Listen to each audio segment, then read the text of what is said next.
finally getting to post 78, Theory and Ritual of Ceremonial Magic, which I wrote February 3rd, 2016. So it's taken me a while to get to be able to not just read this, but explain some things about 78. But I'll just go ahead and read this and then get into it.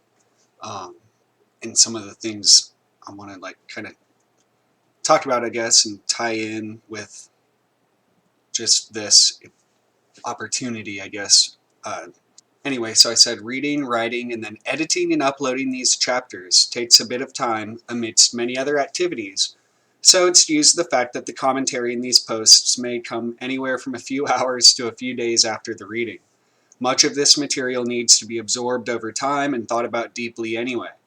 After 6 years of deeper occult research and training, I am just now becoming adept at some of the more basic concepts and practices. And even then, I have been said to be catching on and accelerating rather quickly. Some magicians will find that their training is not so much a complete learning as it is a remembering. We finally got done with the final lecture of 8 lectures on yoga and went on to read the preliminary remarks of Part 2, Magick Elementary Theory of Liber ABA, or ABA, or ABA, Book 4. Regarding the main initiatory steps along the path, on Monday we read Liber 13, Vel Graduum Monte Sabiegni, a syllabus of the steps upon the path, being an account of the task of the aspirant from probationer to adept. Today was read Chapter 1 of Part 2 of Book 4, The Temple, which is about a paragraph long but contains an important key. The temple is the body and mind of the magus, and thus the master of the temple is one who has awoken to their true will, and risen in spirit and soul above the abyss, to unite with the trans-Iranian time and formless angel, abiding in the city of the pyramids. A master of the body temple, being 666, shows yet another telling form of the solar intelligence, which informs and illumines the bodily temple with the magical light body.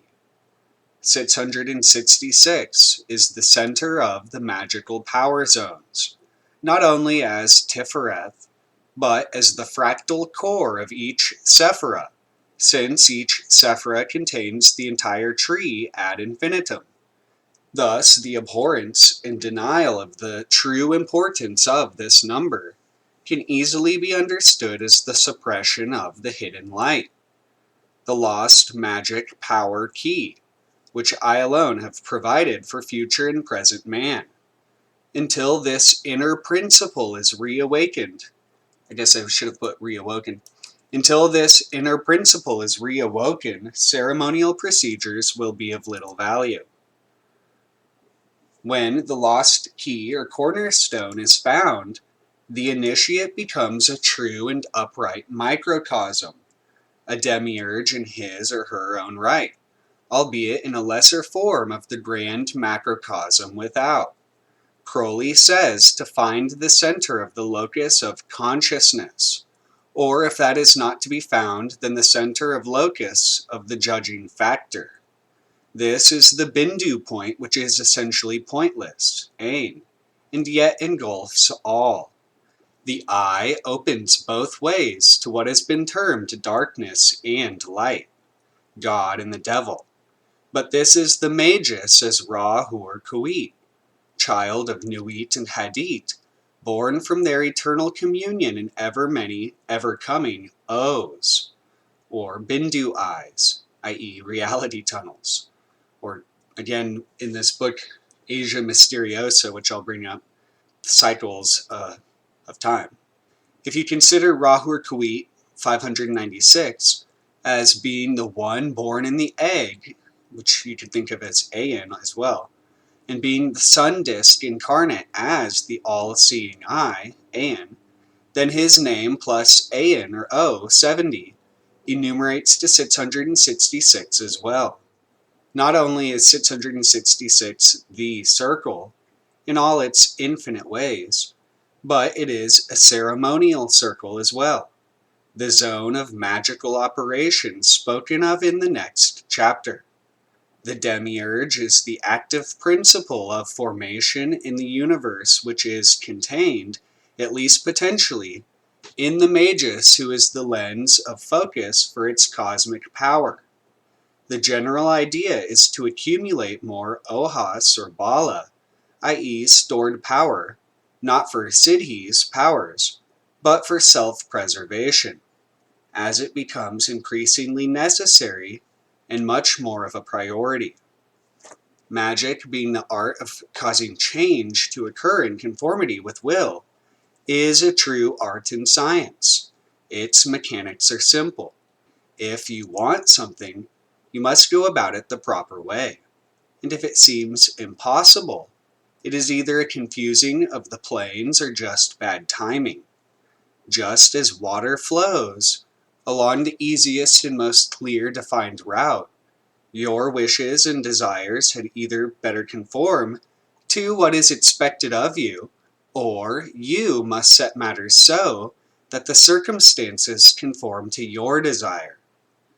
The former is, of course, the easiest, but the least rewarding, and potentially even a karmic debt, while the latter takes more effort but is actually constructive, meaning if you're going to set out for it, then it may better well be worth it. This whole thing, 78, I didn't realize until basically a few weeks had passed and certain things started playing out. And I was reading this book, obviously, in the last post, but it mentioned something that I ended up having to get, and slowly over time it took on a little deeper meaning. But this book, Asia Mysteriosa, which is mentioned in many different books other than just Arctos. Well, Arctos is 360.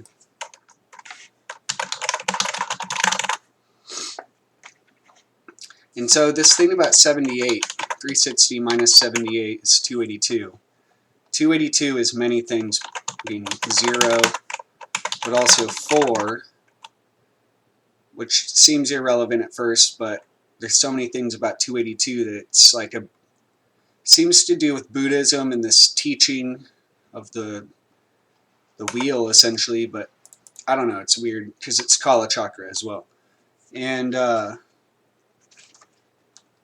there's so many things tying all this stuff together, but the 360 will come up because it's essentially where I'm going with this in a full circle with all these different things, and how it ties into 78 is interesting, because basically this Asia Mysteriosa thing, it's about this oracle. They call it the Oracle of Astral Force, and it's similar to the I Ching, like they say, similar to the Kabbalah, but it specifically says it's not the Kabbalah. And some of the interesting oracles it gives, it has to do with this 369 formula. It's these triangles, or so, I don't know, it's very difficult to understand. But what it talks about in this, for how old it is very strange.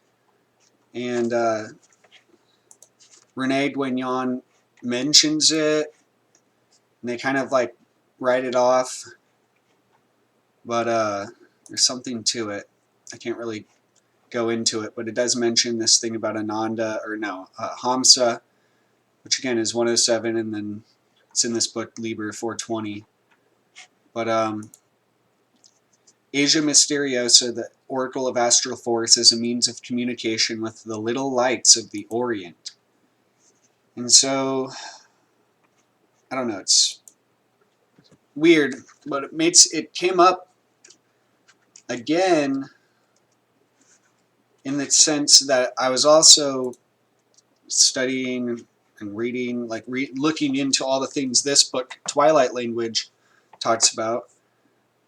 I knew based on reading this, which it's kind of just so much stuff, that it would have a lot of insights, regardless of, you know, the fact that even secret societies and psychological warfare was also just like a weird mishmash of things. But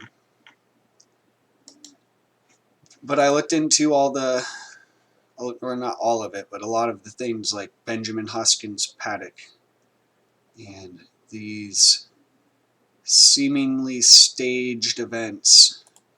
I found stage 78. Not that, like, I mean, it doesn't really matter. It's just there's so many other things about 78 that started coming up when I was reading all this, and I watched this interview and listened to this interview, and this one he explains more about the sort of what he really thinks about it, I guess. And there's just so much to all of this. But in researching some of that stuff, I ended up finding out about Rodney Stitch. And for whatever reason, this video, it says WikiLeaks founder Rodney Stitch. But this book, Defrauding America, has so many. After the first chapter of him explaining basically his sort of like background, attacking the whistleblower, complicity by federal judges, Chapter 11 retaliation, report crimes of federal officials, go to prison. Those chapters explain quite a lot and give weird insights. But then some of this other stuff, the Inns Law, Iran-Contra, I ended up finding, like I had heard of that, but basically it ties in with Jim Keith's work. He mentions Rodney Stitch as well, like 2 times in his book. The Octopus, Secret Government, and the Death of Danny Casolaro, which is just a weird convergence in the sense Danny Casolaro is 555, and that whole thing about their whole technology with promise and what that developed into. Octopus, it's just funny because like 8 armed is 282, and basically that makes me think of, again, the Buddhist 8-armed like Dharma wheel, but as Kala Chakra, so basically Kala Chakra with a Gimel for C, and also the ring, which the ring being the circle, it's also basically decimal places. When you take basically decimal place would be 222, and 222 has to do with more science of vibration, I guess. I don't know. There's just a lot to when you look into the chambers and you let it all continually compile. Starts becoming a sort of lens. And again, 555 is the lens, but it's also the laser. And the development of this sort of technology and also the ignorance of it seems to tie in with essentially like all sorts of stuff. Another book that gives a lot of insight, which you'd have to just look up every little thing, but is this book, Conspirators' Hierarchy, The Committee of 300. And he has another book on Tavistock that you can find. Then also finding out about Francis Deck.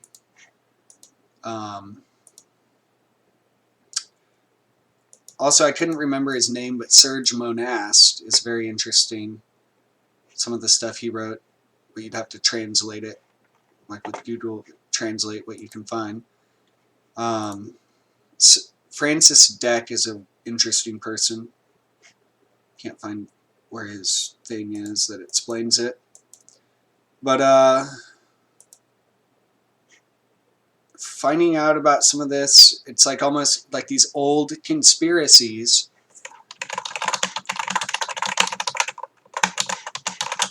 These old conspiracies seem to still be playing out in various ways. There's so many different things I found about this just by like decoding the basic things that come up. But let's see. David McGowan, his book Program to Kill is also very. I had found it somehow, but I never read it. As far like I had a PDF, and now reading it, I see what he's talking about, and it's weird. Oh yeah, here's Francis Deck. He talked about like in an early era, this mad, deadly, worldwide communist gangster computer god. But anyway, this Twilight language, the whole premise of it is that there's essentially this sort of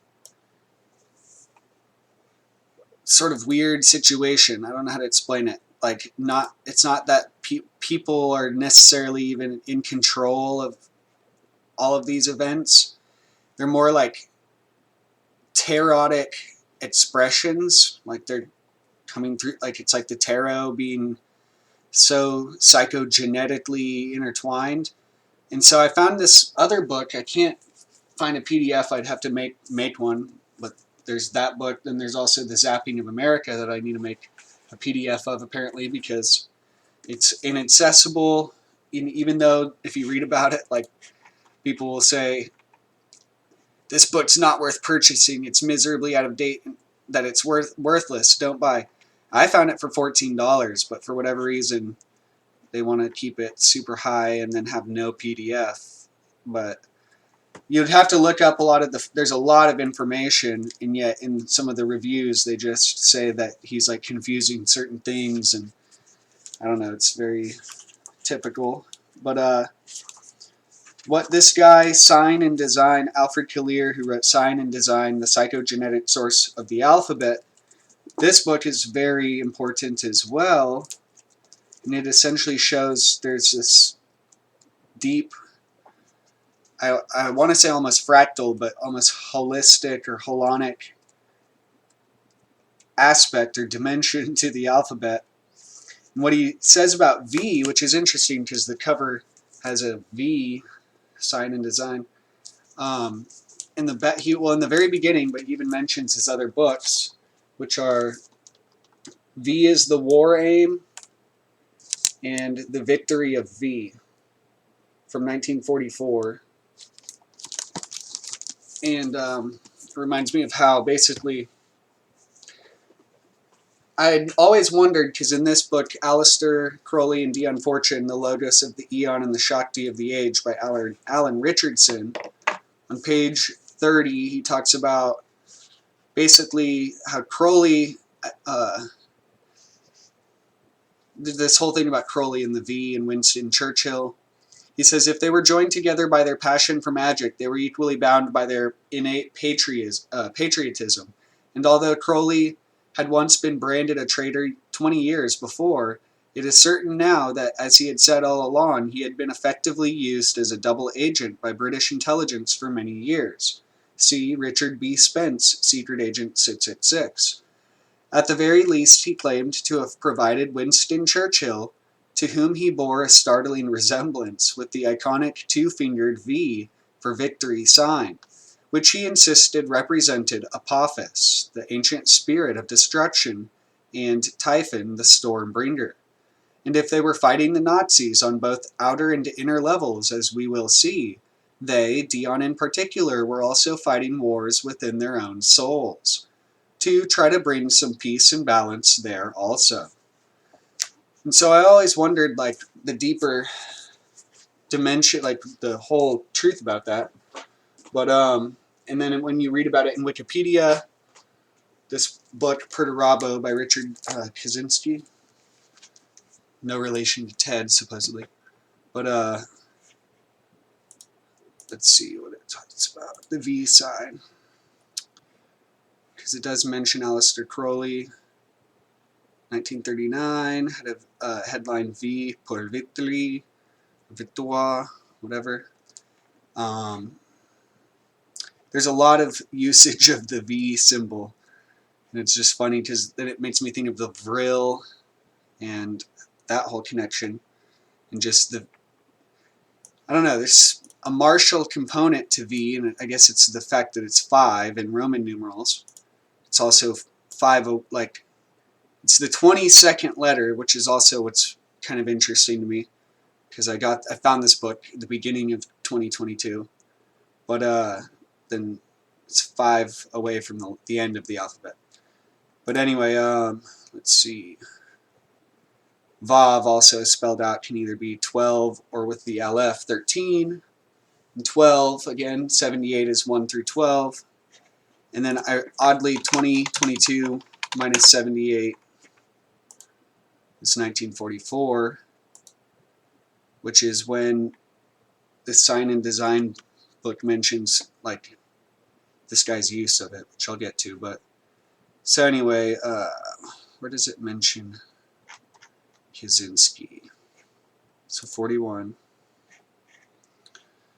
In 1942, Aleister Crowley, a British occultist, claimed to have invented the usage of a V sign in February 1941 as a magical foil to the Nazis' use of the swastika.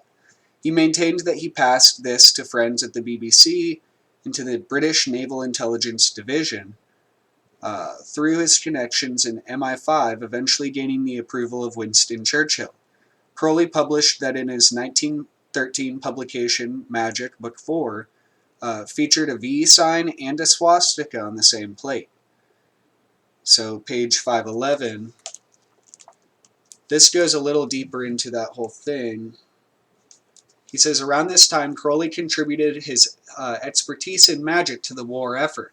If the Nazis could wield crushing power through the ancient symbol of the swastika, then England could certainly use more powerful magic to win the war. Hence, a magical antidote to the swastika became his quest.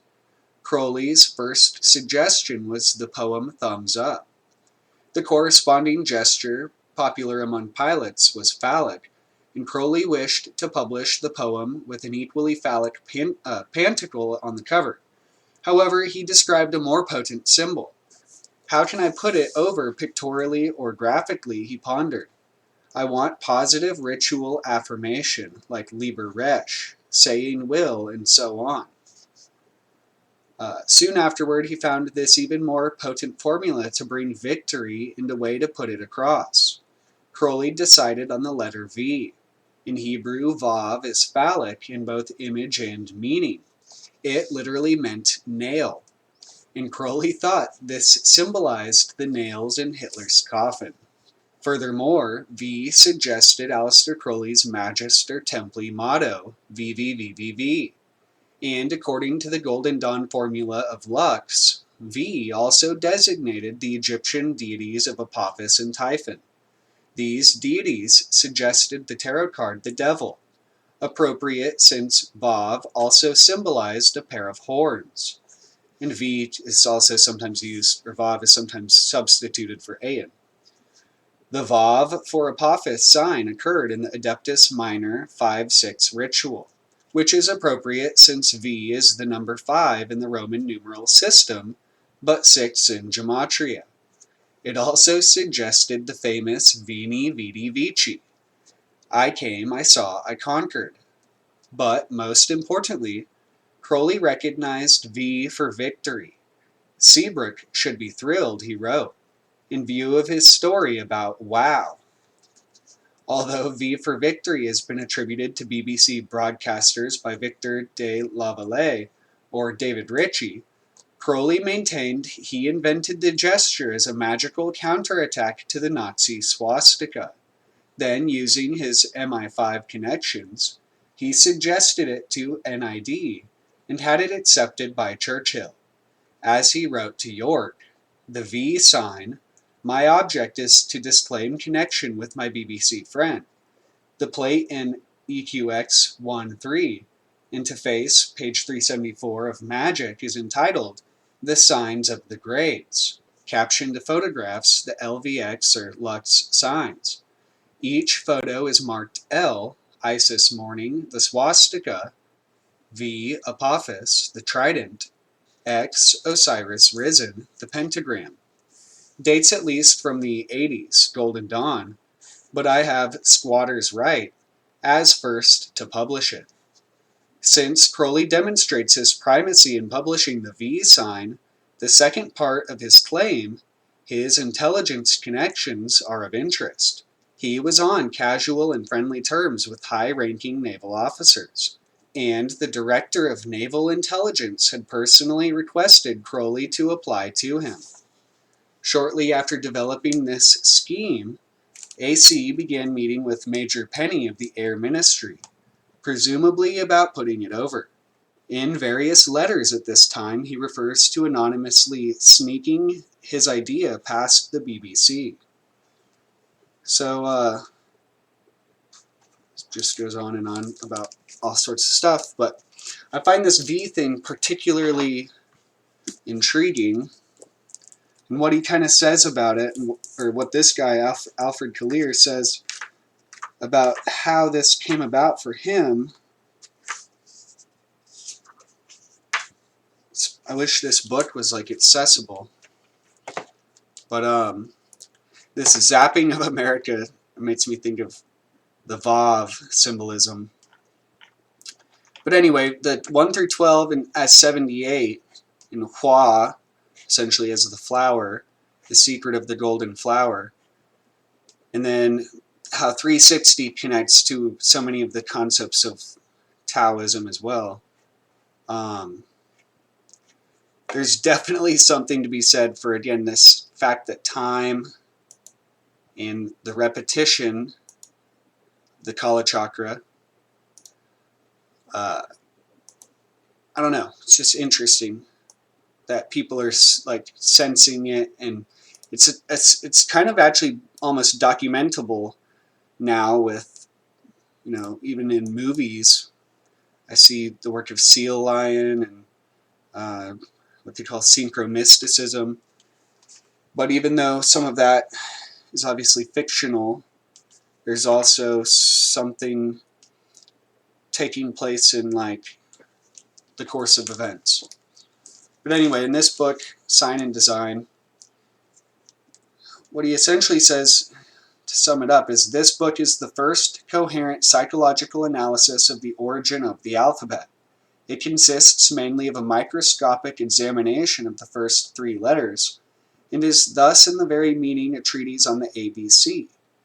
But it does go into all of them, essentially, like even other letters of other languages.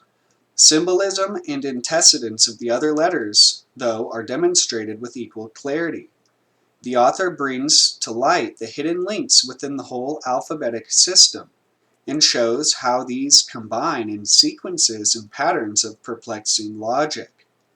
Dispensing with any purely theoretical introduction, he provides sufficient information on the principles of his study to guide the reader across the almost untrodden scientific ground. The foundation is now laid for an entirely new discipline, bispheric semantics.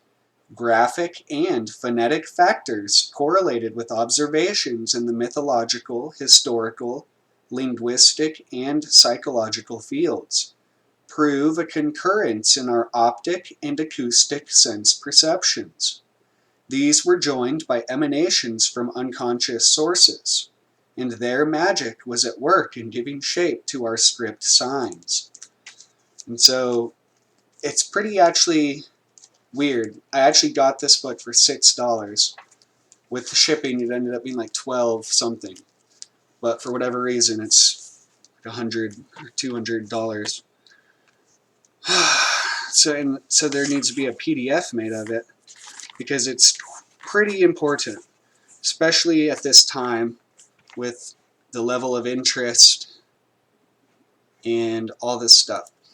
And so again, why this connects is, I'm not going to go into all of it, but there's just a lot to when you start decoding the sort of spectral or signals aspect of all this stuff. There's interesting things in the analysis that start arising, and it's weird how clearly either suppressed or at least just behind we've gotten. But I would recommend all of this stuff to be considered like together. It took me a while, like probably a few weeks, to arrive at where I can jump back and forth between this and know what the hell, like, where I need to go still. I need to read this whole book. I need to basically take pictures of every page and make a PDF, but I need to do that with so many other books as well. Where to start with this? He says, many years ago, under the simultaneous impact of several extraordinary experiences, I found myself in the grip of dim visions of certain designs which, at first strangely dubious, I came to recognize with growing assurance, and to my utmost amazement, as the shapes of certain letters of the Latin alphabet. Only later on did I understand, by relating the event to known psychological principles, that I must have been the victim of an eruption of primordial symbols from the collective unconscious into my personal subconsciousness, and moreover that the forms which had haunted my imagination did indeed correspond with the patterns which lie at the source of our script signs. This occurred in Oxford in the summer of the year 1942. Never until then had I taken any interest in the alphabet, nor did I know that for nearly 2,000 years it had been the object of arduous research and speculation on the part of mystics and learned men. It was in this state of ignorance that I went into the public library at Oxford, how well do I remember that evening, to see whether there was anything about it in the encyclopedias, and came to realize what a vast literature there is on the subject. My late friend, Dr. N.M. Iovets Tereshchenko, well known for his investigation of the psychology of adolescence, and at that time a lecturer at Balliol, had just then begun to take an interest in several of my intuitively apprehended psychological ideas. I hold him in very grateful memory. He introduced me to the Bodleian library, where, in a somewhat erratic fashion, I began reading and writing. Writing indeed more than reading, for not only had I at times been a poor reader, my productive urge far exceeded my receptive capacity, but the textbooks on the alphabet seemed to contain nothing on the significance of the letters, which, at least that of the first 8 and V, had become understandable to me within a few days.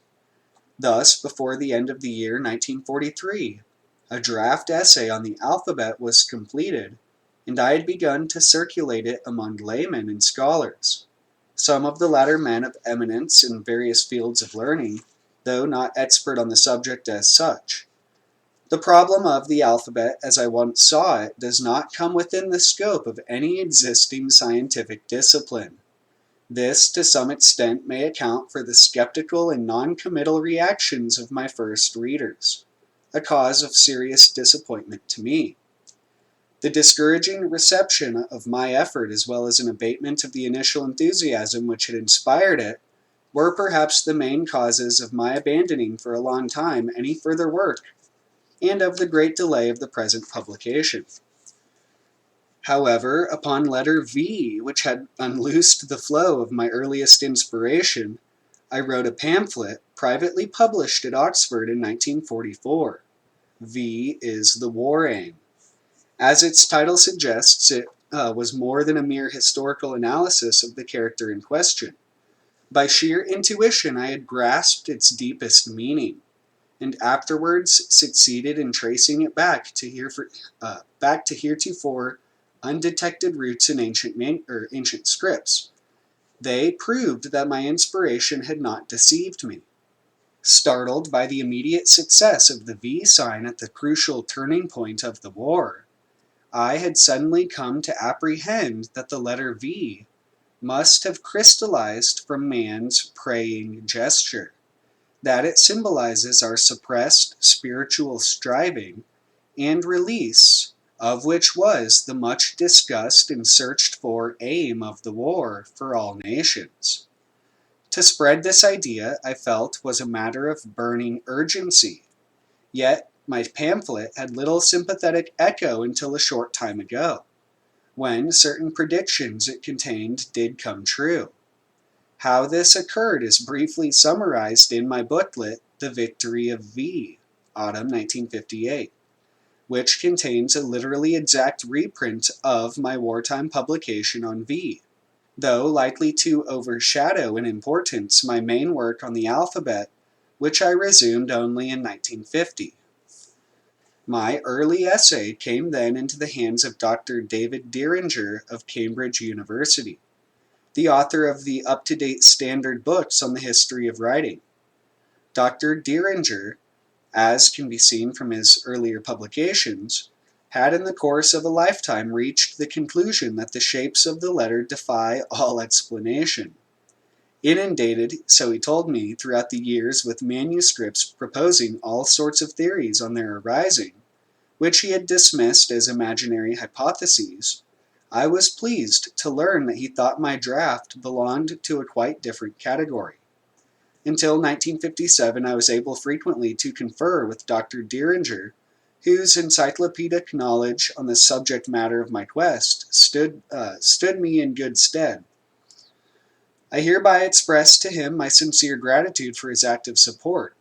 Towards my own theory, it is true, Dr. Dieringer was more often than not to play the part of advocatus diaboli, or devil's advocate, as he called it, much to my advantage, compelling me thereby to tighten the threads I was weaving together into the network of my argument. Obviously, the historian's views, whilst in the nature of things having their limitations, have the authority of their obedience to established facts. Psychological interpretations are never proven. Yet even though historical and psychological accounts need not tally, they must not be in contradiction. They represent different aspects of truth. From 1950 onwards, then, I worked more persistently on my theses, trying to confine their presentation to the first 8 letters of the alphabet. However, further delay arose, plans changed, and another 9 years went by until this book could go to press. Habent sua fata libelli. In fact, the present volume deals primarily and in detail with three letters only, our A, B, and C. Most of the others are treated in a more summary fashion, though the varying amount of space devoted to them is by no means to reflect on their respective importance. Masses of material related to those characters have accumulated in the course of the years. It had to be sorted out so as to not make this book too unwieldy. The most striking items, of course, were selected for inclusion in the present publication, though, to some extent, it is the author's fluctuating energy and momentary inspiration that decided on the length of the 17 sections covering the letters from D onwards. At any rate, having aroused the reader's curiosity as to the content of our script symbols by the detailed analysis of the first 3, it seemed only fair not to withhold from him, and in some instances rather succinct, account of the signification of the remaining ones. It is intended to discuss all of them more fully on a later occasion. The long delay of this publication, as mentioned, is partly due to the lukewarm reactions to my early finds. However, also my professional obligations involving repeatedly prolonged absence abroad, indifferent health, and various other vicissitudes, time and time again deferred the progress of my work. I am obviously ill-equipped, physically as well as mentally, to undertake the immense hermeneutic task which a strange fate had put upon my shoulders. By profession, neither scientist nor writer with a limited knowledge of English, some of my Teutonic formulations were left unamended. Owing to my lack of proper scientific training, the complexity of the subject matter was taxing my endurance to breaking point. Over and over again, I had to start afresh. Sometimes indeed on the verge of despair, especially because more often than not the ideas from which I had drawn my inspiration had lost their charm for me. Innumerable small separate observations seemed worth noting often long before I was able to realize why. Innumerable small separate observations seemed worth noting often long before I was able to realize why. They had to be assembled and compared until the relations between them grew into definite lines of thought for the author, eventually it is hoped to become guiding lines for the reader. I fear he is likely to find part of this book heavy-going, and his cooperation will be needed in order to gradually assimilate conclusions which cannot be handed to him on a platter. What has been called my micropsychic method of investigation raises, I am aware, many more questions than are satisfyingly answered in the present book. Had I attempted to deal with all of them, if, for instance, all the cross-references had been indicated and exploited, not even this somewhat abridged presentation of my ideas would ever have reached the printing press. As an Arabian savant has observed, the study of a single letter is enough to occupy a scholar for the whole of his life. In so short a span of time, how can anyone hope to elucidate the complete alphabet in all its ramifications? However long I postpone publication of my work, it must necessarily remain a torso. Ideas came to me in no regular sequence, but then the thoroughly protean subject matter itself in the wider sense, man's faculty of communication by audible and visible signals, is highly irregular in its aspects. Contradictions abound. They tended to discourage me until I found that, so far from invalidating, they in fact corroborate my conclusions. Contradictory, that is to say, antithetic features are characteristic for our mode of signaling, especially by sound signs, of which the alphabet is the most perfect system. Whilst telling with clarity its specific story, it mirrors at the same time the confusing elusiveness which marks the undercurrents of the human mind. Our thought, William James has said, consists for the greater part of a series of images, one of which produces the other, a sort of passive dream state. Here we may interpose that the French songer means to dream, but also to think, consider, and plan. William James goes on. This sort of thinking leads nevertheless to reasonable conclusions of a practical as well as theoretical nature. As a rule, the links of this sort of irresponsible thinking, which are accidentally bound together, are empirically concrete things, not abstractions. On this basis, Carl Gustav Jung came to distinguish two sorts of thinking, the fantastic and the purposefully directed one. Certainly, my own way of forming thoughts is predominantly of the former kind. Such research as I was able to accomplish was undertaken without much system, much less in libraries, than in the recesses of my own psyche and cerebral ganglia. However, factual information to complement my instinctively gained apprehensions was required. I came to realize that to unravel the alphabetic enigma, one must steer a course between Scylla and Charybdis, between the sober and the exact study of lexicographic records, and the intuitive assimilation of prehistoric and infinitely older engrams in the psyche. To give way to one's naturally always praeter-rational inspiration has its pitfalls. It easily disintegrates in phantasmagoria. Still, the reference books on the alphabet which I consulted, and most of the issues dealt with in these books, were of comparatively minor interest to me, and quite naturally there was on my part not the slightest wish to emulate them. No doubt those of my readers who expect in a work of this character to find the lower portions of the pages crammed with erudite footnotes, and in an imposing bibliography at the end of it, will be disappointed. More and more I felt the necessity of propounding the principles that had come to the fore from my empirical and, as it were, passively undertaken enquiry. In the circumstances, I was up to 1955 engaged in elaborating what might be called the theory at the root of our concurrent signaling by sound and sign. In doing so, I had to dig deeper and deeper.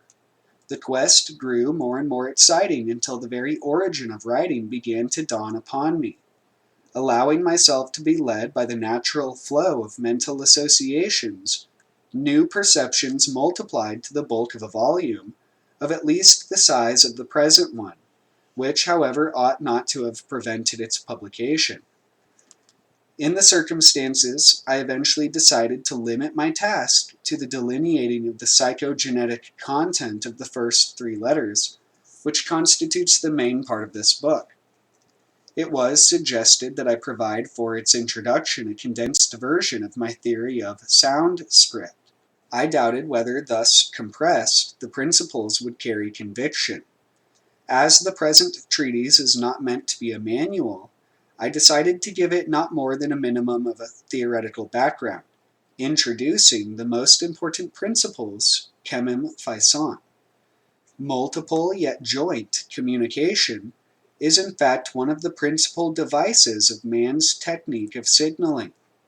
I proposed calling it symbolic, Symballic, to distinguish it from the etymologically related term symbolic with an O, both words deriving from Greek symboline, to throw together. Symbolic is to go less far in its implications than symbolic.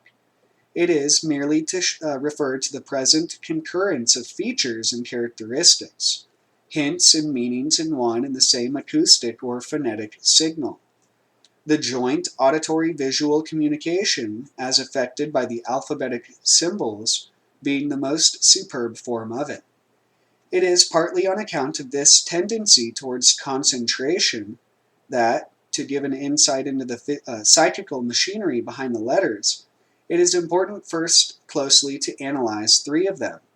At the same time, we shall thereby detect another all-important principle of the communicative systems, that a part can deputize for the whole, the device of pars pro toto. Moreover, the pars, which deputizes most forcefully for the toto, is, where it concerns a sequence of symbols, the part that comes first. It has priority in representing the whole by virtue of the force of all initial impacts. The pars pro toto device gains especial importance as pars prima pro toto. In this pervasive principle I propose calling the acrocratic. Not by accident is the whole of the alphabet referred to as the ABC. Already the first 3 letters tell, in utmost concentration, the whole story it is to reveal. As can be gathered from the foregoing, and is only natural in a new scientific discipline, the question of terminology assumes importance, both in regard to the use of expressions which are commonly employed in other connections, and to those that belong exclusively to the new science itself. Some old terms, such as pars pro toto and antithetic, as well as certain neologisms or new words of my own coining, like those already introduced, symbolic and acrocratic, thus form our descriptive stock in trade. A terminological index will be found at the end of the book. As for the new discipline itself, concerned, as it is, with man's mean of signaling, in the widest connotation rendered by the Greek word sema, sign, the terms semantics, sematology, and semasiology would be appropriate names for it. Since, however, these have all been taken over by philology and etymology, that is, by linguistics, they are not able for a science dealing primarily with the optical signals, although it has really a better claim to a title based on sema. The acoustic and the optic spheres being conjointly represented in the alphabetic symbols, let us then call our new discipline that of bispheric semantics, with bispheric sematology or bispheric semasiology for alternatives. Specifically, psychological expressions are not used here in exact conformity with any particular psychological school of thought, but with a rather general meaning. The psychologists themselves have borrowed their terms from philosophy, physiology, and anthropology, molding them so as to suit their special purpose. Not all psychologists use the same term with identical meaning, whilst some are inconsistent in that respect even within their own work. I have learned much from both the great rival schools, the Freudian and the Jungian. Had I traced all original sources, I often might have had to refer to Freud rather than Jung, particularly as the first of Jung's major works, Wandlungen und Symbol der Libido, Vienna 1912, which provided me with valuable examples, was written when he only began to shake off the powerful influence of Freud. To those who claim that Freud has gone too far in his conclusions, my answer is that in certain respects he seems rather not to have gone far enough. He left unexplored what lies behind the sexual impacts, the field of magic interaction, which comes to light by the deeper study of the alphabet. To elucidate the alphabet, one needs psychological common sense, almost more than the application of established psychological systems, and a good deal of references to common material, too. My exposition oscillates between the scientific and the trivial. It comprises, in the nature of things, many alphabetological and etymological details, but also copious references to poetry and music, to proverbs and colloquialisms, the cinema, traffic signals and advertisements, in short, observations of everyday life. Yet these are as important as are quotations from ancient papyri, which are, after all, often nothing but records of the trivialities of another period, because of their antiquity considered worthy of the attention of the scientists. These digressions from problems strictly alphabetical may lighten the exposition for the reader as they did for the writer, but they are not included on that account. If occasionally the reader asks himself, what has all this to do with the alphabet? The answer is that what appear to be side issues are often as essential as anything said in regard to the script symbols as such, and that the understanding of the side issues promotes the understanding of the symbols.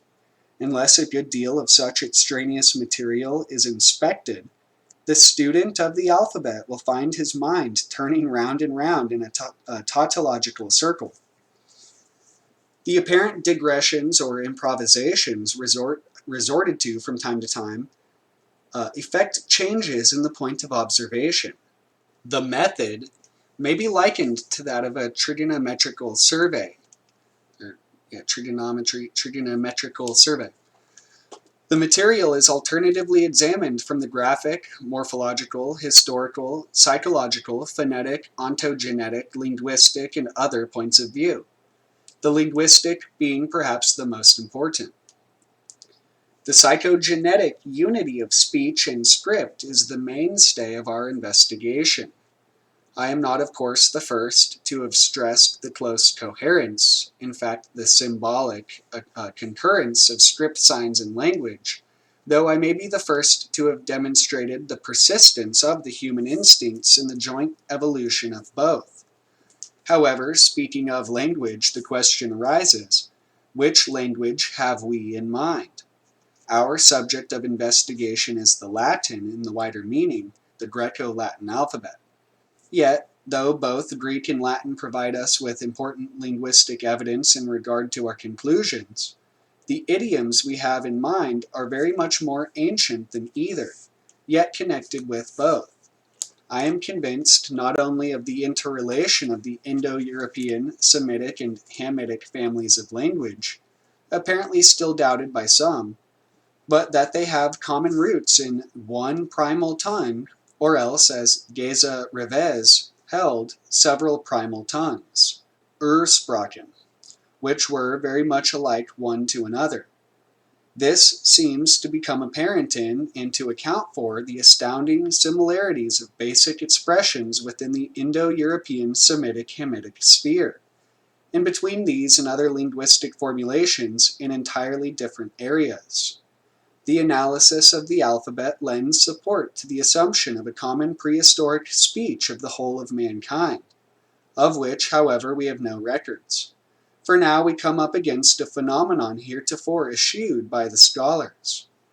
It is generally held that language is much older than the faculty of writing. Yet this seems to be a moot point. The answer partly depends upon the stage in the visual recording of thought one considers to be properly the first stage of writing.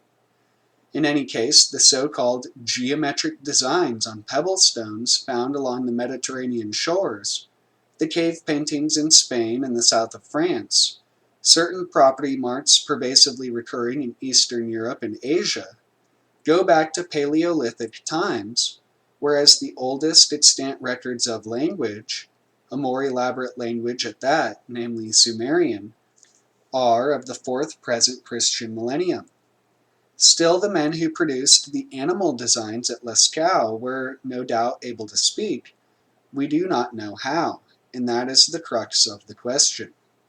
Between the earliest known examples of man's visible and audible thought projections, understandable to us, there is a gap of anything up to 10 or 15,000 years, and this is the very period when, most probably, the final coalescence of optic and acoustic sense impacts and their joint projection in phonetic script takes place, though the alphabet itself is not invented till the beginning of the 2nd pre-Christian millennium.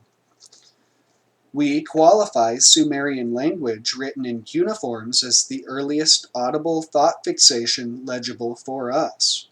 On the other hand, whilst we do not know the actual, no doubt magic meaning of those Paleolithic cave paintings, we understand them inasmuch as they bring home to us how, in those days, man's concepts of a reindeer or a bull were visibly projected. We are ignorant of how he referred to those animals in speech. In order to bring that gap in the so-called prehistoric age, to obtain even a vague idea of man's most primitive language, we are obliged to resort to speculation, which, however, need not be mere guesswork if we follow what we call the trigonometric approach. We have to elucidate this. The child recapitulates in a rapid sequence the evolutionary stages of the race. Believing that this holds also in regard to the development of language, the study of the language of the child is one of our points of observation. Believing that this holds also in regard to the development of language, the study of the language of the child is one of our points of observation. In this treatise, our source of information is chiefly Infant Speech by M.M. Lewis, London, 1936. Some scholars base their deductions concerning the origin of civilized language on the speech of the present-day Aborigines of Africa and Australia. This seems more risky. Not all Aborigines are on the same developmental level, and it may not be possible to tell for certain which stage they have reached. But surely, as long as we believe in the onto- and phylogenetic parallel in man's general, hence also linguistic advance, the growing infant presents us with the replica of the formative period in the growth of language. Another angle of approach to the old forms of speech, at the same time to the sense in our letters, is the scrutiny of the hieroglyphs. The Egyptians used, particularly in a somewhat confused fashion, phonetic script some 1,500 years prior to the arising of the earliest Semitic alphabet, which to some extent at least was inspired by the phonograms of Egypt. In that, in turn, the Semitic, more particularly the Phoenician alphabet, engendered the formation of the alphabet of the Greeks, is a view held already by the ancients. Tacitus and Pliny the Elder refer to it. But we consider that, in addition, there must have taken place a direct transfer of ideas from Egypt to Greece. This would not be really astounding. New Kingdom records tell of an invasion of Egypt by seafaring peoples from the north about the 13th or 12th century BC, probably the Achaeans. The Greek alphabet comes into existence several hundred years later. Early Greek art shows distinctly Egyptian influence, and writing itself has always been considered an art. Moreover, Cretan writing resembles the scripts of Egypt and Greece. As the island is situated between, and had trading connections with both countries, nothing would seem more natural than that, also in cultural matters, it should have functioned as their go-between. However, there is, apart from such surface traffic, a fluidum that works through subterranean channels of the human mind. These may account for certain similarities between the hieroglyphs and some characters devised by the Romans, similarities which are not explainable by direct contacts between Egypt and Rome. The discussion of the likeness of some principal concepts or specific patterns and ideas in the script systems of different areas has up to now been guided by historical and geographical considerations, to the exclusion of the arguments to be deduced from the study of the human psyche. The dominant and coordinating factor, however, in assessing our various trigonometric observations is the element of magical purpose which in ancient times was present in all human utterance, hence also in all of man's attempted or effectual communications.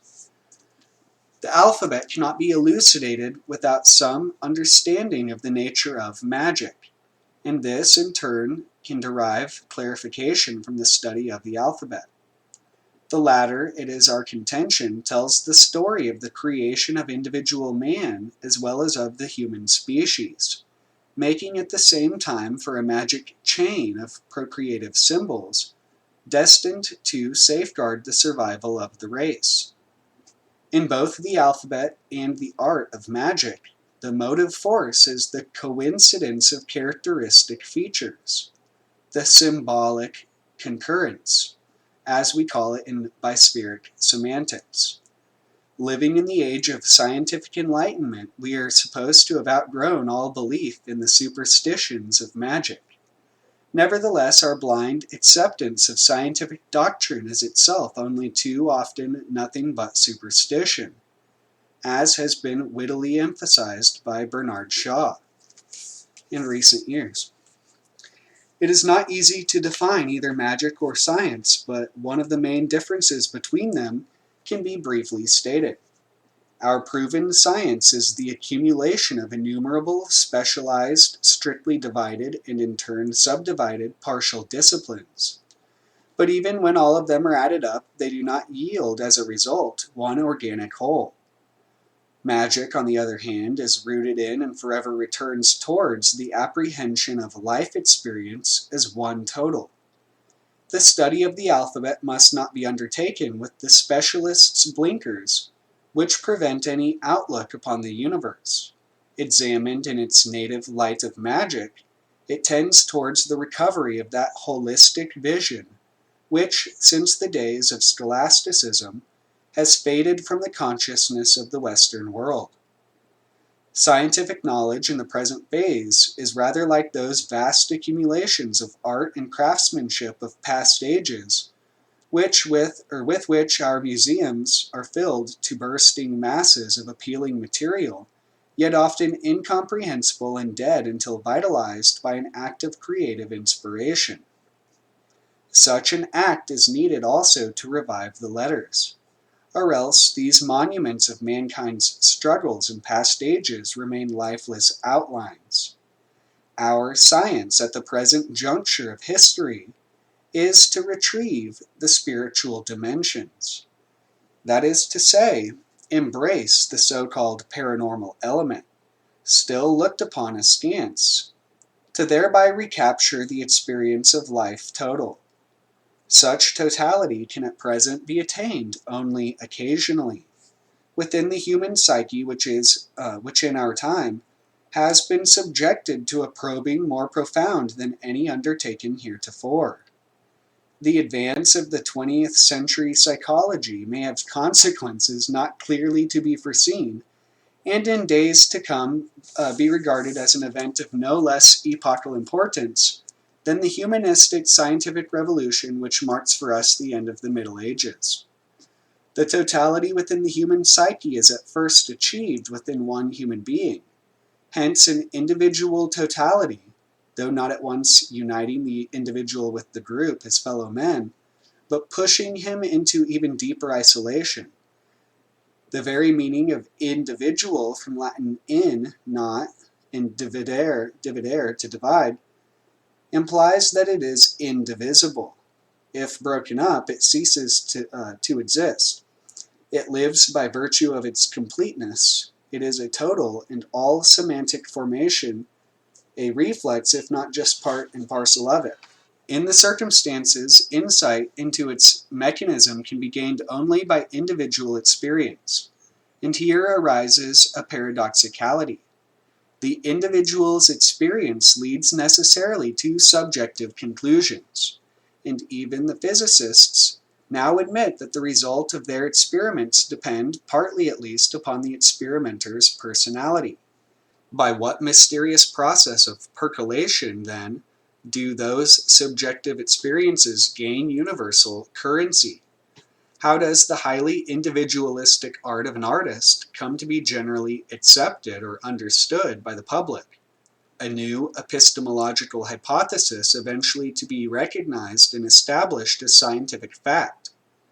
Are the now fashionable psychological theories, or for that matter, any philosophical theories past or present, anything but subjective speculation? Has anybody ever provided the evidence for Plato's idei?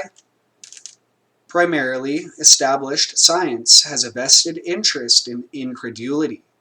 Nearly 50 years after the hieroglyphs had been deciphered, there were German university professors who still rejected Champollion's findings in the teeth of the fact that the Egyptian texts could at least be read.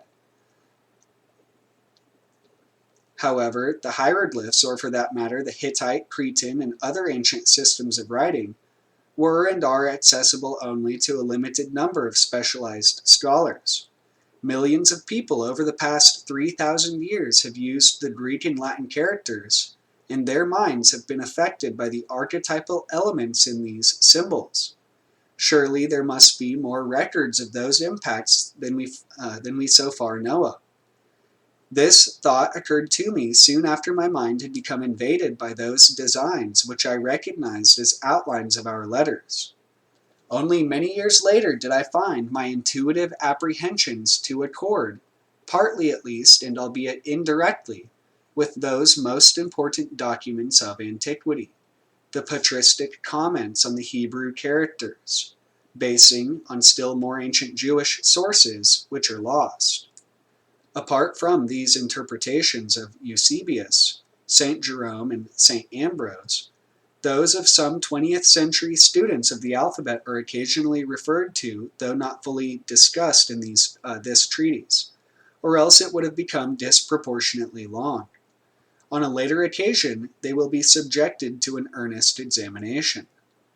Whilst still struggling for further clarification of my ideas and putting them into understandable form, I sent some of my manuscripts to authors on the same subject on both sides of the Atlantic, notwithstanding the fact that only what is in print can claim copyright.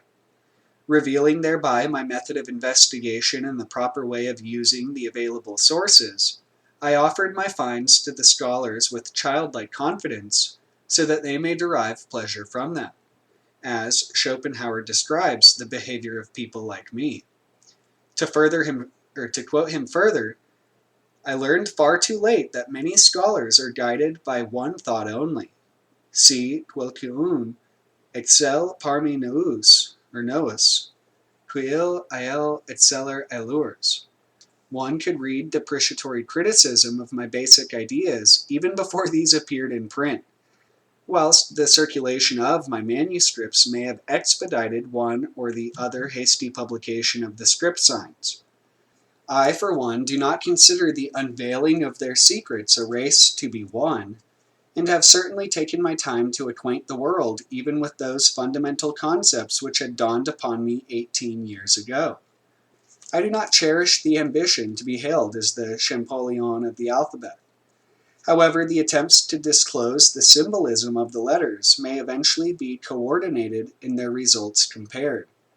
Though fully aware of the difficulties of cooperation from the summer of 1957 onwards, I propagated the formation of an international center of alphabetic research. The plan, which was brought to the attention of the big scientific foundations in America as well as UNESCO, aroused general interest and it was received with approval. If and when this body comes into existence, I intend to deposit in its archive a verified copy of my first draft of 1942 and 1943, discarding all vanity. Many of my earliest views were rather mistaken, and some of the formulations given to them dilettantish. However, I am not the only one to have voiced wayward opinions on this subject. Some that have been put forth in the course of time are outright ludicrous or cranky. Nevertheless, in the midst of the strangest assertions, there is occasionally a flash of truth. Therefore, all that has been written on the alphabet deserves to be collected and checked. At this stage, we have to take the rough with the smooth. Let us not forget, our modern medicine developed from the quackery, our chemistry from the alchemy of the Middle Ages. The history of the alphabet should be amplified by the history of its interpretation. The latter is a scientific task which, however, requires us to slip back into the science of the time when our writing systems were devised. And the science of that time, we say it again, was magic. We also repeat that to retrieve it, one branch of our modern science, psychology, is especially suited, in particular, the psychology of linguistics. As applied to language, psychology is not easily distinguishable from semantics or semasiology, was said in the Athenaeum of the 13th of July, 1901. Yet precious little progress has been made in this direction during the first half of our century. Bispheric semantics, then, gets on its way with so and so many subjective, often fractional ideas, sometimes in disparate context. The subjective nature of my own approach becomes apparent to the reader from the very start. Inter alia, by the unusual manner in which I have assembled observations of most divergent kind into these prefatory notes, hardly to be called a proper preface. I now, moreover, record in these notes my acknowledgments to those who in various ways have lent me their assistance. I gladly express my thanks, apart from those mentioned earlier, to Mr. Philip Myret, to Sir Frank Francis, Director of the British Museum, to Mr. A. F. Shore, Assistant Keeper, Department of Egyptian Antiquities, British Museum, Prince John Lowenstein, Ph.D., Professor of Archaeology, University of Halifax, Nova Scotia, Dr. Gerhard Adler, Analytic Psychologist, last not least, to my indefatigable assistant throughout the years, Miss Mary Kosh, and family, the Bollington Foundation, New York, which has honored me with a fellowship for research on the psychogenetic source of the alphabet, and in particular to its president, Mr. John D. Barrett. I do not think it inappropriate if I also acknowledge in a different sense those who, by all sorts of means, opposed and discouraged my efforts over the years. Vestigia terrent was one comment passed upon my earliest study on V. It did not deter me. An idea fixe, a summary opinion about my first essay on the other letters, which is true, for my imagination was indeed fed by an idea fixe, an idea fixed in the minds of hundreds of millions who use the same script. There is an inexhaustible armory ready to hand for those who fear to get entangled in the risky enterprise of reaching out for new truth. I do not mention this in the spirit of retaliation, but for two, I think, more honorable reasons. First, because these largely disheartening reactions enhance my gratitude to those who have given me their sympathy and help. Secondly, I do so in the belief that there are others pioneering in the same or other fields of research, and involved in struggles as exasperating as my own. To those I extend my sympathy, urging them not to give up hope and remain true to their cause. All right, so letter F. There's just a short little couple pages on letter F. But since F and Vav essentially are equivalent, figured I'd read this. But again, F also connects to Beth, because sometimes the Vav and the Beth sound are confused. But anyway, it says, the sounds denoted by this letter belong to the spirant sibilant phoneme. Their pronunciation oscillates between that of F in free and V in valid. In various tongues, it overlaps with that of B, V, and W. It does so, e.g. in Hebrew, Greek, Russian, and Spanish. Therefore, the sign for the B sound can, sometimes with slight alterations, mark the related sounds mentioned, as in Hebrew, certain Arabic scripts, and in Russian. There, the letters for B and V are neighbors in the alphabet, and shaped after Latin lowercase and capital respectively. Figure 260, Hebrew square, wa and ba. Figure 261, Arabic F, wa, 1 Maghribi, 2 Carmathian. Figure 262, and see figure 130, Russian capitals. See page 93, the bending letter. By now, the acute reader will have become aware that the initial marking bend in bow is acro-optic. It shows one bow or bend in the Latin minuscule b, two of them in the majuscule version. In the Russian alphabet, though, both forms are used as capitals for the related ba and va sounds. Figure 130, Russian capitals B and V. Somehow one may trace how the B sign developed from that of the house, as illustrated in the graphics of 131. The affinity between fa or F and va or V sounds shows up early. The design of V, sometimes on a stem, Y-like, or rounded like a U, occurs in both early Semitic and Greek systems. 1. Early Greek, figure 263, 1. Early Greek, 2. Aramaic. In other Semitic scripts, though, and particularly in pre-classical Greek, the normal representation is a slanting F, called digamma in Greek. It was eliminated in the Attic alphabet, but revived by the Romans, who adopted it upright. In that posture, the design had already appeared in the undeciphered linear A script of Crete, in the sound value fa in some Semitic and Etruscan signaries. Letter F has numerous visual, phonetic, and psychogenetic links with its labial, guttural, and dental predecessors in the alphabetic sequence, and obviously also with letter E.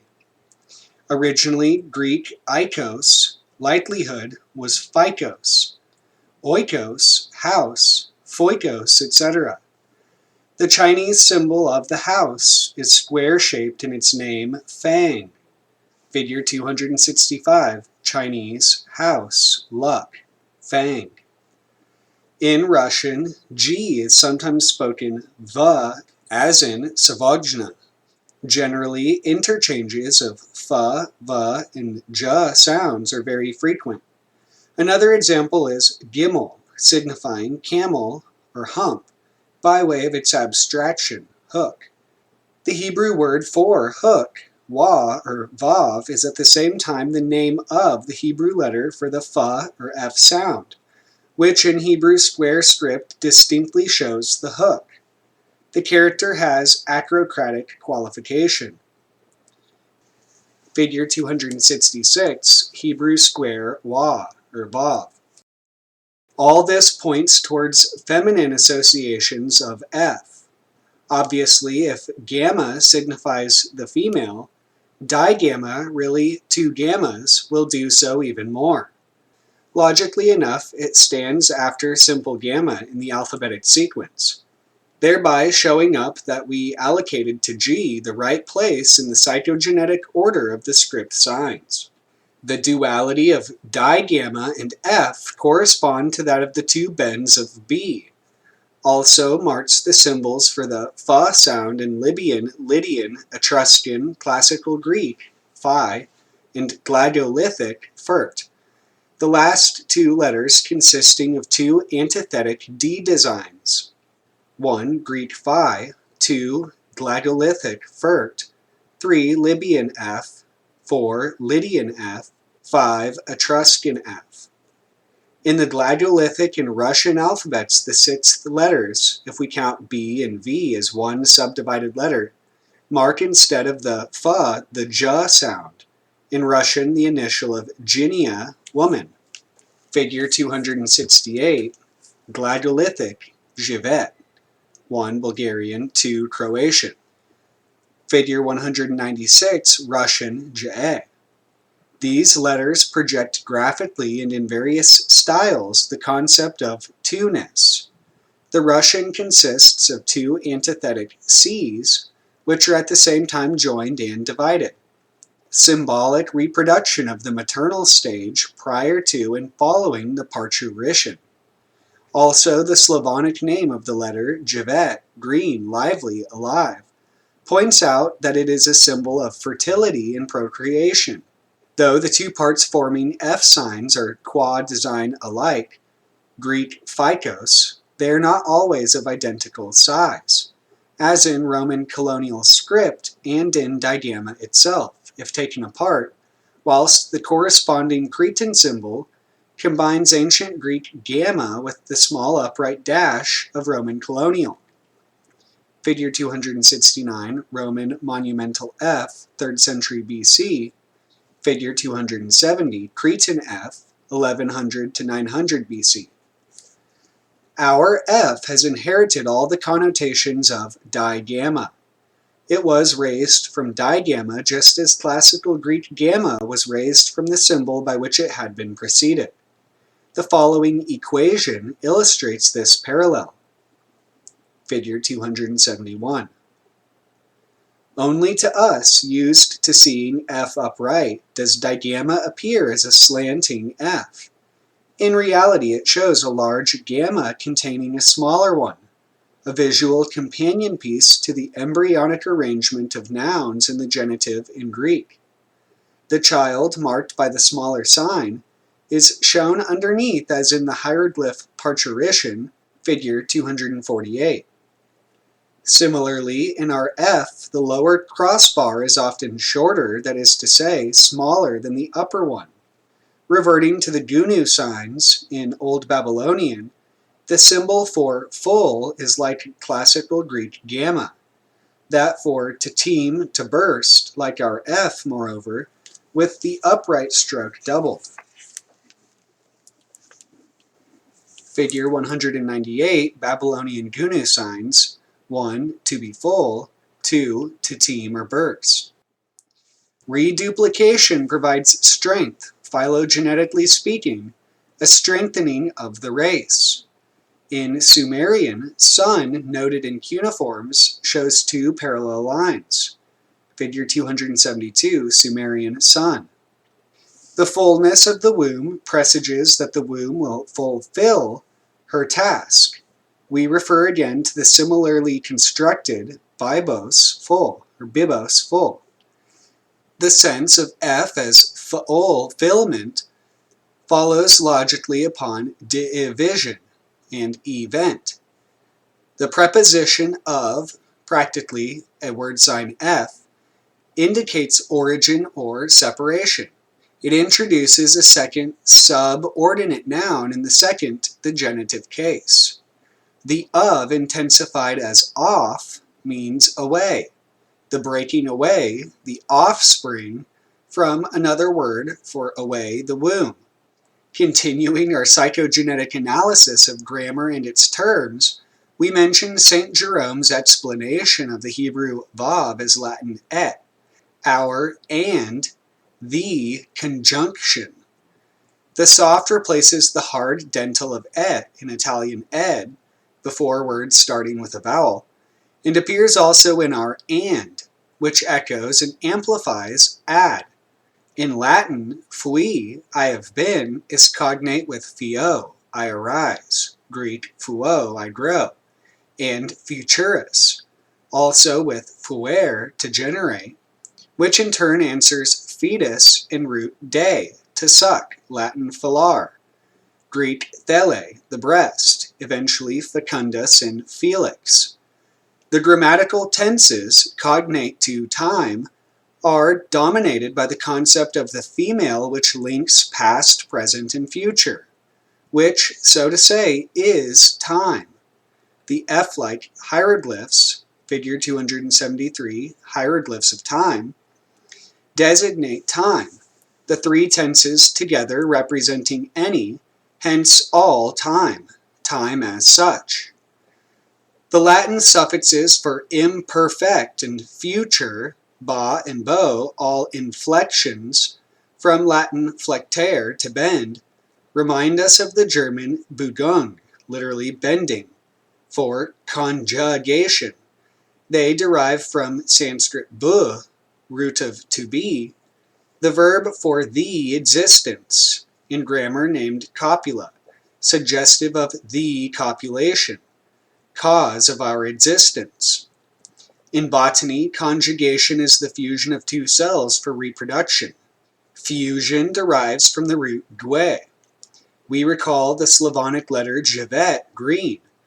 The hieroglyphs shown in figure 274 embody a design similar to lowercase f, or a flower, which by itself, or above flat d or a square, denote an Egyptian blooming and flourishing. Figure 274, hieroglyphs of flourishing or blooming. Greek phyllon, leaf, the latter with phi or fa, l inverted. German Blatt and bloom. French feuille and fleur. English flourish and flower, are all etymologically connected. According to Chambers, minuscule f can indicate in botany, from Greek boskine, to feed, the follicle, a fruit formed from. 4 f-initialed words happen to appear in juxtaposition, a single carpel containing several seeds. In some dictionaries, the determinative for botanical terms is a stylized flower, practically identical in outline with one of the runes for F, Feo. See figure 51. Figure 275, dictionary symbol for botany. Figure 276, rune Feo. There is a hieroglyph, its upper part formed by two F's upside down, whose cross strotes protrude in opposite directions, whilst the vertical stem from which they branch off rises from an oval. Its sense is goodness. In China, a very similar ideogram stands for life. On the other hand, the Chinese depict good by symbolizing fertility in the human sphere, the compound woman-child. Figure 277, hieroglyph goodness, happiness. Figure 278, life. Figure 279, good, fond of, very, Chinese. We hold that the same duality, abstracted and simplified in two circles, characterizes the glagolithic letter for D, figure 243, named dobro, which, as stated, means good. Good, life, and luck are easily identified concepts. The Chinese have the same word for luck and house, feng, and the same square design to denote either, figure 265. Universally, a magic chain holds feminine concepts together, which manifests itself most prominently in sound F, or fa, and its design, the sound sign F. In Chinese and Japanese, fu signifies good chance and happiness. The Old English fro-fru, literally double fruit, by extension of its duplicating power, renders comfort. Cicero tells us that in levies the Romans took care to enroll first such names as Victor and Felix, and Faustus and Secundus, and were anxious to head the roll of the census with a word of such happy augury as Salvius Valerius. This, in the first place, accentuates the importance which the Romans attached to the procratic element, thus to the first position allocated to names, more specifically first names, and by implication to the second letters of these names. Cicero's examples are fa or f and v or va initialed, except for Salvius, salvare, and valere, both for to be in good health, seem related, and secundus from sequi, spoken sekvi, and cognate to Sanskrit veti, to follow, which by its very meaning of second reveals the female tinge, and may well have sprung up from the same psychogenetic root as fecundus. The Latin formula of good augury, omnia fausta felicia fecunda fortunata, brings out our point even more strongly, by quadruplication. In the Muslim world, too, F is regarded as a lucky omen. The first chapter of the Quran is Fatiha. These pages are again being revised on 23 November 1959, the day of the betrothal of the Shah of Persia to Miss Farah Dibah and his sister's Princess Fatima's wedding. In Egypt, an ancient genius Loki may account for the belief that F is a propitious character. All female and many male members of the former royal family had traditional names starting with F. The last two kings were named Fuad and Farouk, Farouk's sister Fida, and his first wife, Queen Farida. She bore him 3 daughters, Farial, Fauzia, and Fadia. Whilst the pregnant Latin forta woman bears Latin fere, the child, it is uncertain whether chance, from Latin cadere, to fall, for which we introduce the Latin equivalent force, will be in her favor.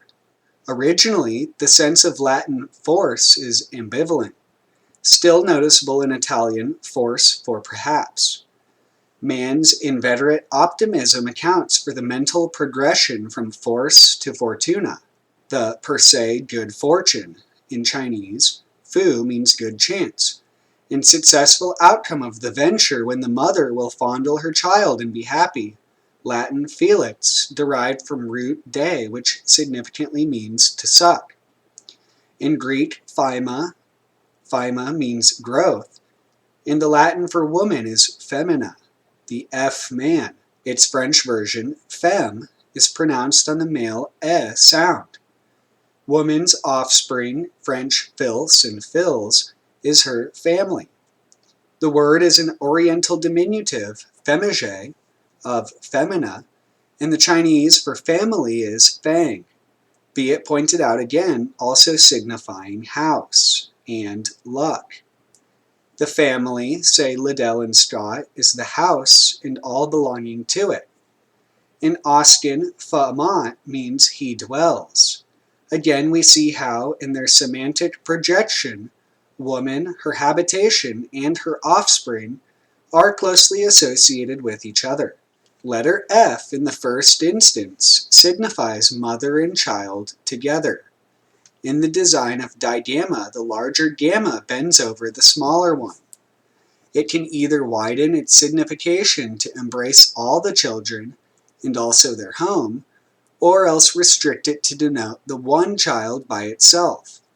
This is achieved by combining the earlier referred to designation of the child by its babel, from the Indo-European ba, with other F-initial derivatives from the same root, Latin fari, to speak, Italian fanculo, French enfant, our infant. Alright, and since an or o and v are also interchangeable in Hebrew, I figured I'd read the section on O. So it says, it says chapter 9, letter O. For this letter there is a very simple explanation. It has been adumbrated in my wartime publication, V is the War Aim, Oxford, 1944, and in parts 1 and 3 of this book. With O begins the third alphabetic cycle, or let us call it circle. The beginning of that circle is acro-optically intimated by the circular shape of its first script sign.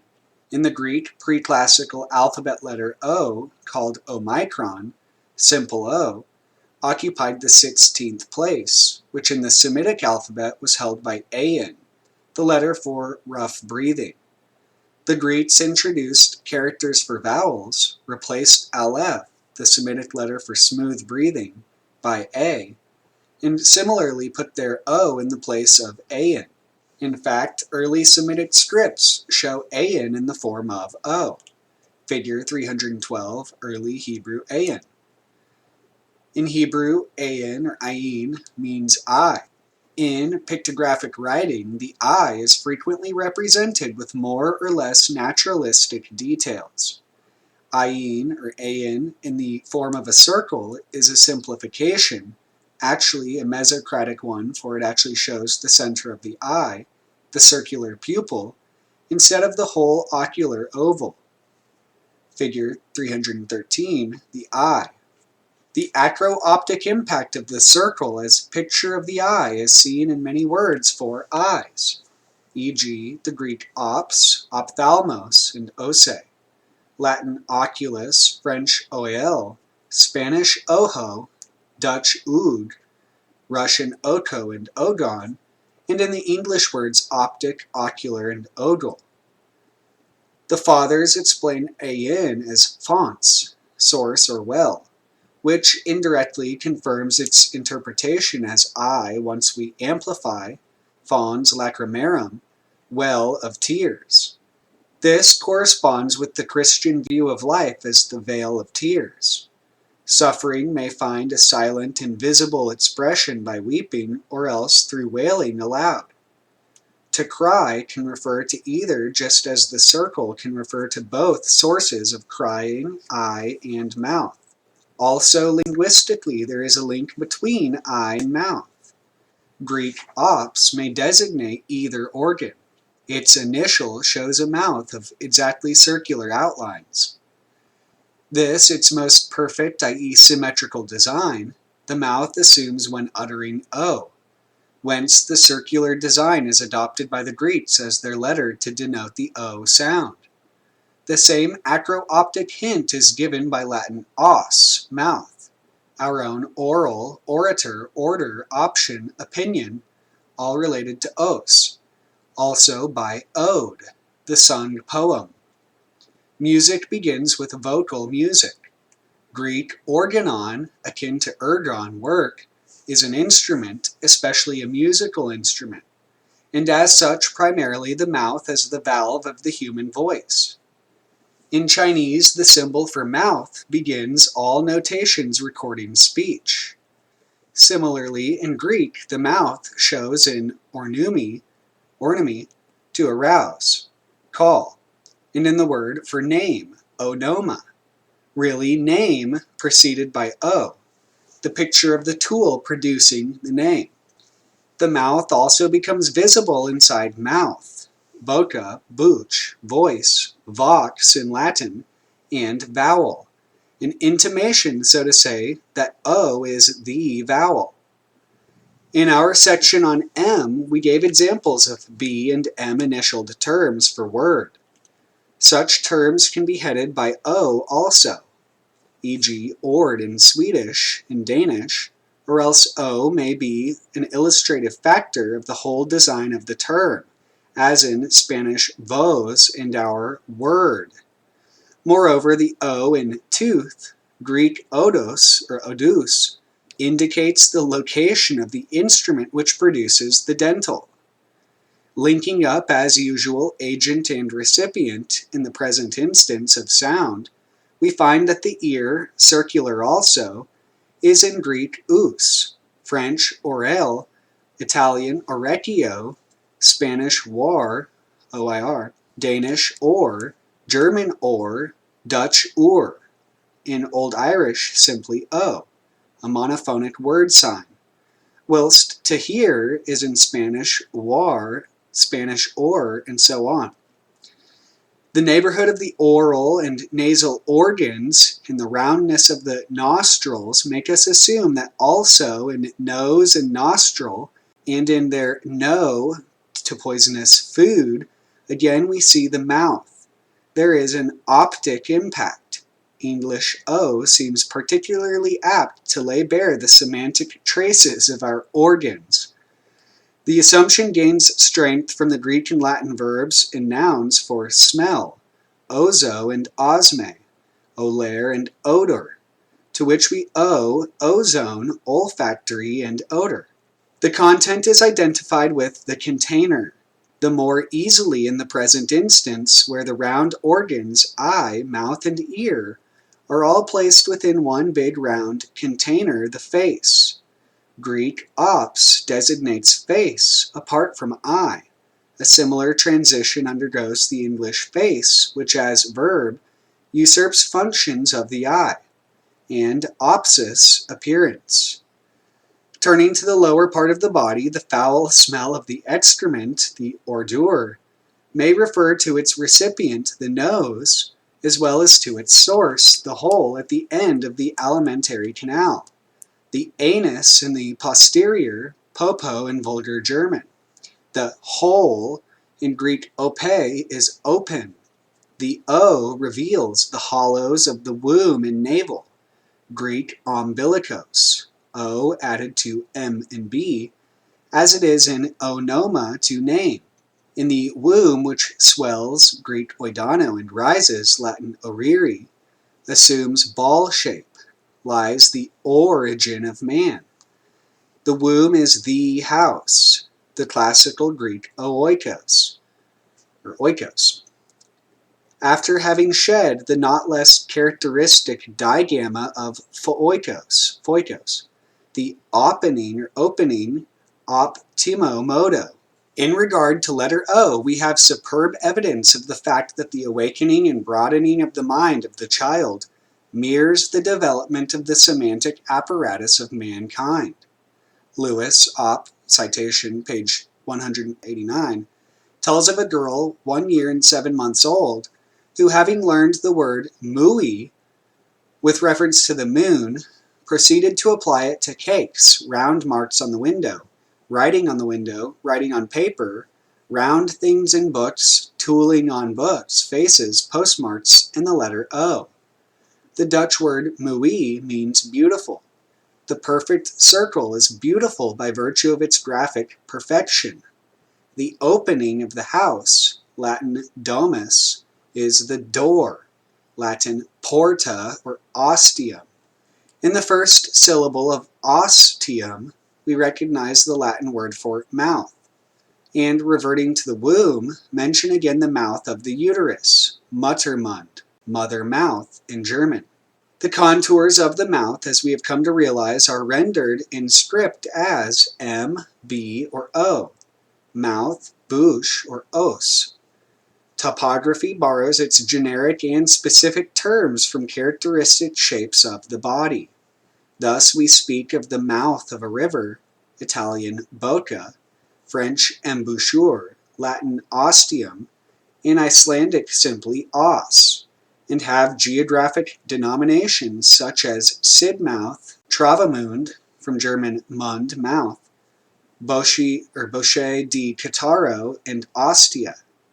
Exactly similar expressions of meaning occur with Greek Selene, moon, Selene, which at the same time is the name of the moon-shaped cake. Greek ops for face, see above, okno, Russian for window, Danish or, ear, which in turn lends its name to the Scandinavian penny, the obolos of the Greeks, whilst in German the eye of a needle is called Ohr, O-H-R. The moon, German Mond, displays in its total phase perfect roundness. The sun does so at all times. Pictography takes the letter into account in reproducing the solar disk. It is ubiquitously shaped as circle. The sun is in Latin sol, French soleil, Italian sol, German song. The circular design is a reference not only to the sun's shape, but also to its circular journey around the earth. Extending the metaphor further, the hieroglyph of the sun signifies also year, and its even smaller portions, season. Greek oros, day or hour. In Italian and Greek, hora. The countries where the sun rises, Latin oriri, are acrocratically named Orient. The east is Ost in German. Also, light, as such, is protocratically rendered by the hieroglyph of the sun. It is Ogon in Russian. Figure 315, the sun. Californian petroglyph, Hittite, Ancient Chinese, and Egyptian. The great source of light and its recipient, sun and eye, are both symbolized by the circle. And the dot in the Egyptian and Chinese pictograms for sun, figure 315, stressing the intensity of its light, is found in a Cretan symbol for eye, and an ancient Semitic ayin or ayin, which moreover has doubled contours, figure 313, 1 and 4. Latin orbis, with the abstracted connotation of ring and anything round, is the circle of the zodiac in the vault of sky heaven, Greek Uranos, Uranus, as orbis terrarum, the terrestrial disk, ops. Shakespeare in Antony and Cleopatra says the little o is the earth. We interpolate the earth circle, translating literally Erdkreis, the German for horizon. The little o of this word is the initial of the Greek orison, horizon, Italian orizzonte. The hieroglyph horizon, though, is oblong, a large O lying flat, and in the pictography of the Ewe Negroes, the world is shown as oval, the world egg. Figure 316, hieroglyph horizon island. Figure 317, Ewe Negro world.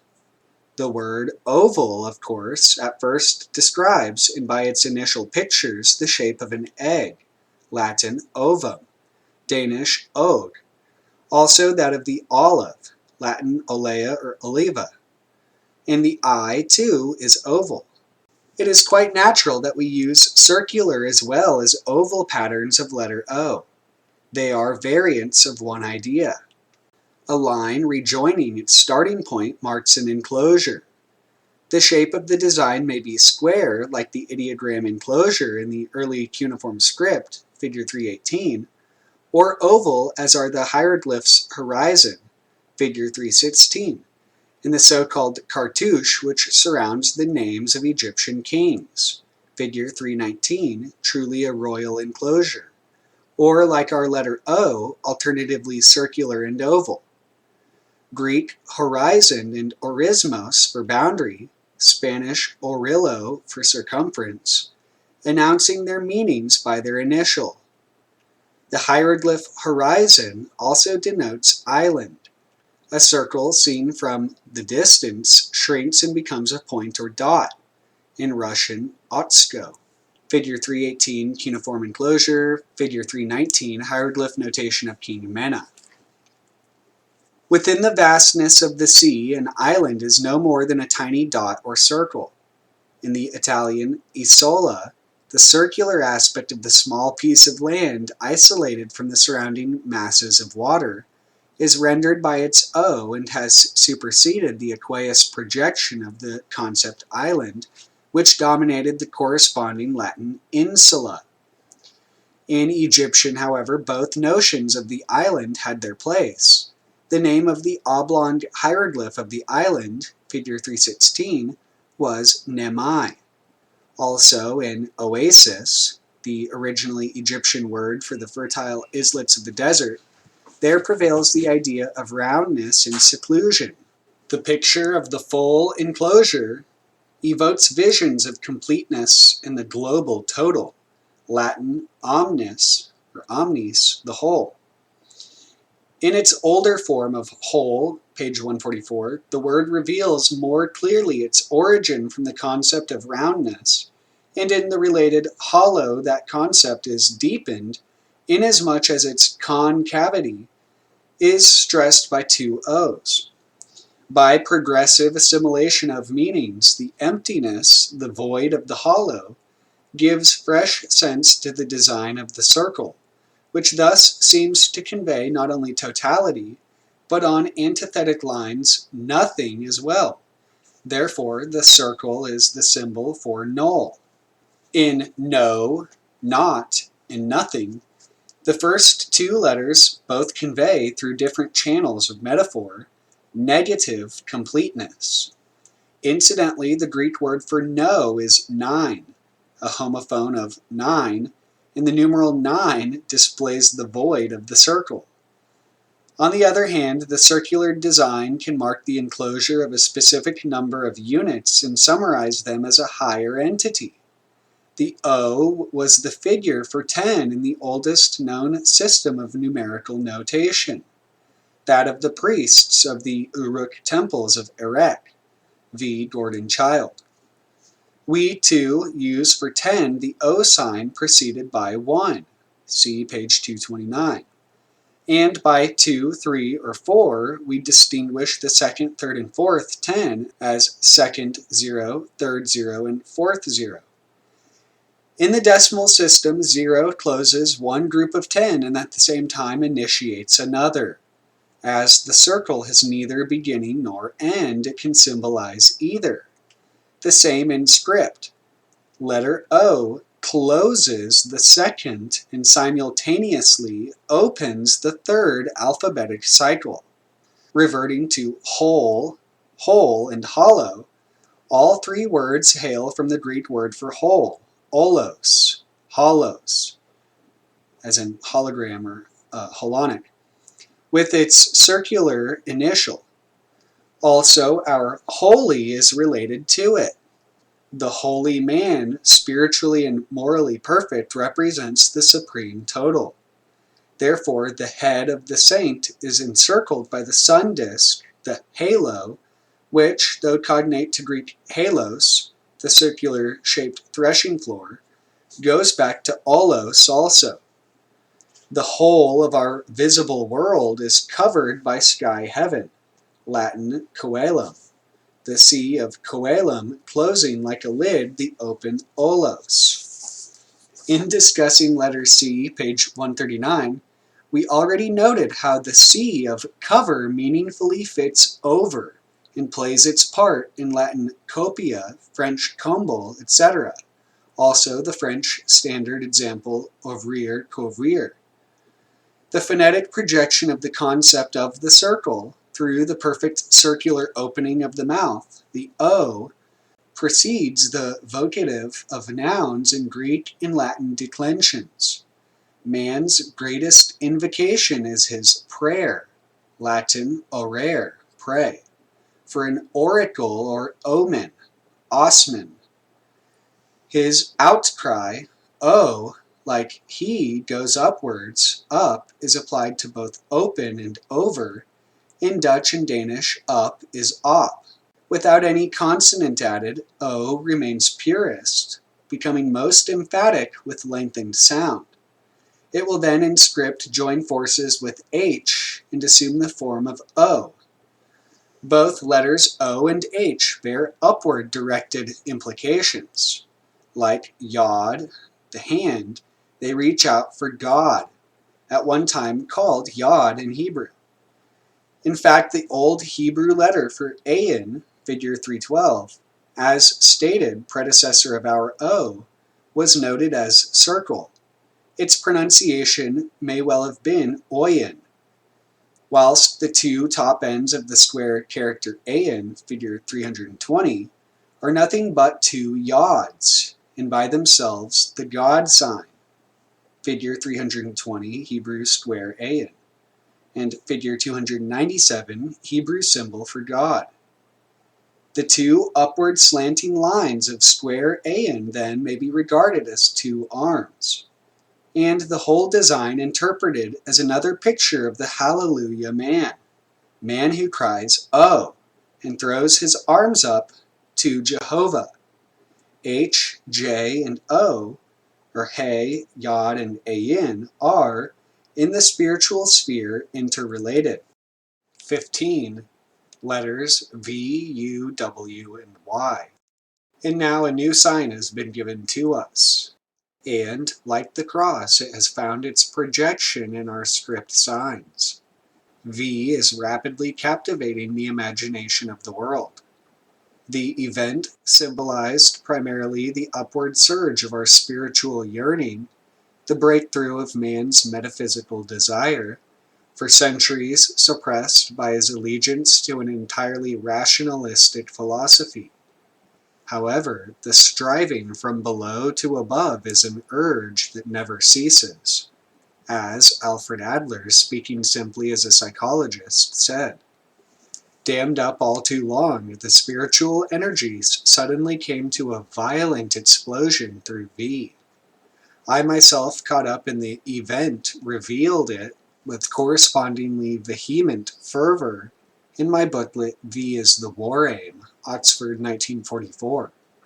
V was more than the signal of the Allies to achieve victory over Hitler. It called for the victory of divine forces within the souls of all warriors, on either side of the front. I visualized V soon after it had made its first appearance as two human arms raised heavenwards, the primordial praying gesture, and before long found it as prototypal script sign in those hieroglyphs shown in section 4, figures 288 through 290. But there are records of much more ancient times to hand, e.g. designs scratched on Egyptian pre-dynastic pots of the Amratian period, or Amratian period, and numerous Bronze Age pictures. Figures 288, 289, 290, 379, hieroglyphs, figure 380, Bronze Age, that principally the spiritual message at its core had caused V's worldwide spreading has for up to 15 years been doubted and debated, the subject of correspondence, interviews, and articles about V is the War Aim, and I have recently written a voluminous book on V now awaiting publication. Meanwhile, a reprint of the 1944 booklet, amplified by some references to topical events since the last end of the last war, came out under the heading The Victory of V, Autumn 1958. So as not to burden the reader with too detailed an analysis, the present study of V comprehends, as indicating in the heading, U, W, and Y, its nearest relatives. However, V is affiliated also to B, F, and G, E and H and O, S and X. Its, so to say, more distant connections, links with these letters will also have to be mentioned. V, U, W, and Y are in fact variants of one and the same design, as letter V first documented in the Semitic Vav, or Wa, which the Rites took over, figure 263. The change and interchange of shape of U, V, and Y, their varying pronunciations and applications, all this is for historian and phonologist to recount. Here only the following need be briefly pointed out. In early Greek inscriptions, both V and Y appear and denote without distinction the same sound. Later on, a division qua outline as well as phonetic designation takes place. The consonantal or semi-consonantal sound of Semitic Vav was rendered by digamma, figure 199, precursor of our F. Its design foreshadowed by the Vav of the Samaritans, figure 381, Vav, digamma, and F, holding the 6th place in the Semitic, Greek, and Latin alphabets. Figures 199, 381, and 263.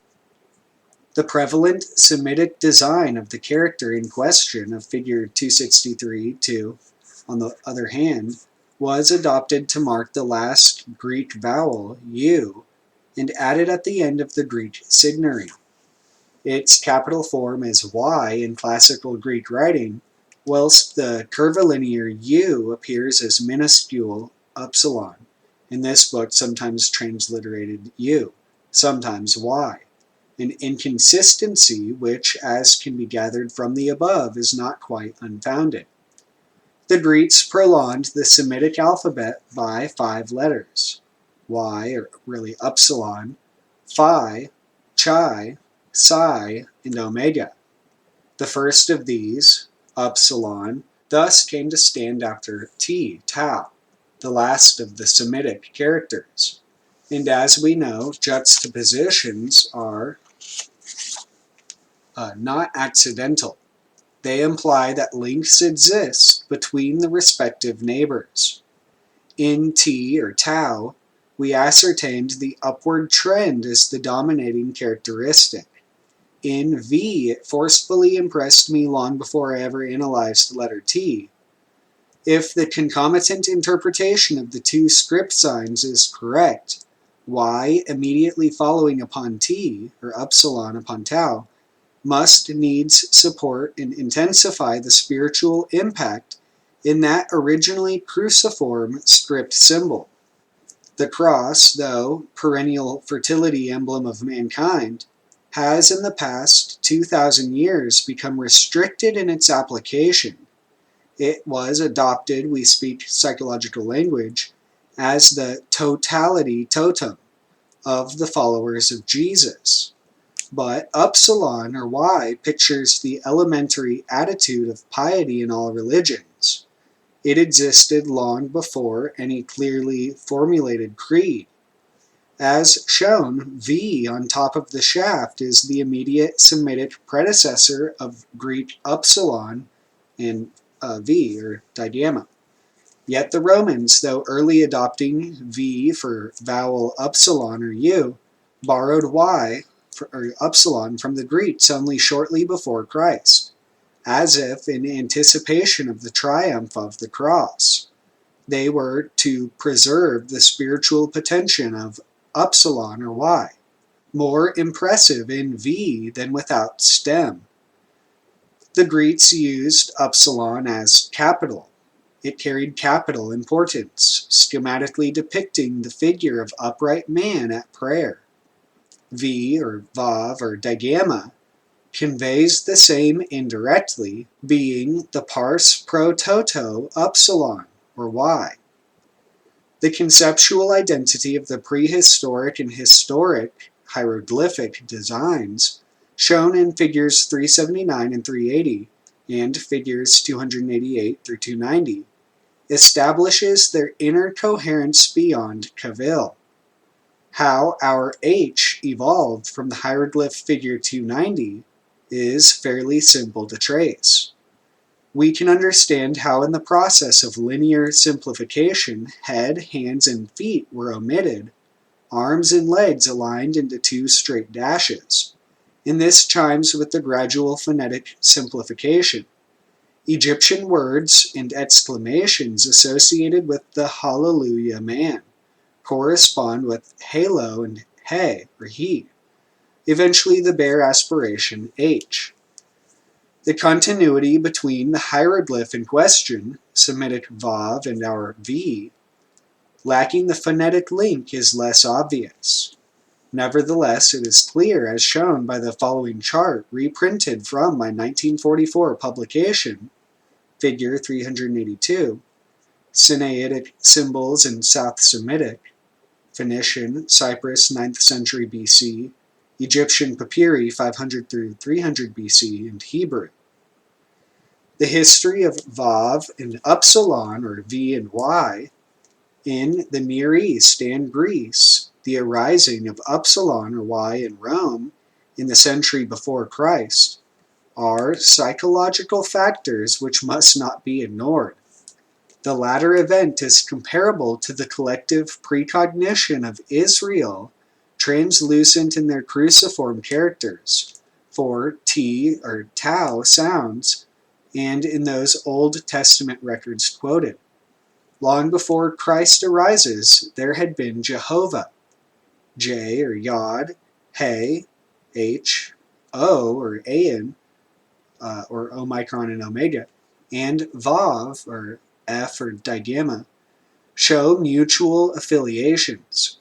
The reader is invited to go over our sections on H, J, and O, or He, Yod, and Ayin, especially to recall, see page 254, the two arms and hands, yods, in Hebrew square ayin, figure 320.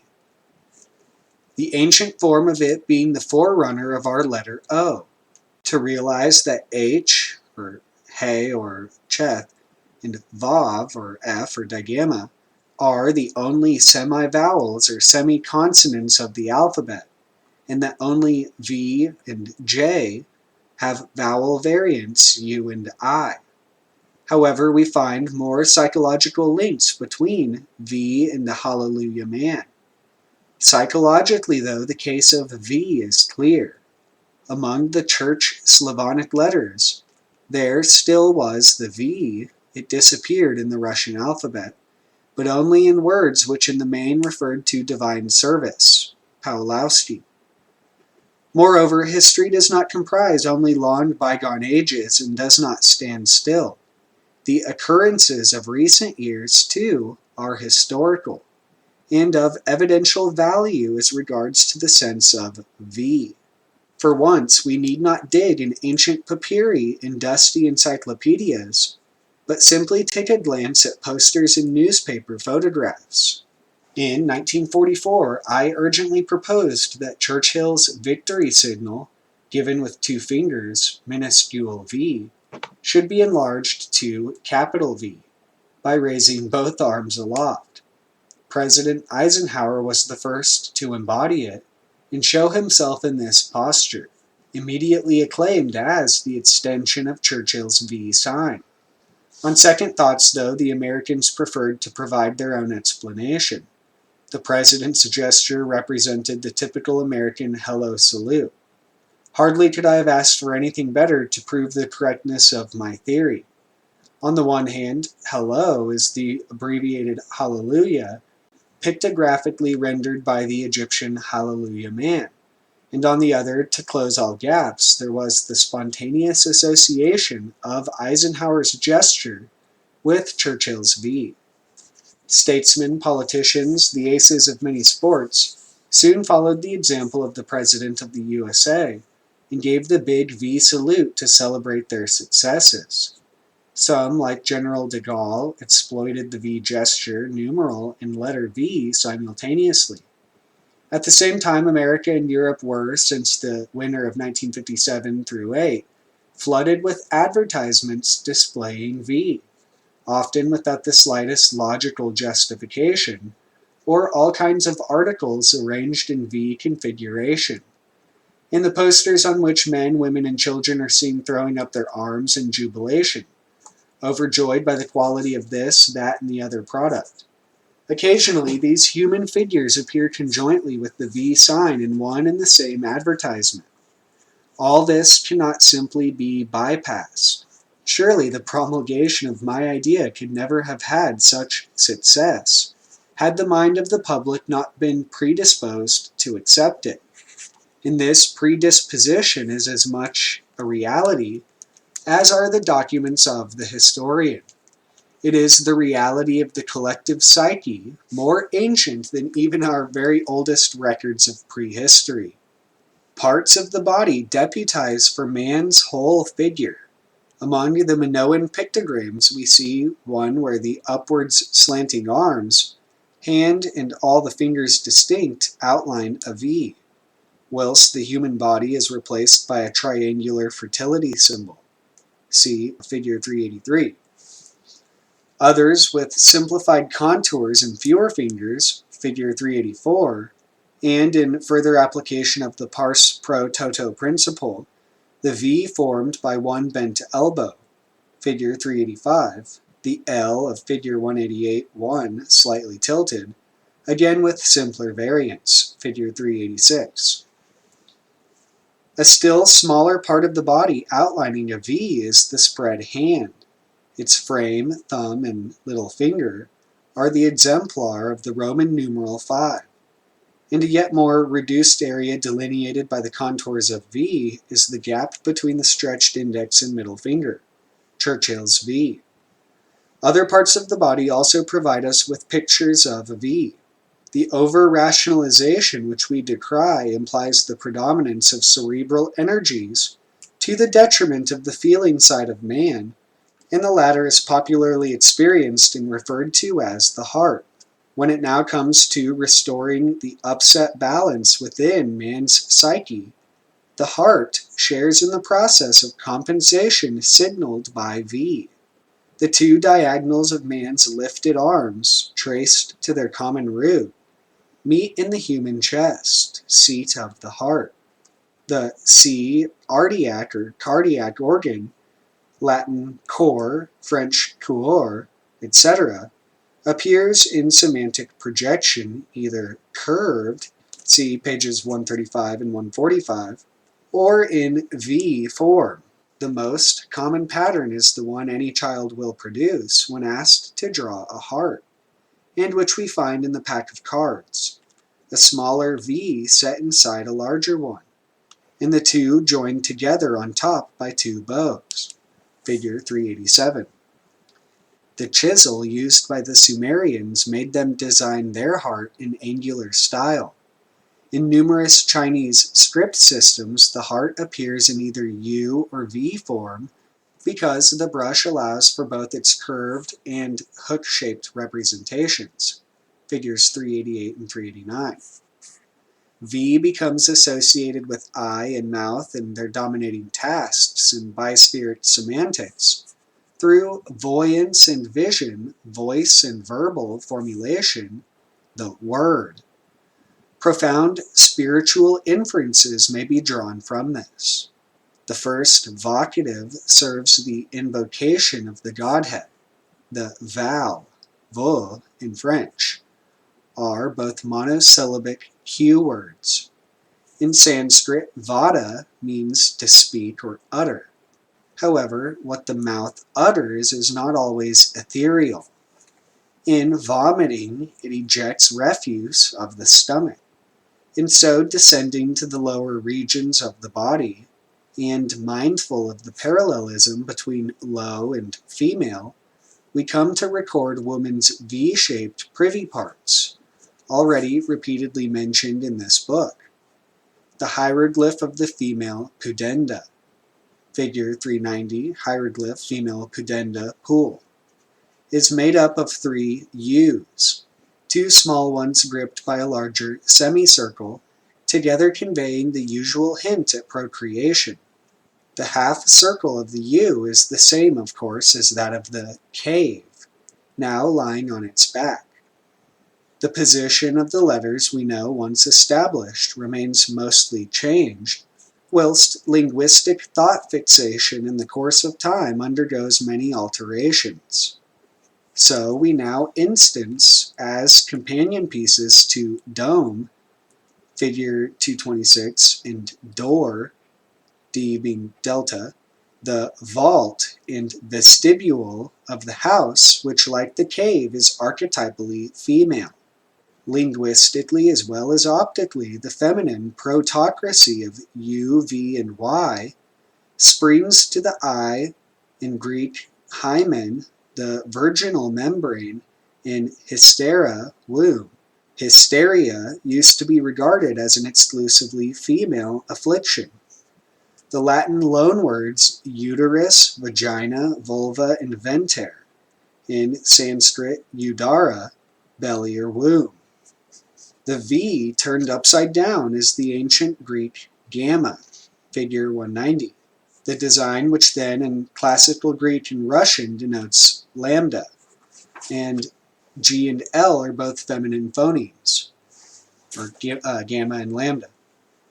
The inverted V can also be discerned in the Sumerian pictograms for udder, figure 194, and center of the body, figure 193, indubitably a female body.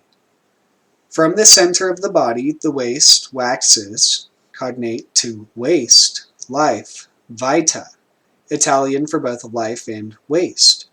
To live is in Latin vivere, the latter resounding in our quiver, pronounced quiver, to tremble, rapid motion, to and fro. This is a clear reference to woman's reaction to the sex act, in rapid motion or motion as such identifiable with life. Quick means both moving and living. The phrase women quick with child tellingly exemplifies this. Figure 190, Ancient Greek gamma. Figure 193, center of body. 194, udder. The V, 90 degrees tilted in Assyrian, marks the introitus. See our figure 200. And there are some etymological references which echo this V picture. Sanskrit vik, to enter, its root wik, to enter, come to vicinity, derives from it. We remember, woman is forever the second person, the neighbor, and also wik, to give away, yield. Some of the significant Latin deponent verbs mentioned in Part 3, Section 21, sequa, pronounced sequi, cognate to Sanskrit veti, to follow after, venari, to hunt, allied to Venus and venereal, venerari, to worship, and vereri, to fear. Finally, to win, answering Sanskrit van, to love. Thus, the V-shaped indentation on top of the hieroglyphic compounds to procreate, see our figure 212-2, now reveals its significance in both realms of semantics. So does the one in figure 150-1 embrace. The sideways opening V of the Assyrian ideogram introitus, less its second reinforcing line, found fixation in our own script as the right-hand half of K, initial of German kind, child, or kind, child. Similarly, there is correspondence between C and U, which comes to represent the female belly as well as its fruit, container, and content. The Greek hymen or hymen, etc. also denotes the fetus. In addition, there is an analogy between U and E, the script sign which depicts the child being pressed out of the womb. We again refer the reader to the similarity between the lower epsilon-like part in the hieroglyph of the Petrurian woman, figure 248, and the outlines of the mes, figure 249, the talisman facilitating the delivery of the Egyptian women. Our illustration in figure 391 is that of a hieroglyph showing an object used in birth ceremonies, a V inside a Y, the double contoured stem doubling its efficacy. The basic law of magic, like produces like, accounts for the use of either charm. We further recall the likeness of the designs E and G, particularly in its curvilinear variant, Greek minuscule epsilon. Both picture the womb, though with the opposite biological implications, introitus and exit. The Sanskrit udara, womb or belly, contains the adverb ud, out, a self-explanatory prefix. The Greek and Latin adverbs for out are ek and ex, e in abbreviation. The analogy between E and U appears fairly cogent. Biologically, as stated, the outcome, the issue, what goes out, exit, is the child. Its emergence is preceded and accomplished by the mother's woes, German Wehen, Hebrew Huel. See page 214. The outcome, the event, Latin e, out, venir, to come, is rendered in event, by E and V combined. They join forces to stress the importance, magically speaking, to promote the event. The first three sound signs of the word Eve by themselves are the name of the Ur-mother of man, or the Ur-mutter of man.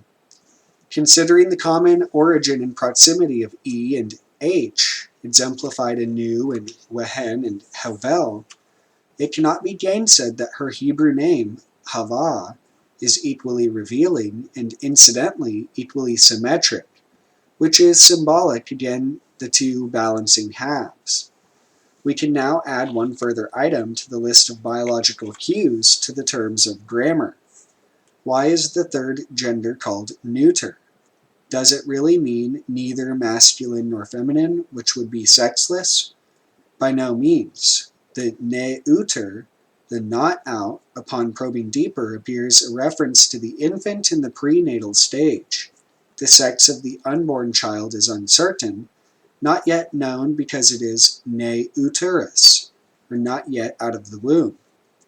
By extension of the primal sense of neuter in some languages, the child come to life remains a neuter, e.g. Dutch and German het and das Kind. In English, the child can be referred to it or he. The masculine French and Italian nouns enfant and fanciullo express the pervasive preference for male offspring. The evidence can be further augmented.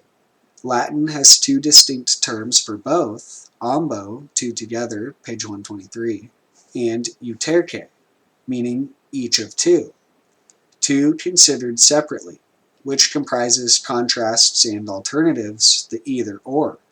Either the one or the other sex will mark the fruit of the womb, which is to safeguard the continuation of life. This continuation, the link with the future, is the great human and. Thus we find que and attached, like the unborn child, to the uterus in uterque. It seems suitable to quote Ludwig Wittgenstein, who asks if the formation of concepts can be explained by facts of nature. Should we not be interested not in grammar, but rather in that in nature which is the basis of grammar? In neuter, n prevails. The negative sense of n is only a partial connotation of the general female sense of this symbol, which we now encounter in the nu or nu diphthong, in the form of nu or nv. In navel, Greek o omphalos, Latin umbilicus, also meaning center. The two Greek and Latin words are antecedents of womb, letter W, as it were, clarifying the specific female character of that opening. Similar signification attaches to the W in whole and Hor, German Hur. Letter W is a medieval creation and the more or less contemporaneous arising of the words womb and woman, not accidental. We can now supplement the dark inside of the womb by adding the Russian adverb for in, written b, pronounced wa, or w, a telling word sign. The interchangeability of feminine sound symbols is patent. With woman, we continue the sequence of game and gamos, wedding, dame, femina, and femme. Woman is the shortened Old English with man.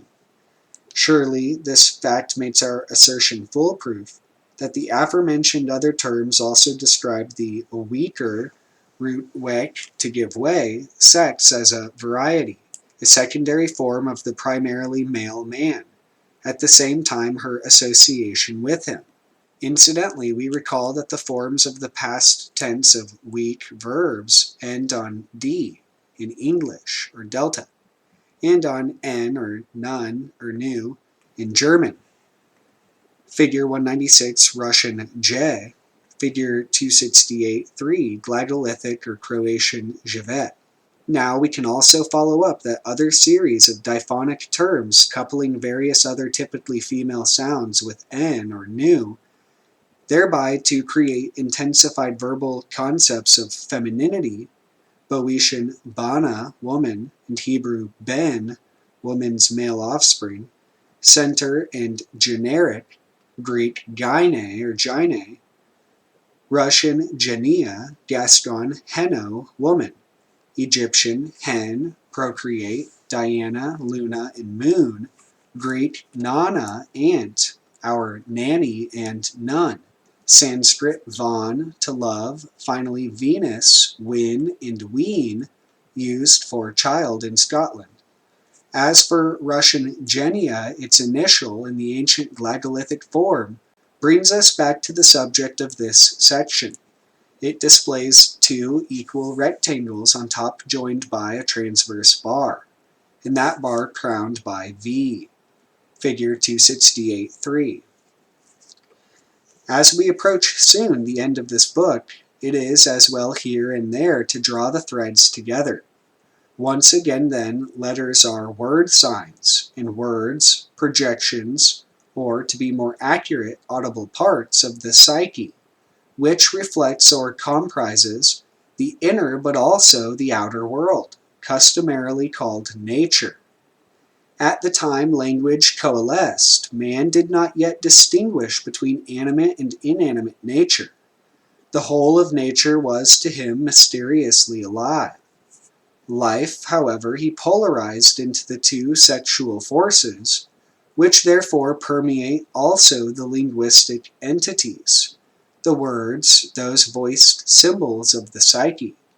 Hence our words obtained and retained masculine and feminine genders. Primarily our main words, literal translation of Hauptwort, German for nouns, and the neuter gender then announces not absence of, but uncertainty qua sex. It raises the question, which sex is this to be, or which sex is it to be? Woman herself, the great query to man, will provide the answer.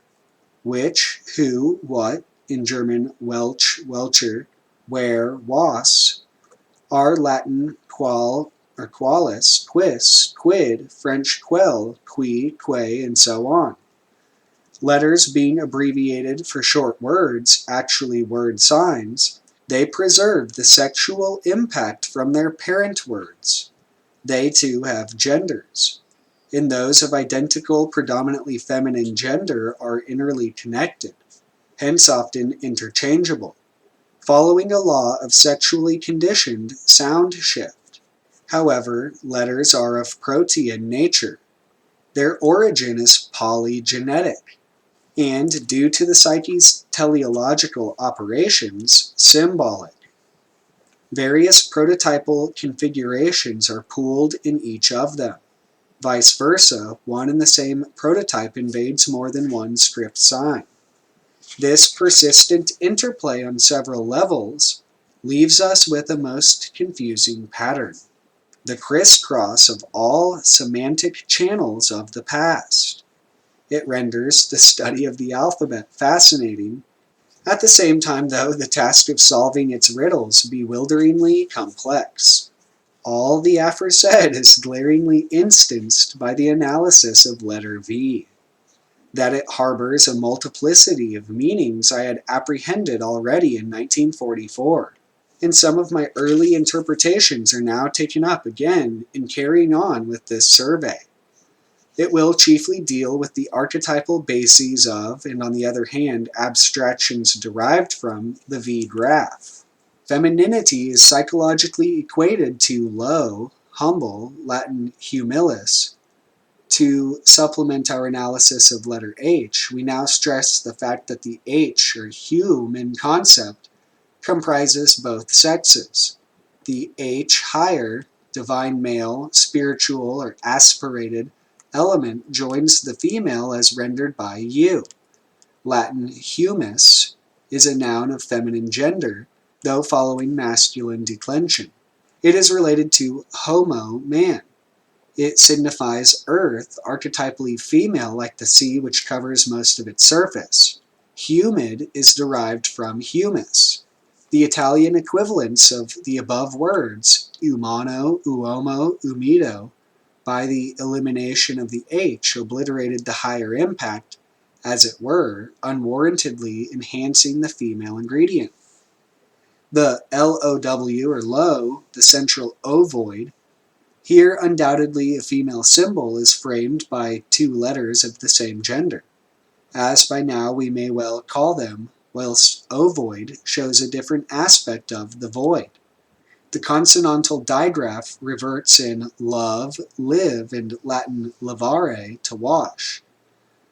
The combination SW is recurrently used in English aqueous onomatopoeia. Swash, swell, sweep, sway, to name but a few. Also without S, U, V, and W provide aqueous meaning. Latin aqua, pronounced aqua, is water.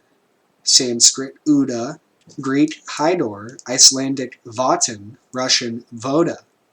Life rises from the water. Some interest therefore attaches to viva or viva, the feminine form of the Italian adjective for alive, and its reappearance in the Italian viveo or viveo, German weher, for pond. Pindar's Hydor Ariston, Hydor Ariston, praising the supremacy of water, is more than a medical prescription. Its root is the magic concept that water not only promotes but creates life. The double V of vivat, or vivat, may he live, implies may he live long, not vivacity but natural vigor. And longevity is the primary sense of Latin vivacitas or vivacitas. The well is in German quell, pronounced quell. The hieroglyphs for well showed the water inside a semicircular design like U, the maternal earth, its container. Figure 392, hieroglyphs, well full of water and female genital. See also figures 225 and 390.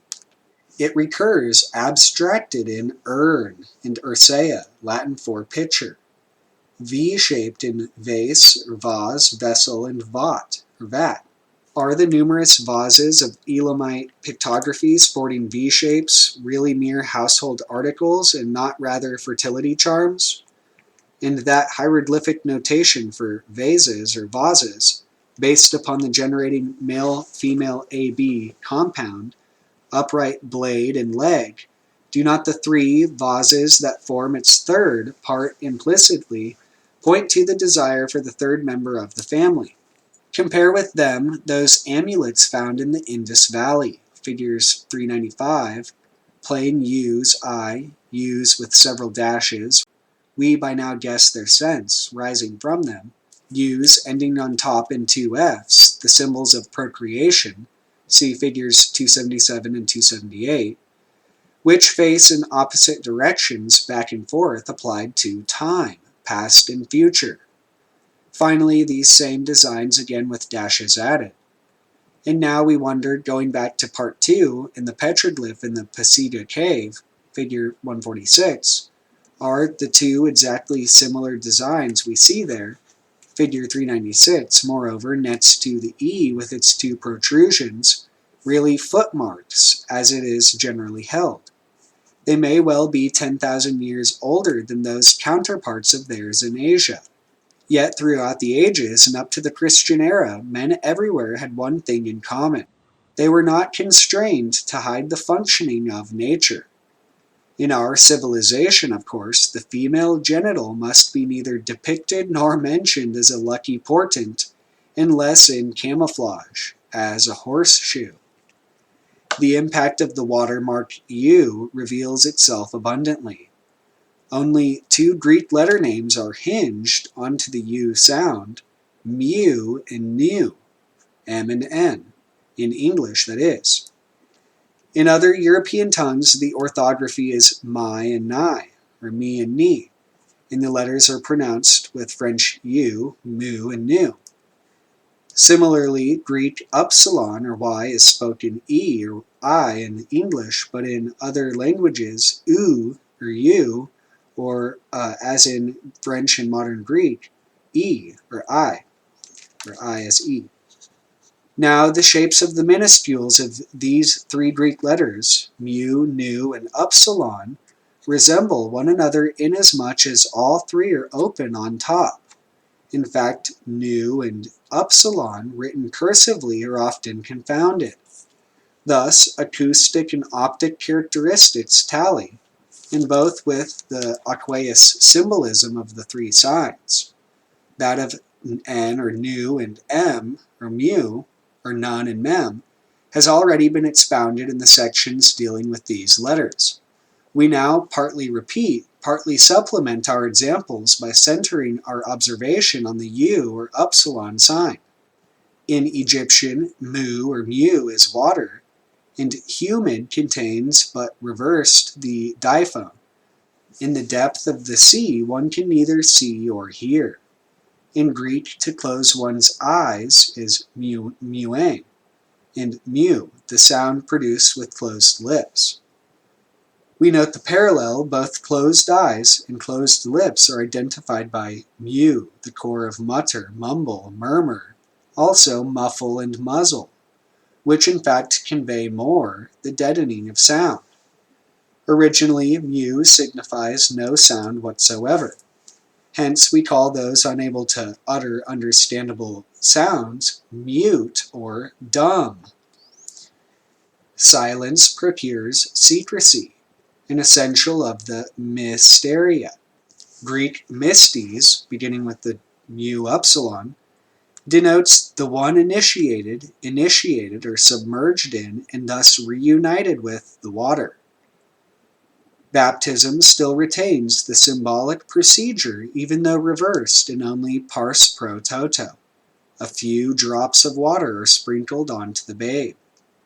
Human life, physical and mental, grows out of the nebulae, the vaporous water. This is echoed by mu. Compare mummy with Sumerian mumu, the philosophical principle of creation. Also the name of the god of wisdom and writing, son of the god of water, which is regarded as the primary principle. The name of the Sumerian water god is Enki, that of Mumu in Akkadian tongues, Nebo. M and N symbols overlap. The U or upsilon joined to N or nu resounds significantly in nun, which is nun vav nun, in Egyptian water, and in Hebrew fish, Latin unda, wave, Sanskrit udan, Italian nuvola, and French nuage for cloud, or nuage. And again, illustrating the sound-sight correlation, Greek nuthos, dumb, and nuthodes, dark, or nithides. On the other hand, Greek nous, or nous, mind, reason, intelligence, design, purpose, records the higher spiritual creation, so nous. When U or Y stands between N and M or M and N, there arise terms like nymph, numb, the concept of the deaf-mute extended to comprise the paralysis of all senses, Latin numen, the divine will which is opaque like water, and mundus, the world, the terrestrial world, that is mainly water, and apparently the residue of the division of even greater masses of water. Let there be a firmament in the midst of the waters, and let it divide the waters from the waters. Genesis 1:6. In Greek, to divide is nemein, or nemein. We see two water symbols, two waters, divided by a vowel, like M and N in mundus, and thereby render by the customary antithetic device the active concept divide. The division, then, is the cosmic separation of the higher and lower waters, whilst what we normally call division really refers to the birth process. And so it's funny that 78 is divide plus divide, or 39 plus 39. The emptying of the womb, see page 210, and reached its eventual meaning by metaphor. The noun that corresponds to nemein, to divide, is nomos, conveying first what is apportioned, implicitly after division has taken place. And similarly, German nemen, to take, seems to have gained its acquisitive connotation in developing the earlier one of apportionment. But nomos also signifies a very ancient kind of song or ode, primordial vocal expression. In the beginning was the word, Greek logos. The Sumerian mumu signifies also the creative word. The mn, or mu-nu, or mem-nun, must be older than the lg, or lamed gimel, or lambda gamma diphone, nomos older than logos, yet both words are formed on feminine consonants and the O sound. Sanskrit udan, Latin unda, French vague, In the related German Woge, as well as its synonym well, the well with E added, are all nouns of the feminine gender and mean wave. So waves, again, is 78.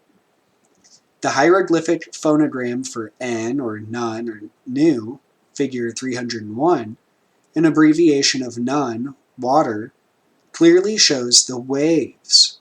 But the wave line of the hieroglyphic phonogram, if slightly shorter, is visible in wave.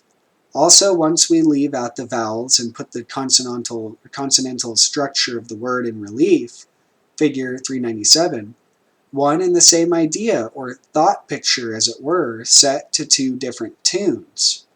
The Egyptian is metaphorically symbolic. The English, one the product of onomatopoeia. Figure 397. Waveline and serpentine are synonyms. The motions of the sea resemble the propulsion of the reptile. The triangular identification woman, water, and serpent is embraced by the triphonic base UDR, or upsilon delta rho, or vav dalath resh. In Sanskrit, udara is womb. In Greek, idor or hydor, udor, water, and hydra, udra, the huge water serpent. To this U-initialed serpent we add vermin and worm, as well as the dragon Vivern, or Wyvern, offering threefold satisfaction and truly a collector's piece. It hails from Latin vipera, the viper, our most important example.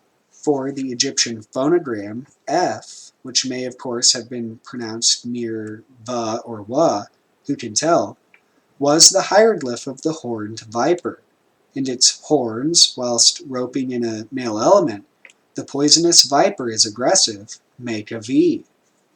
Figure 349, hieroglyph horned viper, phonogram F. In their plurality, slicet totality, waves represent the female element, the vast waves of the sea. Budge lists the hieroglyph pudenda, figure 390, alternatively as pool. Vice versa, Gardiner quotes examples where the well full of water, page 390 or figure 392, is used as substitute for the female organ. The well as the center of the house instances the syndrome of initial W, joining together the concepts of water, center, and house as typically female symbols. The Norns dwell beside the spring of fate. In Old English, fate and fortune, the event determined by fate, are weird or wired. Weird, W-Y-R-D. This term answers Swedish verder, world, as well as word, in German werden. To come into existence in the beginning was the word. Moreover, werden is in German the auxiliary verb of the future tense, and we recall that was and were mark the past. The Norns weave past, present, to be Latin esse, the essential is in German Wesen, and the future into one web. The oldest of the Norns is English weird, German wert, and their well, Erdhar, waters the roots, German Wurzeln of Yggdrasil, the world ash from which sprang the human race. Their task is to symbolize the destiny of gods and men. Etymology does not evidence any connection between well and dwell.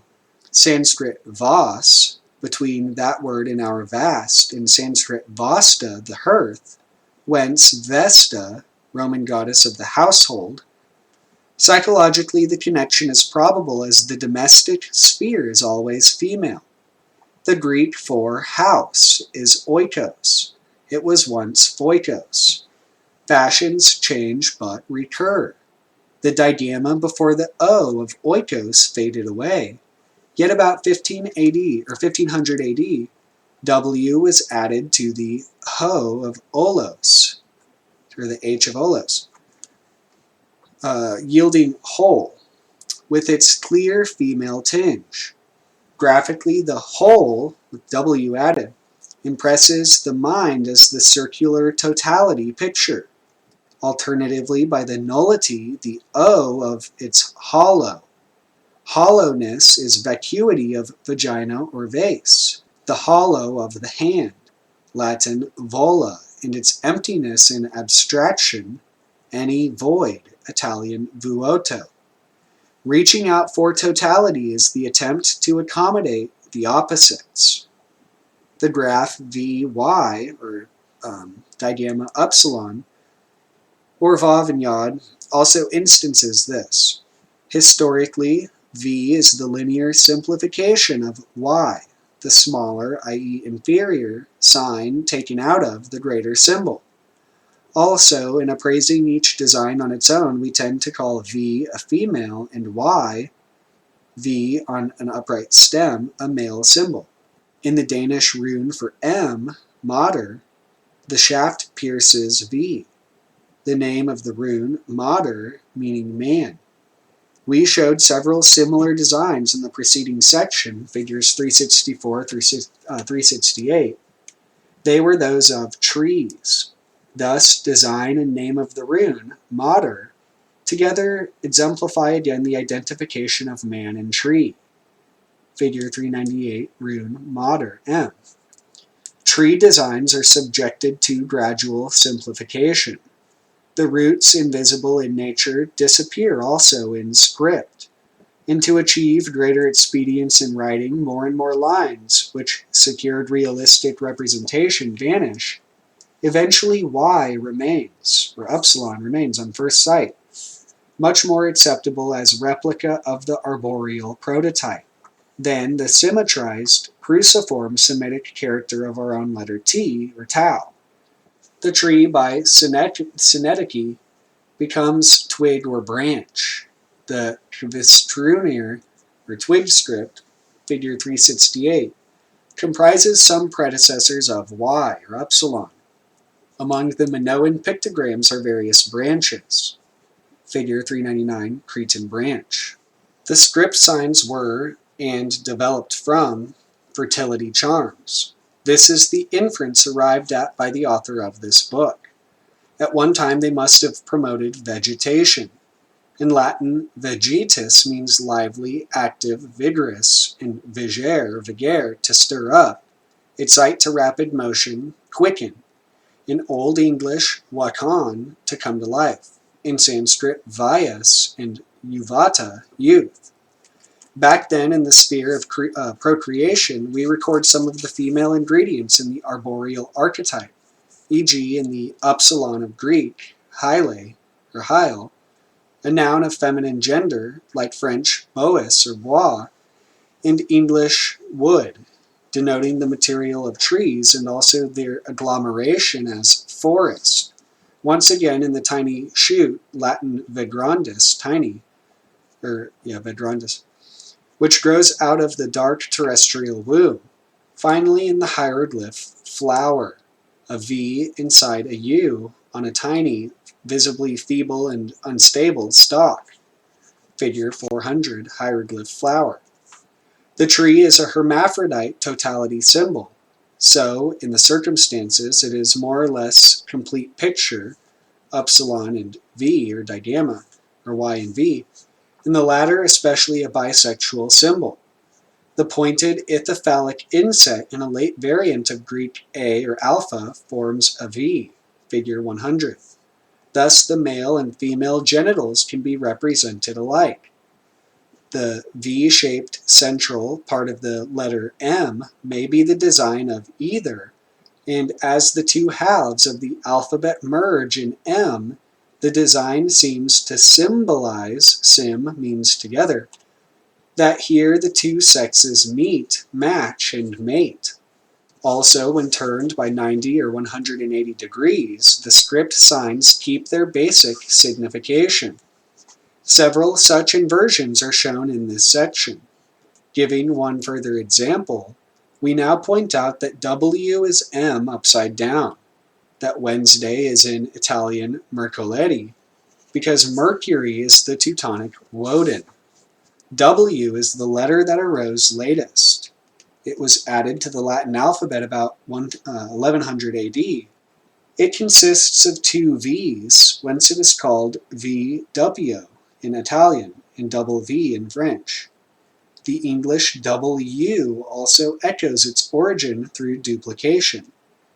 Moreover, the identity of V and U.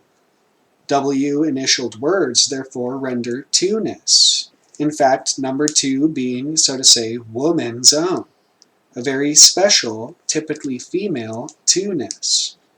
It lies at the root of the very word wife, Danish viv for wife, opening a psycho-etymological cross-reference to Latin vivere, to live.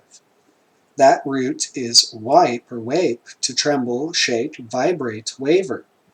Here the link with wave and viper, woman's serpent-like swinging locomotion, the wobble, wabble, waggle, wriggle, so significant for her walk, comes to the fore.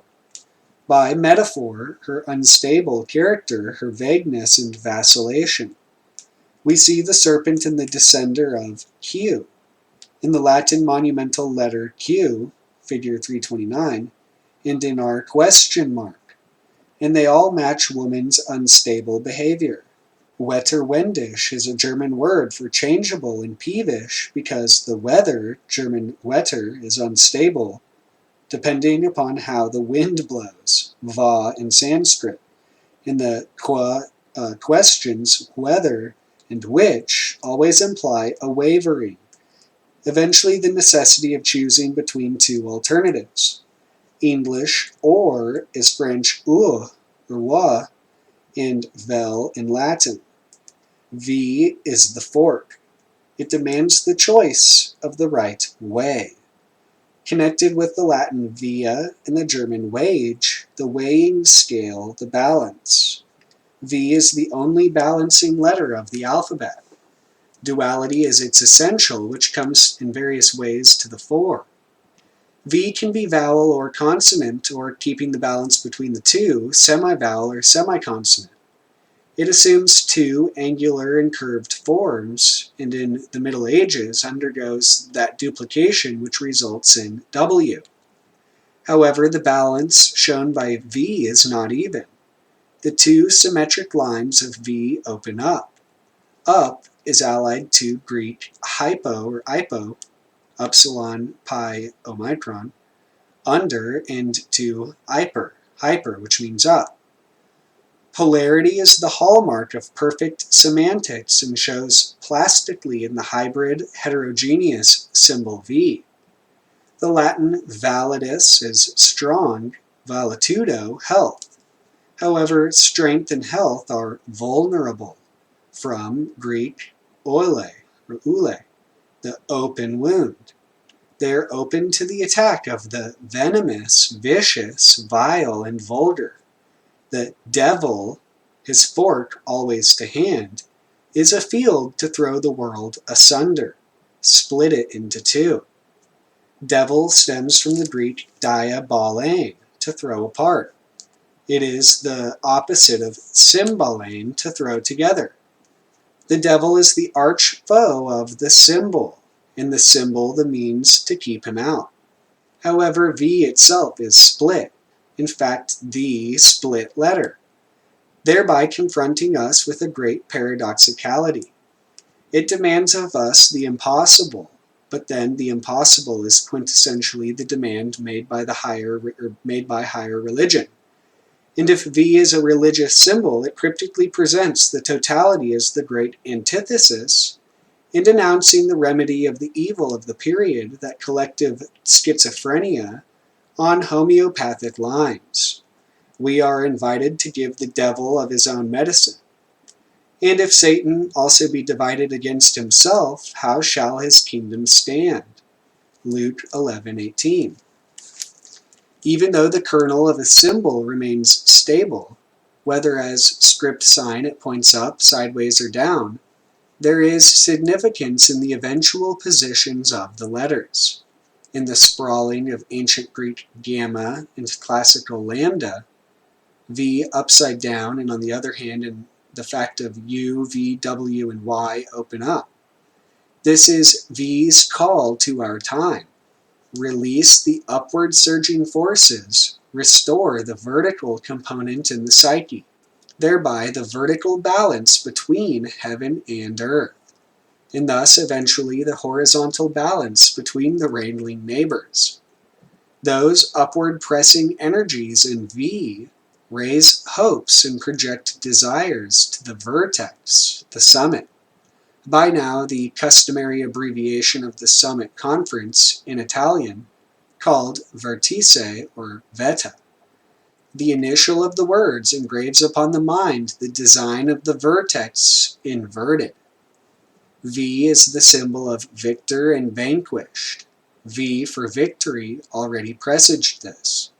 For victory is akin to Old English wig, war, and waging war, the release of mutually opposed forces. At first, assumed to be of equal weight, to balance like the weighing scale, German wage, or wage. By antithesis, however, the balance becomes the very aim of the fight. A wedge has been driven into the vexed world for our benefit. We have to learn the art of the great vice versa, really a hendiatus, giving in a nutshell the sense of V. To lament the sharp divergency between East and West reveals lack of both psychological and historical insight. Genuine totality, a truly healthy wholeness, demands two balancing halves. The ancients visualized the world thus divided into two hemispheres, Greek hemi, half, Orient and Occident. The antithesis persists. Now it is termed coexistence. All right, since some of the outline, I guess, of this has been gone over as good as I can in the time that it's already taken, I just want to go back to this Asia Mysteriosa thing. And in the introduction by Colin Hayward, which is long, it's worth reading, but I'm not going to read all 30 pages of it. He goes into a little more depth regarding this oracle that was given regarding Hamsa, which I tried finding more about it in the search function of Google Books, but it's just interesting how they call it the method over and over. And then Michael Hoffman talks about the revelation of the method. And so, not that there necessarily is a connection, but I was reading that with that in mind. And it just talks about, I was trying to read this book to get an understanding of what this method they're talking about is. And it's taking quite a bit of effort to try to figure that out. But reading this small little section where it gets to Hamsa and the whole thing about Sanskrit, since the instruction to Mario by the hermit was that he should reveal the secret of the operation to no one, then whatever Asia Mysteriosa tells us, it must convince us, but not give away the secret. It must be a fountain of both information and disinformation. All Asia Mysteriosa could do was demonstrate the method and the intellectual context in which the oracle existed, the wisdom and accuracy of its answers, the level of research which backed up its use, and the number of intellectual authorities who had accredited it through actual trial. If it has been treated dismissively in more recent times, we must therefore in part blame the impossibility of the writer's task. We may also need partly to blame ourselves and our desire for quick answers. The oracle is intended to give answers, but it is not intended to be a gimmick. When it was offered a flippant question, it refused to deal with it. The phrasing of the question was a careful art, and then you left it till the answer came back. Asia Mysteriosa deserves the same respect, not because it is right or wrong, but because if we approach it wrongly, we shall misunderstand it. Nowhere is this more apparent than in the answer it gave to René Guénon, which so offended him. Here it is as recorded by René Thimy, page 166. He wanted to put the oracle to the test, to set, by the way of questions he asked of it, a kind of examination for the three sages in their faraway home. Can we set an exam for the wise holders of the truth, for the masters who inhabit the solitudes of Tibet? This is a delicate problem. The answers to the first two issues were, I believe, deemed satisfactory by René Guénon. The three sages were well taught by wise men, by real wise men. But he set a trap for them. He wanted to be sure of their knowledge of Sanskrit. What is Hamsa? He asked them finally. Hamsa means the symbolic swan and also the liberation of the spirit. But did the wise men know this? The answer was enigmatic and could not, in any aspect that we should consider, be seen as contemptible of the questioner. It was roughly as follows. Smoke hemp root from a water pipe and you'll know what Hamsa is. Poor René Guénon made fun of by a mathematical method. But the more one considers this answer, the deeper it is. First of all, it is reasonable to say that to understand Hamsa, you have to experience it, not just be told about it. Taking drugs may be a cheap shortcut, but it probably gets the subject closer to understanding than the mind ever will. So, secondly, I believe the oracle is saying to Guénon, get out of the mind that traps you. Life will teach you liberation, not books. And so, again, the fact that Hamsa is 107 and so is Ananda, which is bliss, and all the things that I've realized regarding that makes me kind of just see that as ironic. But it does mention Ananda down here, although it doesn't mention the value of it. But it says most readers will see Asia Mysteriosa materialistically, purely as a way of getting an answer to a question. This is precisely the practice around which the oracle offers the most cautions, however. Its instructions insist that the questioning must arise out of what Gerard, page 57, calls grave doubt, but might be better thought of as deep contemplation. In other words, that an enormous amount of attention must go into how the question is put. Page 142, the answer from Anselm, which leads to the apology, the interested party admitted having asked this question without concentrating and very rapidly, and he insisted writing it in this way as an experiment, and so on. The materialistic view also dismisses the depth of reference that Asia Mysteriosa has in Buddhist and other thought. To witness this, see the discussion of the concept of moksha, albeit contributed by John Marx Riviere, on pages 137 through 8, or the rather beautiful writing about Anand or Ananda on pages 139 through 40, including a comparison of Ananda with St. John, the beloved of Jesus, as specially regarded pupils of their teacher. Asia Mysteriosa is about a path to God, or what some might call spiritual freedom, not about getting one's career in shape, although there are some interesting answers given to career questions. Or take the following footnotes, which together make a point-by-point commentary on the preface dictated by the sage Tech the Wise. So, I don't know if I should read all that, but it goes all into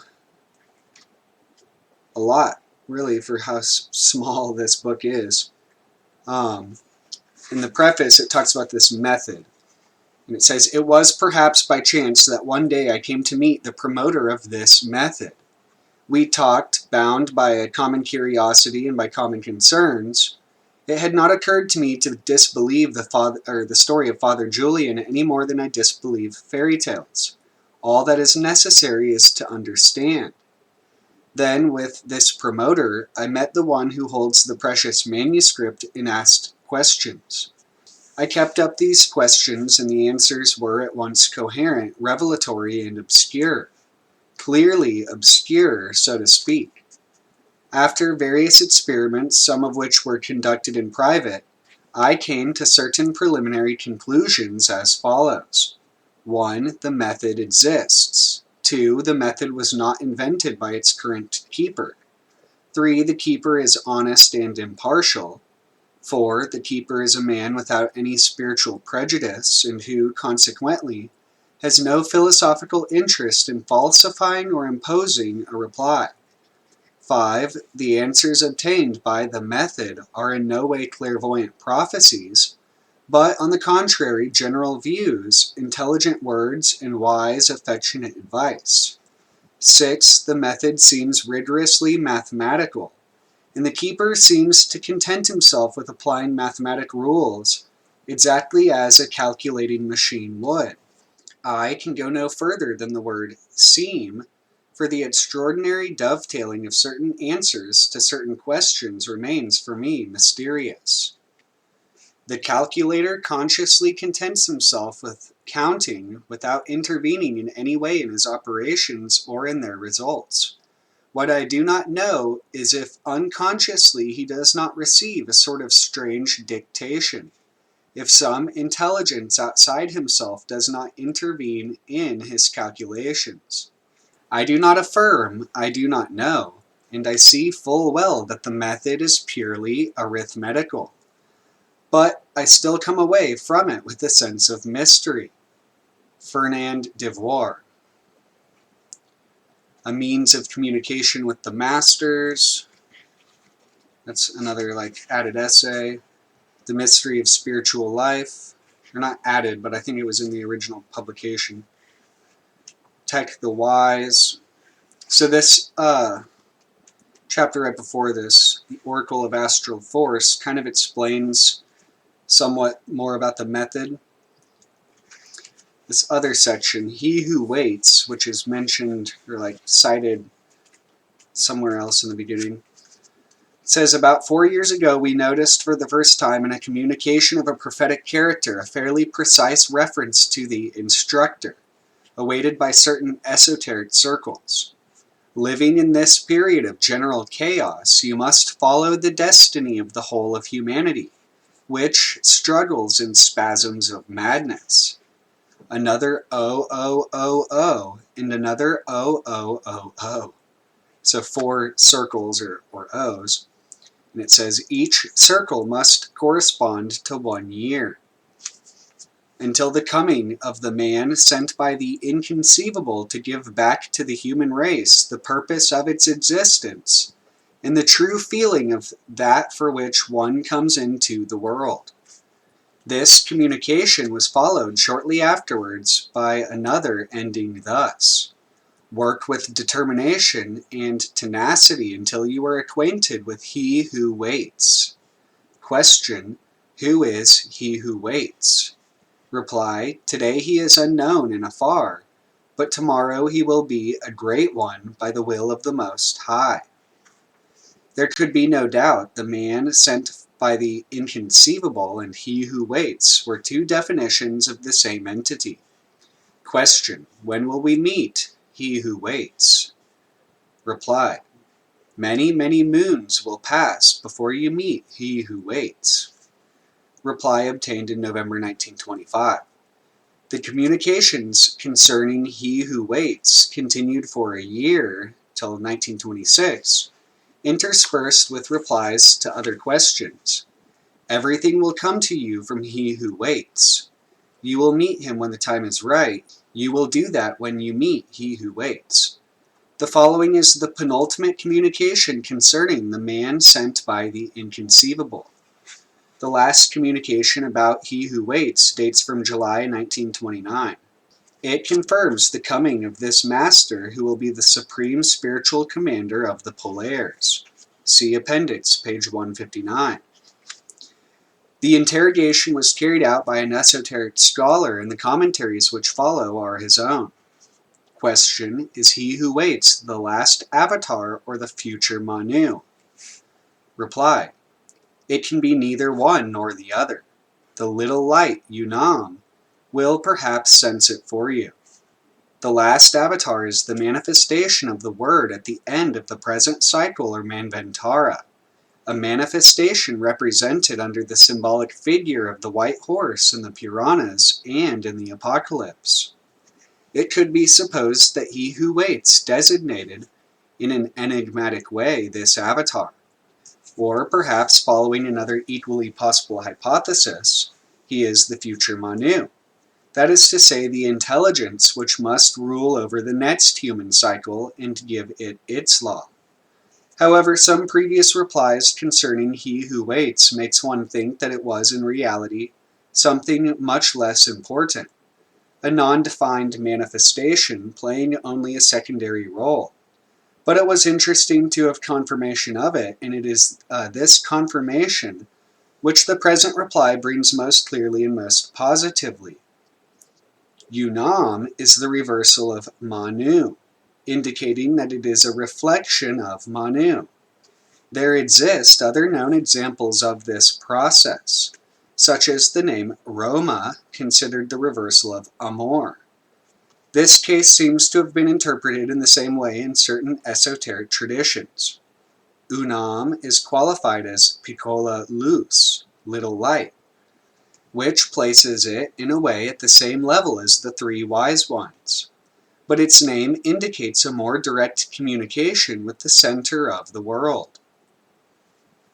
Symbolism of he who waits. We have found in a personal communication the symbolic definition of he who waits. A particularly interesting definition, as much for the entity it designates as for the symbolic form used. This is the sentence that concluded the communication in question. Have confidence in he who waits. 12:13, empty. These three triangles were followed by a rectangle containing the following signs. Circled 8, circled E, circled 18, PRAT. In this symbol, two very distinct parts can be discerned. One, the spiritual part indicated by the three triangles. Two, that of the manifestation on the physical plane indicated by the rectangle and the letters and numbers written inside it. Symbolism of the spiritual part. This part is the simpler of the two, for the numbers 12 and 13 written inside the two triangles signify the 12 doors of initiation and the death and resurrection of initiation, 13. The pure triangle indicates the very high spiritual level of this initiation, also designating a master, a wise one of a very elevated hierarchy. And again, 12 and 13 are the only two numbers that they're like when they're multiplied by themselves or each other show reflections. Not just 12 and 13, but 21 and 31 as well. So 12 times 12 being 144. When it's turned around, 21 times 21 is 441. 13 times 13 is 169, turned around as 31 times 31 is 961, and then also 12 times 13 is 156, 21 times 31 is 651, and there's something to be said for that, especially connecting to the retrosity or the reversal symbolism of, again, 0 through 99 on the diamond, that when you turn sideways again or the square, when you turn sideways as the diamond, shows that perfect line of 11, 22, 33, all the way to 99, and then the perfect reflection of all the numbers. And there's something to be said also, again, for the reflection of the triple numbers as well. And I don't know precisely what pattern that takes on, but that's what I see with this 12 and 13 thing. There's something going on with that. It's, again, 1 through 12 being 78, 1 through 13 being 91. And again, 1 through 31 is 496, Malkuth. There's so much to this whole numerical fabric underlying everything. And also the prime numbers, how they interact with all of this is also interesting. But, so symbolism of the manifestation on the physical plane part. This part, on the contrary, was very difficult for us to understand. And it was only after very long research that we found the thread of its profound symbolism. The letters A, P, E, R, and T, read in a circular fashion, gave us the word aperta, but its Italian or Latin meaning, open, did not interest us from an esoteric point of view. The numbers 8 and 18, examined from 3 directions, did not give us sufficient indication to consider them as having a distinctive and out-of-context meaning. We thus decided to translate the letters and numbers into the phonetically corresponding letters of the Hebrew alphabet. This translation gave us the first key to the strange symbolism of he who waits, for, read hieroglyphically, they indicated to us the purpose of his coming and his earthly attributes. A, aleph, interpretation, power. P, pe, ditto, sound, so interpretation, sound. E, he, religion. R, resh, command. T, teth, wisdom. 8th letter, cheth, justice. 18th letter, zadi, purpose. The outcome, given that the two numbers 8 and 18, the letters cheth and zadi, and the letter e or he were written inside circles, constituting in this way the dominant part of this symbolism, is that we read, the purpose of the coming of he who waits is religion. The word religion is a straight rendering of the same word in French. It seems here to carry a sense present in the Latin of bonding, just as community or brotherhood is bound together. Sound has been chosen for pe to represent the French parole. Pe carries the sense of anything that comes out of the mouth, speech, promise, or word. And so religion and justice, the supreme good. And that to attain this goal, he possesses sound, wisdom, command, and power. Thus, it seems to us that the definition of the one sent by the inconceivable could not be more precise or more complete. This symbolism indicates the great responsibility with which the supreme chief of the polaires is invested. Despite this, we wanted to penetrate the symbolic sense of the word aperta, certain that it had not been put there only for its letters to be translated into Hebrew. It must have a meaning of its own, which we looked for in vain in modern Latin dictionaries. It was only 1 year after having received this interesting symbolic communication that we found the exact signification of this word in an old dictionary, Totius Latinitatis Lexicon by Forcellini. Aperta explained this dignified 18th century ecclesiastic, Inquit Festus Apollo vocabatur, quia patente cortina responsa ab eo darentur. Thus Apollo was called aperta, so that he answered to cortini aperta. Patente cortini, literally in an open pot. Indeed, the tripod was called pot because of its resemblance to this domestic utensil. Totius Latinitatis Lexicon, E. Forcellini, Paravi, 1771. Clearly and without oracular ambiguity. Apollo always spoke in his name and in the first person. He liked to disconcert his clients a little, to hide his thoughts under metaphors, enigmas, and double entendres. He also liked to moralize, and some of his replies are impressions of the highest philosophy. E. Soglio, Dictionary of Greek and Roman Antiquity. We had here the key to the second enigma, for we found in this God, the sun god and god of light, the luminous tradition of the method of astral force, and the indication that he who waits indeed came among men under the sign of Helios. In addition, Apollo being the god of divination, the father, brother, and husband of the Sibyls, the protective and inspiring god of Sibylline oracles, and with his evocation in the symbolism of he who waits, came in a sense to reinforce the oracular character of the method. This double interpretation of the Apollonian symbolism led us to very important research on the Sibylline oracles, and to connect their solar tradition to that equally solar of the Horus oracles in Egypt and of the Bel-Marduk oracles in Babylon. And so this has another section going deeper into the Delphic and Sibylline oracles, the Babylonian oracle of astral force, Bel-Marduk, the symbolism of Bel-Marduk, and the oracle of Horus.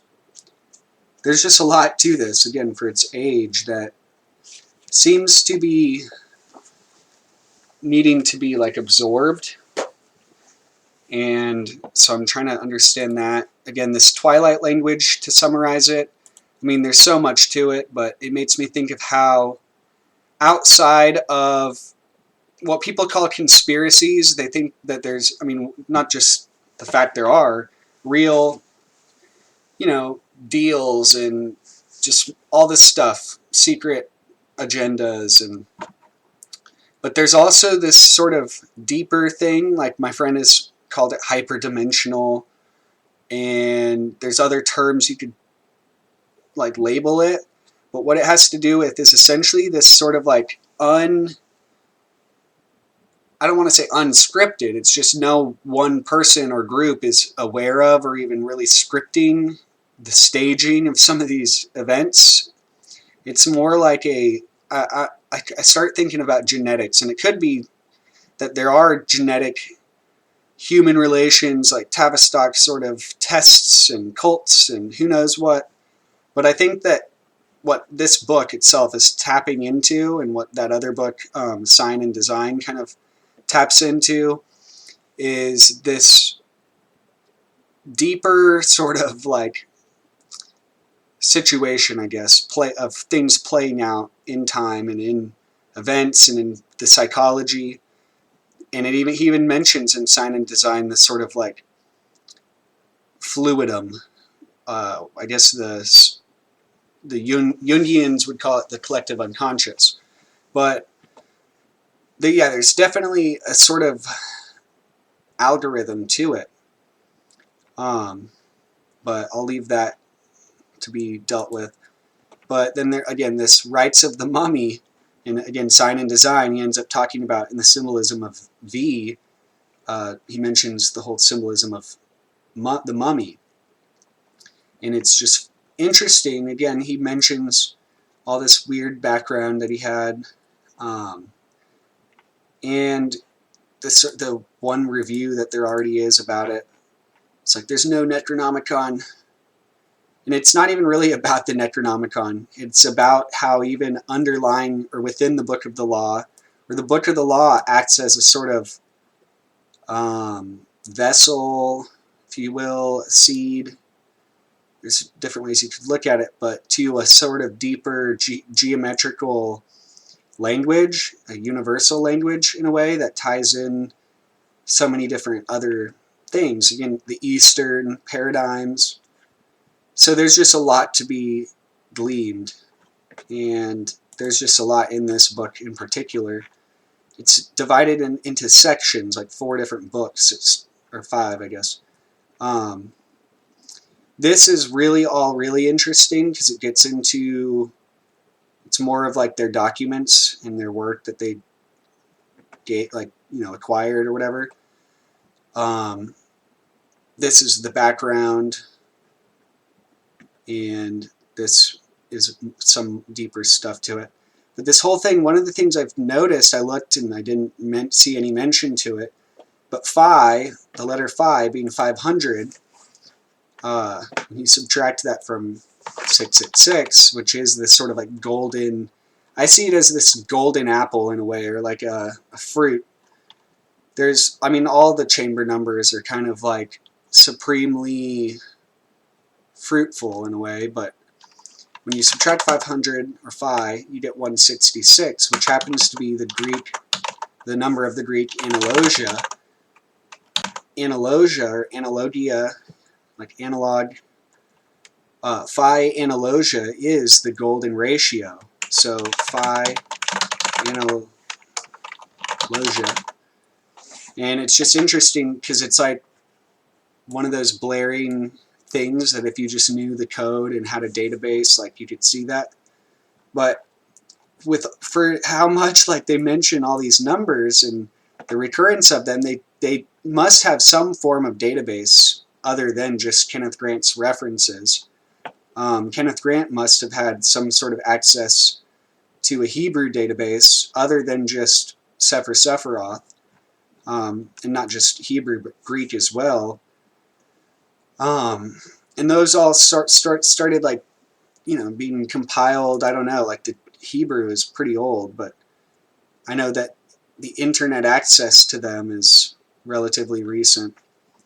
But there's just still so much more to be, I guess, like sluiced, like looked at, like sifted through and organized. Because really, it's again the whole spectrum.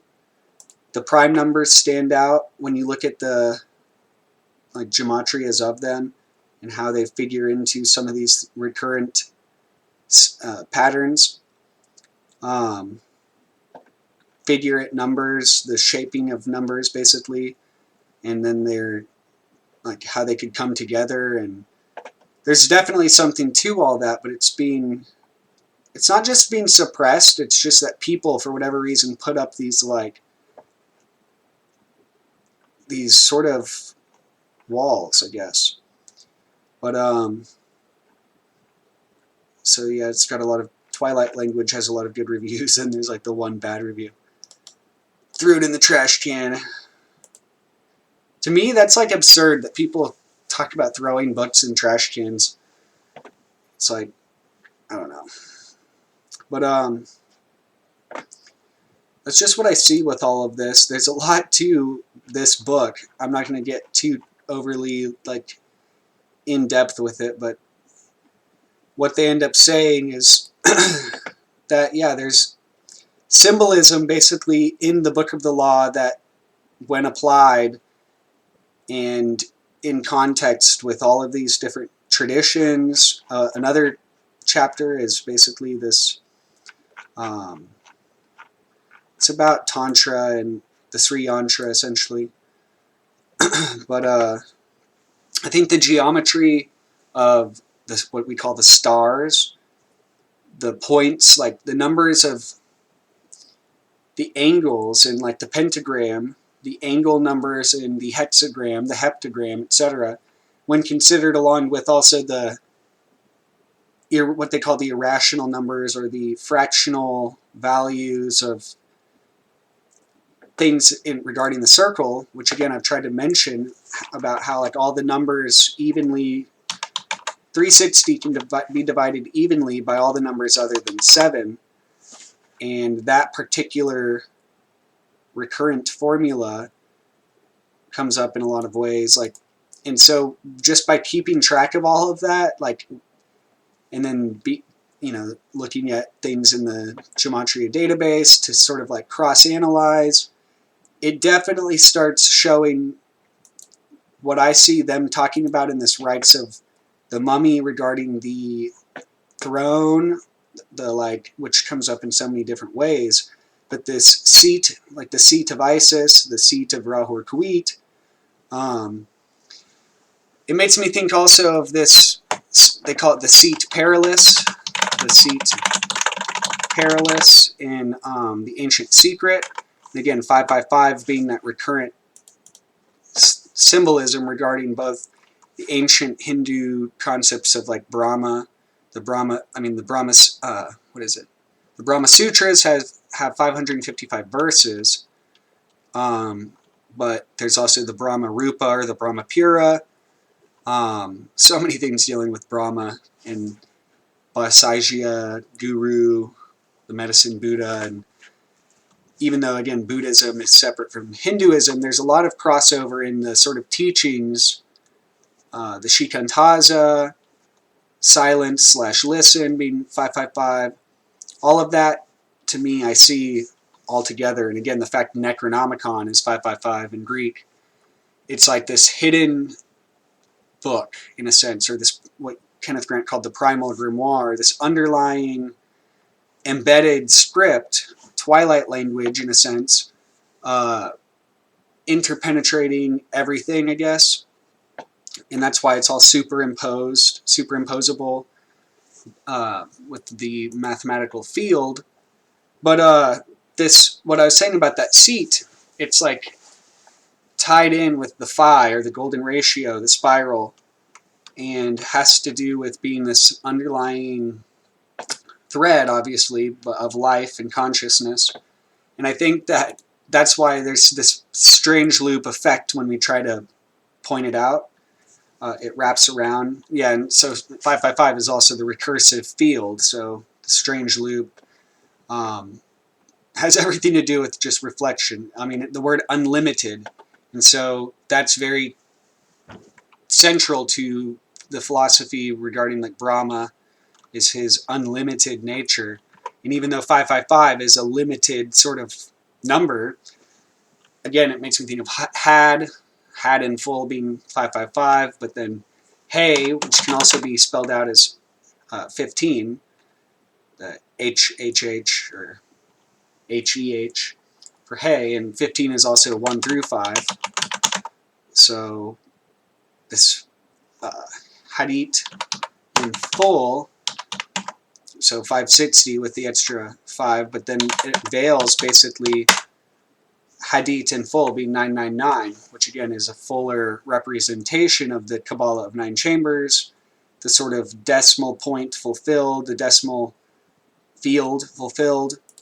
Field again is 55, and it's just funny because it's 1 through 10. There's something to this numerical field being the throne of the bride, or Malkuth, essentially. And I think that this book is very important. I'm glad that, like, it's not just this book, this chapter, The Rite of the Curlicell, was very central to some of the talks between me and Soror 722, because so many of the formulas it discusses were things that she essentially like had arrived at on her own in the 90s, and she was born in 1974, which was basically the like very early beginnings of some of this stuff. And a lot of things like just different shifts. Liber Pene Penumbra was written that year, 1974, and I believe in the same like months, December. And so this Soror 722, as I referred to her, has, along like me and her we read these chapters together like in 2012 through 15. Not just this chapter, but basically Hecate's Fountain in its entirety, Outside the Circles of Time, various parts, I think the first half of Beyond the Mauve Zone, and some of Outer Gateways, and also some of Aleister Crowley and the Hidden God, and like and also the entire book of Dark Doorway of the Beast. It was kind of important for me. Like, it was just very interesting. We also she talked about her experiences in, prior to all of this. I almost want to read this chapter because it gives so many of the like tentacles of this whole thing. It even mentions 360, I believe. It's really only like, since these pages are short, it's about 10 pages. And I know they probably like don't want this read, but it says, the recent researches of Jeffrey Evans and Ruth Keenan touching upon the cult of the Outer Ones are of outstanding interest. Although at the experimental stage, their work has already illumined obscure areas of symbolism relevant to the eons of Zane, Horus, Maat, and the current of cosmic energy that has fueled the Typhonian Gnosis since its primal phase. The Evans-Keenan Rite here described provides a simple method, simple that is in regards to components, for contact with non-terrestrial entities via the cosmosexual magic of the Ophidian current. As in the case of the Sri Chakra, see chapters 3, 4, and 5, read in post 75, or the commentary. The Curlicell is, and I've heard it pronounced Kayla cell, but Krylla and Krylla cell, but I think Levenda, in his interview with Marco Visconti, called it the Kayla cell. That could be a pronunciation they preferred. But fundamentally a battery of limitless potential. A cognate rite of some antiquity survives in the Tibetan Korlo rite, which relates, Korlo means wheel, and it makes me think of the Kala chakra, but there could be like similarities. And the names of both these procedures suggest an affinity of the methods used. The nature of these methods is best understood by a Kabbalistic analysis of the designation Kurla. KRLA, or Kurla, has the numerical value of 251, which is the number of Vril, the magical force associated with the coming race, or Eon, about which Bulwer Lytton wrote in his novel of that name. Vril, or Uriel, was the angelic name worn as a lamen by the mage Abramelin during his transactions with spiritual beings. Vril is a phonetic permutation of Hrilyu, an expression signifying, according to Crowley, in The Vision in the Voice, Second Ether, the shrill scream of orgasm, or the metaphysical ecstasy that accompanies congress with non-human entities. In The Heart of the Master, Crowley defines Hrilyu as the word of the dove, an early Typhonian zootype. There is a connection between Kurla and the symbolism of Cthulhu, for 251 is the number of Anadotus, the repulsive one, associated with Oannes, or Owens, god of the deep, and of Rimu, 200 plus essentially E and U being 11 and 40, M is 40, the city of the fish mentioned in the Book of the Dead. Again, 251 is a number of Asadagawa. Note the heart of the name Dug, Dagon, the fish god, DG being the fish. Celebrated in the Necronomicon as a frightful spirit as came down from ye stars. Asadagawa appears sometimes like a great toad, but sometimes big and cloudy with no shape. See The Lurker at the Threshold, Lovecraft Derleth, page 20. Reading Kurla with an initial Kaf in lieu of Kaf, its value becomes 331, the number of Alos, other or alien in Greek. Revered by initiates as the number of the year, AD, in which there fell from heaven several sacred objects, including the Om Mani formula inscribed on a stone. Probably the Chintamani stone, or wish-fulfilling talisman, mentioned in ancient Sanskrit works. See Lamaism, the Buddhism of Tibet by L.A. or Lawrence Augustine Waddell, page 19, and Outside the Circles of Time, page 130. And this thing about the Chintamani and how it ties in with Nicholas Roerich, and essentially also Henry Wallace has connections to Nicholas Roerich, which ties in with this whole Chintamani thing. There's a lot to all of that, but this formula of the jewel in the lotus, Om Mani Padme Hum, describes the cosmic vibration which stimulates the Sri chakra to flower in the fullness of total manifestation. 331 is also the number of Shal, or Shin Aleph Lamed, a chink in the ground, or a crack or crevice, essentially a cave, which may be compared with Sheol, hell, and Shiak, the Aramaic form of the Sanskrit Potala, or hell. Shal is the orifice whence oracles proceeded, as at Delphi, Dodona, etc. Kurla thus suggests the deep ones, the oracle and the power zone of the Kaula circle described by the Sri Chakra. Setting aside the gematria of Kurla, a curious fact emerges which may be significant in connection with specific magical rituals performed in New Isis Lodge on March 2, 1951. Although New Isis Lodge did not become a functioning cell in the outer until some years later, much experimental work had been in progress since the late 1940s, soon after Crowley's death. On the day in question, the word Marla was received by the priestess presiding at that time. The Yi King omen for that day was 23, Po, falling, glyphed astrologically by Cauda Draconis. The tail signifies the downflow of the Ophidian vibrations. The word Marla provides an interesting gloss on Kurla in respect of the substitution of K, the letter of the goddess, for the Chandra Bindu, which is alphabeticalized as the letter M, or Ma. It is as if the Bindu in the Sri Chakra had fleshed as the goddess of the Kurla cell, whose office is fulfilled by the priestess. It is another curious fact that in the Tibetan Korlo rite, it is the priest, not the priestess, who becomes oracular, thus reversing the usually accepted procedure of the Hindu tantras.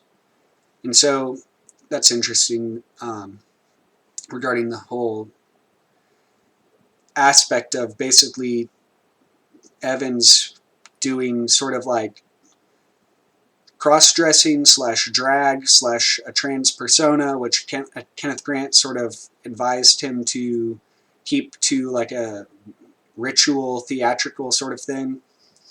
I don't know, it's kind of weird. But the Evans-Keenan rite adheres to the Tibetan practice in this respect, since it is ostensibly a male component of the rite that utters the oracle. Marla, as 272, without its phonetic, i.e. as Merla, becomes 271, which is the number of Niru, or Nun He Yod Resh Vav, Lux, of Ar Nagu, or the shining light, and of Ganzir, the gate of the shadows and the shells. See the Necronomicon, Schlangekraft edition, page 16. This is the gate that leads to the 7 steps into the frightful pit and the shrieking of the god on the throne of darkness. This is reminiscent of the thrones underground and the monarchs upon them, who are to be invoked in darkness outside the circles of time, from the Kabbalahs of Beskul, quoted in Outside the Circles of Time. And again, Beskul, or Bath-Kol, relates also to this whole oracular situation, or this idea of communication, which again, I didn't go much into it, I just briefly mentioned it, but the Zapping of America has it's basically the history of the development of these communication signals and the various types and ways to do it. And so it's just interesting how much, again, numerical figure numbers and all this stuff ties in, even on an occult aspect, as well as the actual physical method. Merla, therefore, glyphs the light of consciousness, Lux, shining in the darkness, Nox, of the tunnels of Set.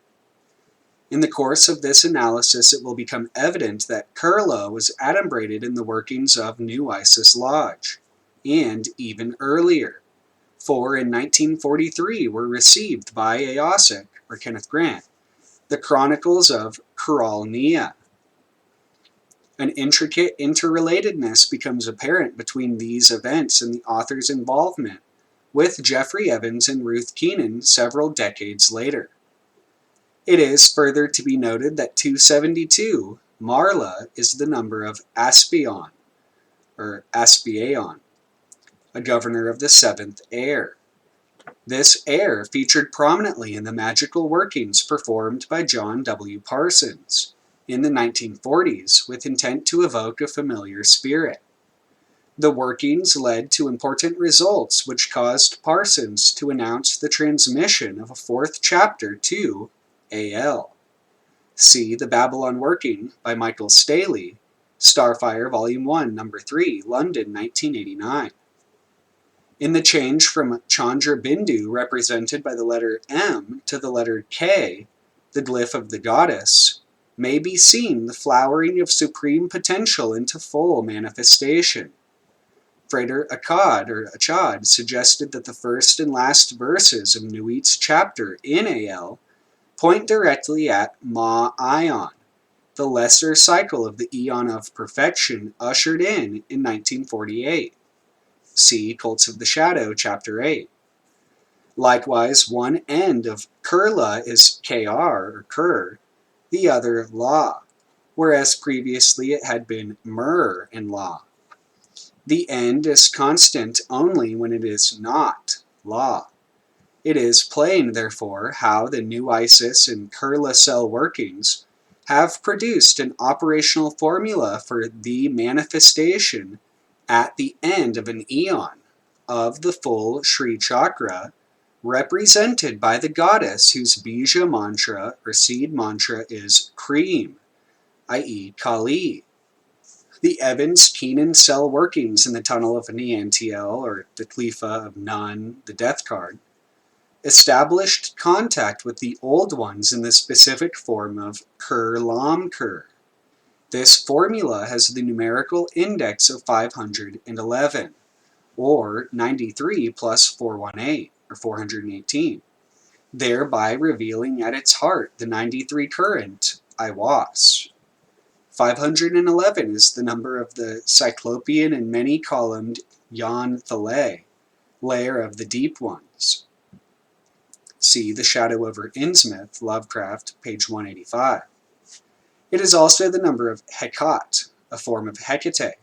Significantly, the formula Kur, or Kaf Resh, S220, plus Lam, S71, plus Kur, 220, also equals 511 and thus exhibits the thread of continuity with the Book of the Law, thereby substantiating Crowley's claim that AL contains the supreme spells, or spellings.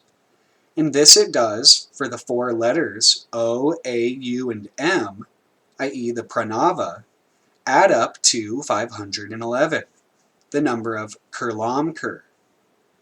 Private communication dated December 15th, 1990. And that would be as Omicron Alpha Upsilon Mu. As a final seal upon a remarkable chain of identities, Thomas Inman gives 511 as the value of Asenath, or Aleph Semek Nun Tau, which he translates as dedicated to Nia. See Ancient Faiths Embodied in Ancient Names. Note also that the K and the M, Carla and Marla, indicate the 60 stone, a potent talisman of the Qlifa. See Outside the Circles of Time, page 215. These notions combine to demonstrate how the Kurla cell is founded upon the Typhonian Gnosis. There are further links between the new Isis workings and those of the Kurla cell. The name Isis denotes a stone throne, or seat. The name Satan, or Shaitan, is in fact our word stone, and Set has the meaning of a standing stone. The number of Shaitan, 359, is one less than the perfect or unbroken circle, 360 degrees. The formula of Shaitan therefore indicates the broken circle. See the Necronomicon, page 16. A broken line provides means of entrance for those outside, for a broken star is the gate of Ganzir, the gate of death, the gate of the shadows and the shells. This is the formula par excellence of the Typhonian Gnosis, because it permits of both ingress and egress of forces outside the circles of time. The mystery of the break in the circle is the mystery at the heart of the magic of the new eon, and it is manifested in blood, the outpouring of the circle, the yoni or lotus, of the sacred plant that flowers only in moonlight. Evans note that this fantastic plant is the legendary Mariposa, said to grow in Tibet. It is supposed to be a cure for the curse of lycanthropy. By Greek gematria, Mariposa is 502, which is twice 251, or two Kurla cells linked, glossed by the equation 251 plus 251. On the fabled plateau of Lang. A further fact becomes apparent when it is realized that the arc, 396, the altar, 324, and the mercy seat, 360, the mystic symbols of the gnosis, total to 1080, which is the number of Zion in the formula of the Scarlet Woman. See Gen Isis by Wood for these Kabbalistic attributions. Mr. Wood has demonstrated that 18 is the secret key of Isis, whose number is 8, her active principle being 18, the upright stone or phallus of Set, as 1, in the womb, 270, in the phallus, 90, right angle, combined to produce the circle completed, i.e. 270 plus 90 being 360. And 270 is star, while 90 is Zodi, which is the star. The letter M, mu or mem or ma, the key vibration of the plane of the elder gods, is represented mythologically as the sea goat, Makara, or as the crocodile, the beast of the waters. The place of the elder gods has been identified with the star, Ibit al-Ghazi, which is associated with the priestly race of Ib in the land of Nar, a Lovecraft place name. It is also a name given by Buddhists to the eighth and final hell, Avicii. The eighth designates the height, which in reflex equates Kurla with the deepest recesses of the subconsciousness. Mnar or Mnar as 291 and Kurlam 291 are thus equated. Mr. Evans speculates that the elder gods will manifest to the Kurla cell in the form of their Ophidian counterparts, the Great Old Ones. The number 291 signifies Aretz, earth, of Malkuth, i.e. the plane of manifestation. The vibration of the earth seed mantra, Lam is the Bija mantra of the Muladhara chakra, the abode of the fire snake, manifesting in the Muladhara chakra, flashes from that chakra to the brain in the priestess, functioning as the Kurla cell. This is the formula of the psychosexual dynamics concealed in the Necronomicon. Mnar, on the other hand, is described as a place that is very still and remote from other lands, both of waking and of dreaming. The priests of Ib worshipped a sea-green stone idol chiseled in the likeness of Bokrug, before which they danced horribly when the moon was gibbous. The idol was enshrined in the high temple at Ilarnek and subsequently worshipped throughout the land of Nar. 291 is also a number of Yog-Sothoth, a great old one with whom, says Evans, a link has been made through the Kurla cell. It may be noted that the number of Bokrug, 301, is that of Krimla, a metathesis of Kurla and Lam, and also an element, Kepra, of the Kefra Ma'ast, adopted as a motto by Jeffrey Evans. Cream is the Bija mantra of the black goddess Kali, who grants liberation, Kaivalya, and the letter M, or Chandra Bindu, is the root mantra, 30. Om is the dynamic formula of the Kurla cell, resulting from the application of the formula of restriction, the reflex of liberation, typified by the priestess in the bondage of the mummy swathings, the silence of the death posture or magical sleep, combined with feminine kareza. The introduction of the phallus, yod, modifies the Om 30 lamed vibration, thus rendering 301, or al-Nakar, a strange god, Bokrug. 301, as the number of Selene or Selena, the moon, typifies the lunar current. Jeffrey Evans explains succinctly the role of the Kurla cell in the Typhonian complex.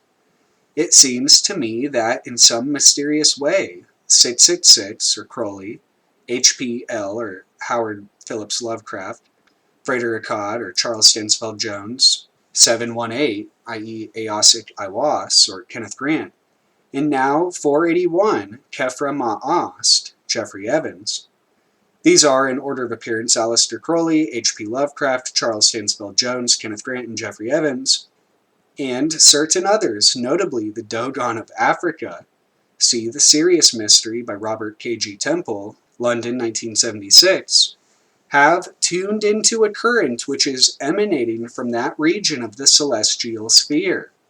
My own pet theory at this point in my career is that it represents the rudiments of what will, in future, be our, i.e. humanity's, link in the group of already existing telepathic life forms in the universe. Without the Typhonian tradition, such a link will be nigh impossible. For as long as we do not learn to think outside of ourselves and our own forms, as long as we continue to think in anthropomorphic terms, we will not be able to stand the influx of sheer alienness which such telepathic contact necessarily implies. The region of the celestial sphere alluded to above is inclusive of the stars Pollux, Capella, Aldebaran, Rigel, Betelgeuse, Sothis, and Procyon. It is significant that when the names of these stars are arranged in a certain order, the initials of their ancient names, Rakib, Arabic, Aldebaran, Arabic, Rigel, Arabic, Ibit al-Ghazi, Arabic, Thoth, Egyptian, Anubis, Egyptian, form the word Ararita. This reading in Deosil, when the magician faces the stellar hexagram, but widdershins to the magician facing Earth from the viewpoint of the hexagram. Ararita itself is a notaricon, being the initial letters of a sentence, meaning one is his beginning, one is his individuality, his permutation is one.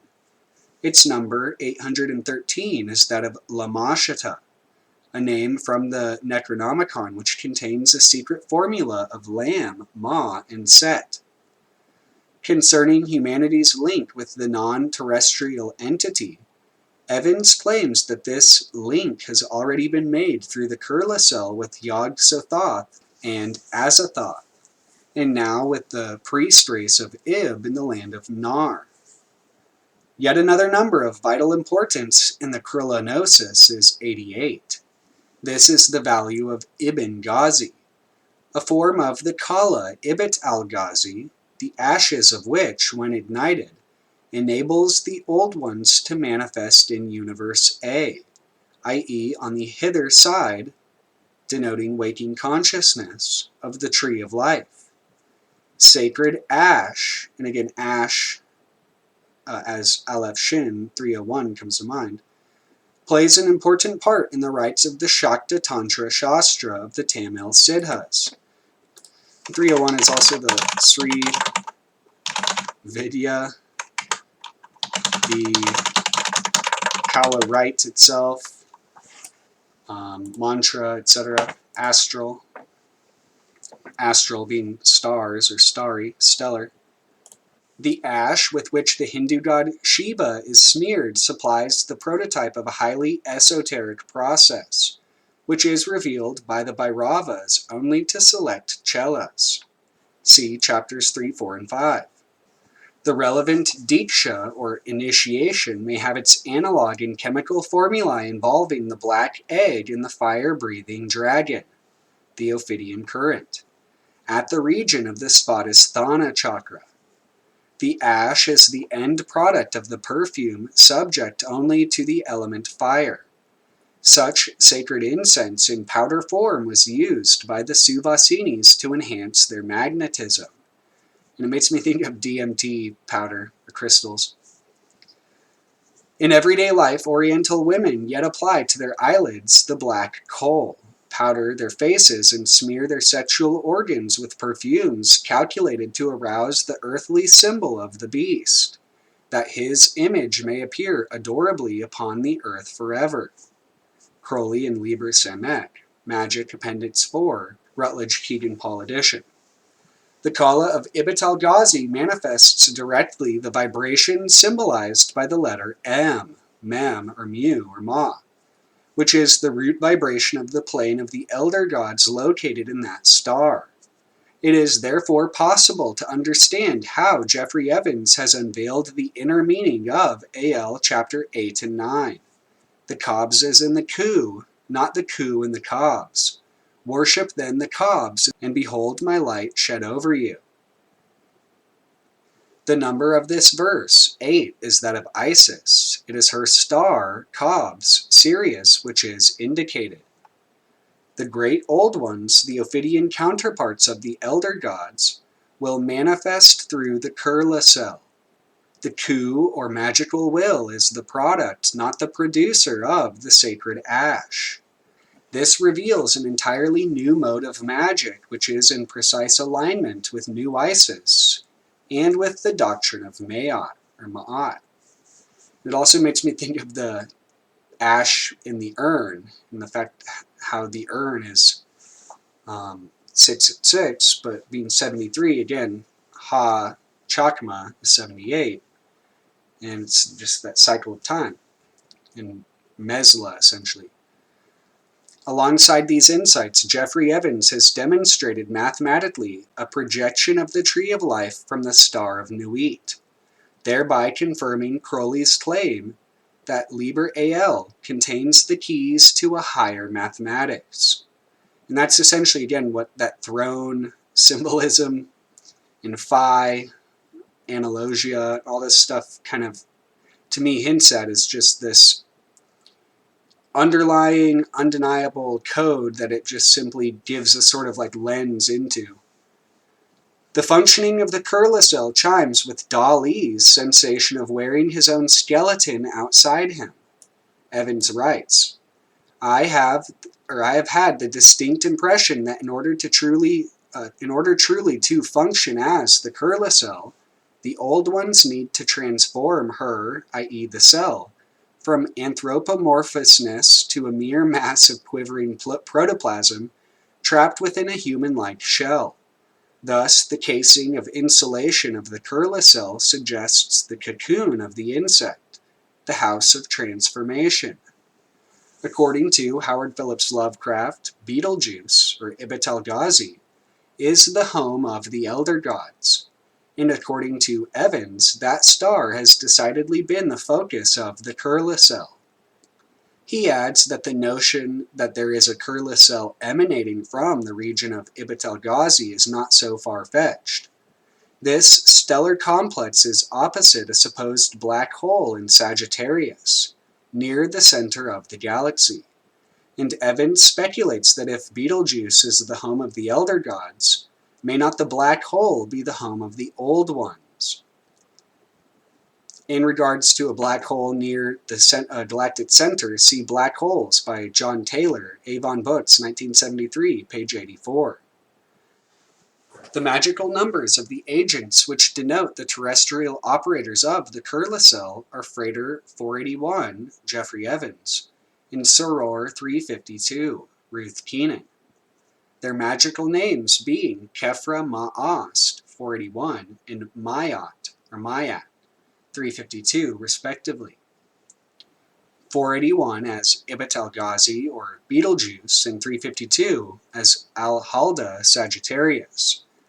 352 is the number of Tana, in Greek, Tau, Alpha, Nu, Alpha, the leaves of which plant revive the mummy in Amenta.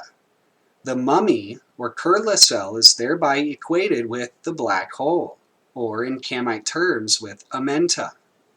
The center of the galaxy ecliptically is toward Sagittarius. Sagittarius is opposite Gemini. And as Ibet-el-Ghazi is the home of the elder gods, may not the home of the old ones be located somewhere in the region of Sagittarius? Perhaps the black hole itself is a gateway to the home of the old ones. This would mean that beyond the black hole, or within it, lies Ubo-Sathla, that unforgotten source, whence came those daring to oppose the elder gods who ruled in Betelgeuse. See Outside the Circles of Time. Evans identifies Ubo-Sathla as a glyph for the center of our own galaxy, and its hidden door to our own forgotten source. Out of what we have come, into that shall we return at the time of Mahapralaya, when Shakti assumes the form of Bindu. In the Necronomicon mythos, Ubo-Sathla is described as the source of the forces that fought against the elder gods who ruled from Betelgeuse. These forces, the Great Old Ones, were directed by Azathoth and Yog-Sothoth. Jeffrey Evans describes that the Kurla working shows a definite orientation perpendicular to the axis of the Earth toward Ibit al-Ghazi at first, and now toward the galactic center. This creates the effect of the Earth as a spinning cross, and when facing west, or contra, the direction of the elliptical constellations, the pole star is on the right hand, and on the left hand is the black void of space around which circle Canopus and Sothis, the southern pole star. It is as though a link has been made between Ubo-Sathla and Ibit al-Ghazi, and it seems that the Kurla needed to make the contact with the Old Ones through the Elder Gods at first, before making direct contact with the Old Ones themselves.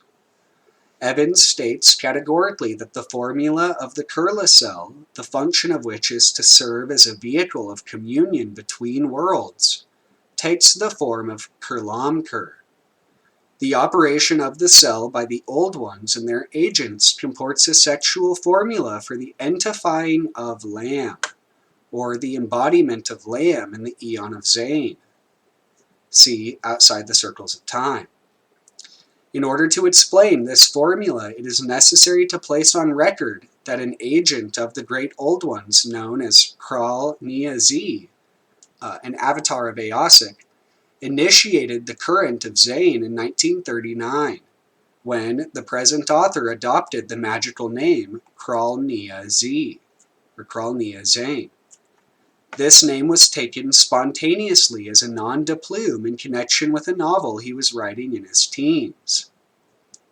The Kurla, the AL-LA Horus Set current, and the Aeon of Zain are all explicit in the name Kral Nia-Z. A profoundly subtle cosmic telepathy from future time therefore occurred in connection with this initiation. It is perfectly in order, therefore, that in another context, Jeffrey Evans has explained why an Aeon of Silence, or Zain Ion, was needed before the full flowering of this interstellar contact could be achieved. The being, Lamb, is an avatar of silence, or of the Aeon of Zain, and Kral Nia-Z was its reflex in a temporal and mundane context. There is a fourth element in connection with this complex formula in which Evans reads the symbolism of the bound priestess as representative of the constellation Andromeda, which, he writes, began the whole fruitful period of my magical life some 3 or 4 years ago when reading Outside the Circles of Time. Published by Frederick Muller in 1980. The reference is to the first edition. The formula of Kurla and of Makara came together in the form of Kurlamkur. At the time, I did not know that the Andromeda Galaxy, see Outside the Circles of Time, chapters 12 and 14, together with Sirius, Andromeda is a constellation of paramount importance in the Horus Maat Gnosis. I did not know that the Andromeda Galaxy is the galaxy most like our own. Therefore, I suggest that this is the fact behind any assessment that Andromeda is a lens. The assessment in question refers to an observation by the recipient of Liber Pene Penumbra, a transmission pertaining to the Aeon of Maat received by Nema, an erstwhile member of the OTO. See the Cincinnati Journal of Ceremonial Magic, Volume 1, Issue Number 5. See also Appendix 1 of this book.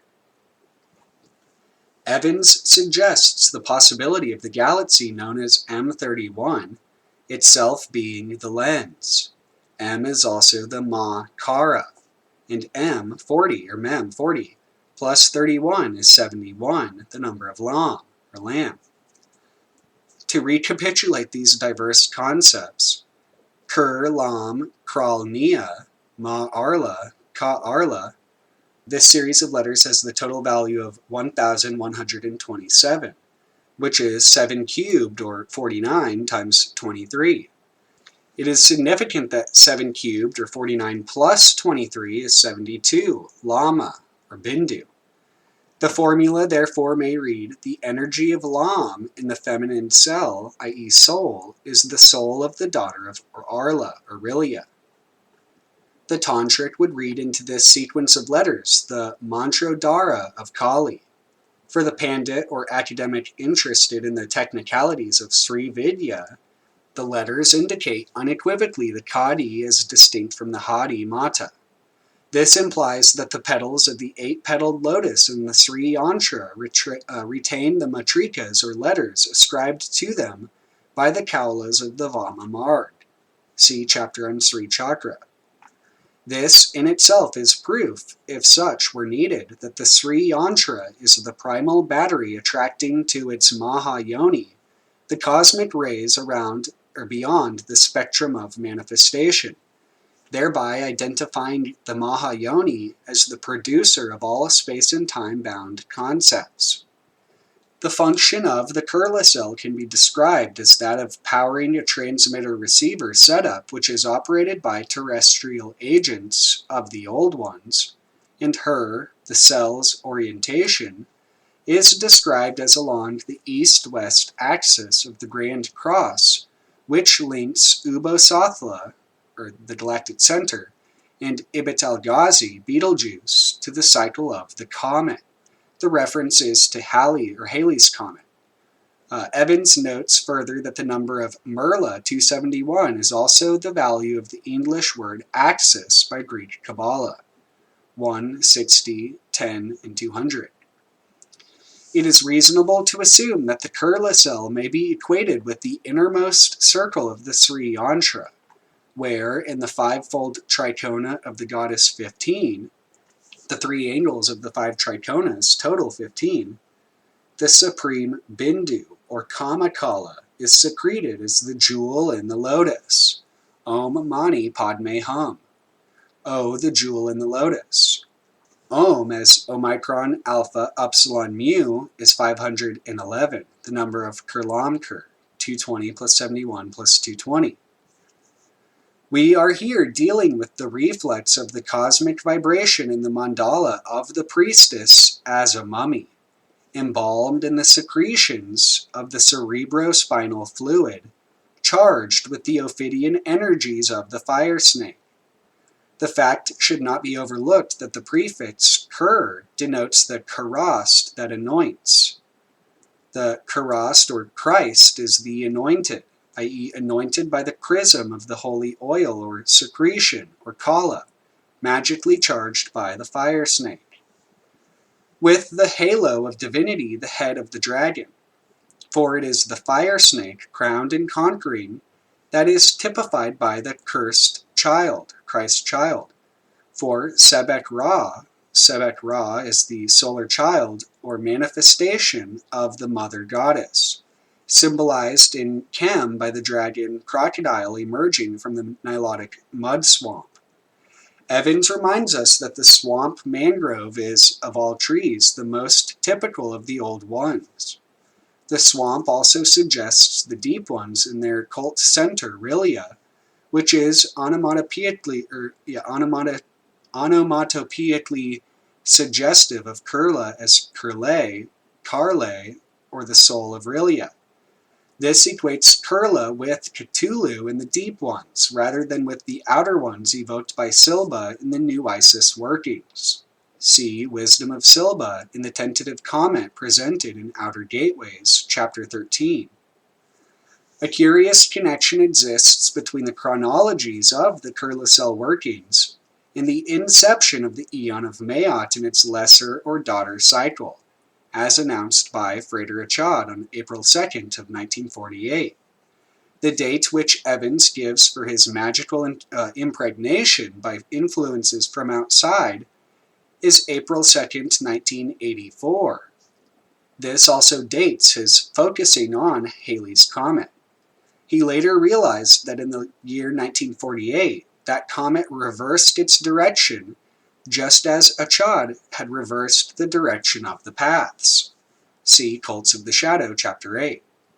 It is surely significant that the difference between 48 and 84, another reversal, 36 yields as 3 times 6 the number of Isis, 18, and of the female pentagram. See Genesis by Wood, Chapter 3, the Baton Press. 36 is the square of 6, the number of Horus. Crowley's Liber 36 treats of the hexagram and of a secret formula of Set. Crowley's Liber 36 contains a formula for establishing contact with the Old Ones through the invocation of Set, son of Isis and brother of Horus. 3 plus 6, 9, is the number of the seat or foundation of the new Isiac power zone. Furthermore, in the Rite of Liber 251, otherwise known as the Book of the Curlicell Working, Evans and Keenan, contained in Rites of the Mummy, the agent, Soror 352, assumes the form of the goddess Kali, and through the image of the spider she aspires to Horus or Hadit. The cell or priestess assumes the form of Shiva in Shavasana, corpse posture, and through the image of the trapped feminine soul, Butterfly, aspires to Nuit.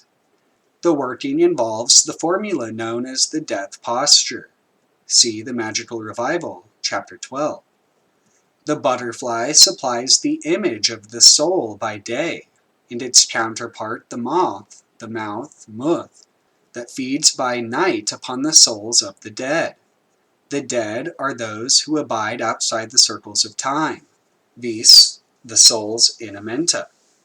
The death posture can be utilized only by those who are already dead in this mystical sense. Concerning the earlier reference to Beetlejuice, the late Mr. Christopher Johnson made the interesting observation that this book, i.e. Beyond the Mauve Zone, appears only a few years after the Betelgeuse link in this solar system has been energized rather violently by the smashing of a comet into Jupiter on July 16, 1994, 9 a.m. in England, engendering a release of energy equivalent, I believe, to several thousand Hiroshimas. He then notes that the page number 160 of the reference to the Jupiter-Betelgeuse link in Outside the Circles of Time is a multiple of the day of the smash, vis 160 is 16 times 10. 10 itself contains the addition of 4 plus 6, the digits of a formula of Mayock 46, mu, denoting the cry of the vulture. The cycle of the comet has been alluded to and above in connection with the Curlicell. Mr. Evans refers to Halley's Comet in connection with Frater Achad's comment on his observation that this particular comet reversed its cycle in 1948. If we add the Mayachian number 46 to 1948, we arrive at 1994, the year in which the comet smashed into Jupiter. In the Evans-Keenan cult, the Greek letter phi, value 500, denotes the Curla current. Phi is special among numbers for its reflex is -1, the I or ego. The full numeration of phi, i.e. the letter name phi iota, phi is the basis of the square root of 5, the number most closely associated with the great old ones, is 510, phi iota, a value of 10 in, Draco, the sea monster or serpent which gives its name to the Ophidian current. So again, the spiral as the dragon, or the dragon as the spiral.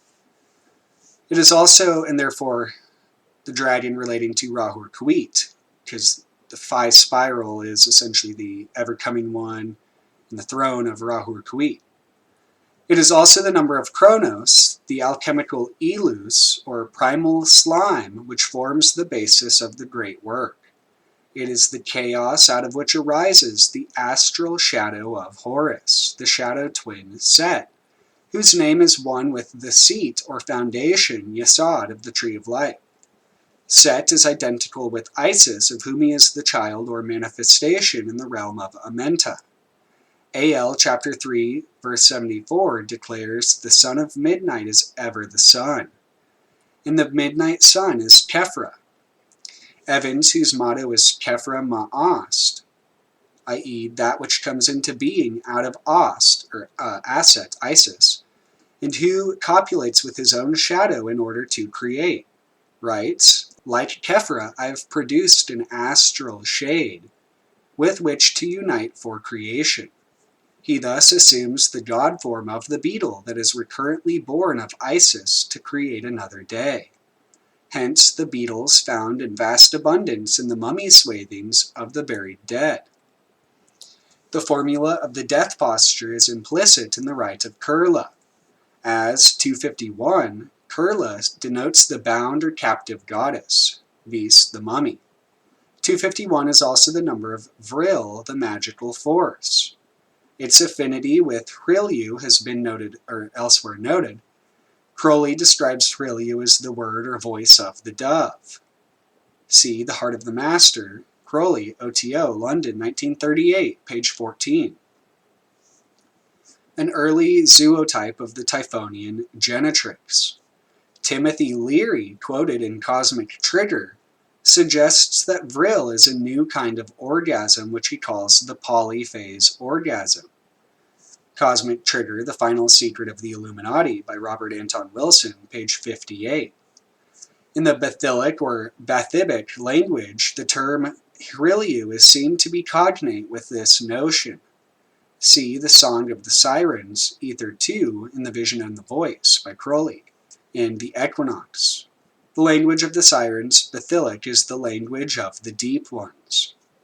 251 is also the number of Manab Senmet, the father of Angaf Nakansu, the priest of the 26th dynasty who made a bid to revive the ancient Draconian tradition. Crowley claimed to have been a reincarnation of this priest. It is also the number less 1 of Anadotus, the repulsive one, a fish-like anomaly sometimes identified with Awanis. The marine symbolism links Kurla with the deep ones and with Rimu, 251, the city of the fish mentioned in the Book of the Dead, and also being related to the tunnel Niantiel is obviously Nun, which is the fish. Herein lies a confirmation of the Hrilyu-Rilya equation. An analogous identification may be seen in the name of a great old one, Atsadagawa, and Sadagawa, the parent of Asadagawa, which has the value of Kur, 220, the number par excellence of the great old ones, and of the oracles of A.L. In concert with the formula of Kefra Ma'ast, or Kefra Ma'aset, and the shadow Set, Evans suggests that the mysterious cipher contained in A.L. chapter 2, verse 76, may be the veritable formula for giving birth to a star child. It should be evident from the material presented in these trilogies that Crowley, Ledbetter, Parsons, Evans, and others, known and unknown, have been attempting to utilize such a formula. The inevitable question is, surely, has such a magical child been brought to birth within the current eon? Crowley may not have failed, for the star envisaged by Cameron Parsons, see Hecate's Fountain, Part 1, Chapter 3, yet struggles in the birth pains of an eon that is nameless, perhaps because the child of its bowels has not yet emerged. Perhaps Evans, Nema, see Outside the Circles of Time, Chapters 12 and Chapters 9, 10, and 11 of this present volume, and others are laboring to bring forth not a single entity, but a composite stellar complex of powers, such as Lovecraft may have glimpsed in the shadowy gulfs of dream.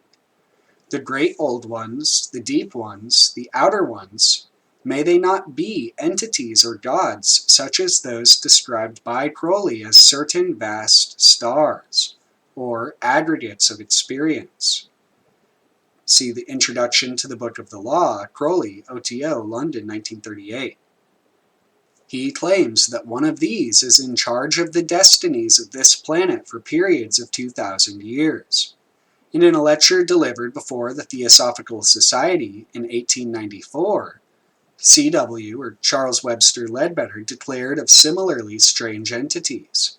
If we ever do come in contact with them, it will most probably be on the purely physical plane, for in any case their connection with our astral plane is of the slightest, since the only possibility of their appearance there depends upon an extremely improbable accident in an act of ceremonial magic, which fortunately only a few of the most advanced sorcerers know how to perform.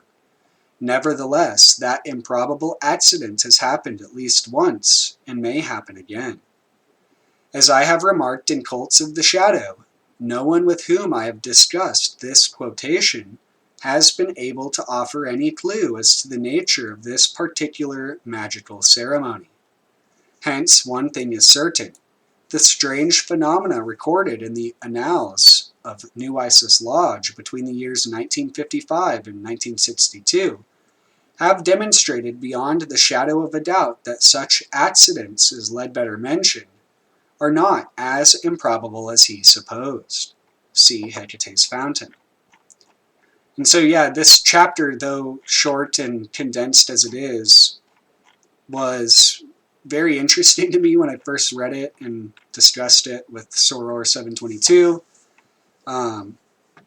It really kind of, I don't know, I remember even trying to contact Ruth Keenan through Facebook, but she never replied. And, but I never saw any way to contact Jeffrey Evans. But, I don't know, there's a lot to this chapter, but this book, I'm glad that they wrote a book about it. It contains, like I said, that chapter book itself of the Grimoire of the Curlicel, Liber 561, as they call it. As far as Liber AL's chapter 2, verse 76 being decoded, I still think that there's probably more to it. I don't know, personally.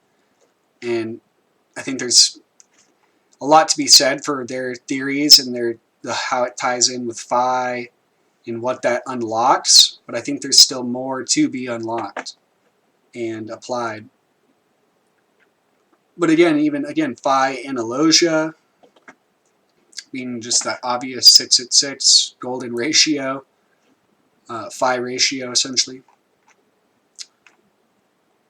But yeah, I guess only freaks and geeks 16-year-old Thelemites will enjoy it.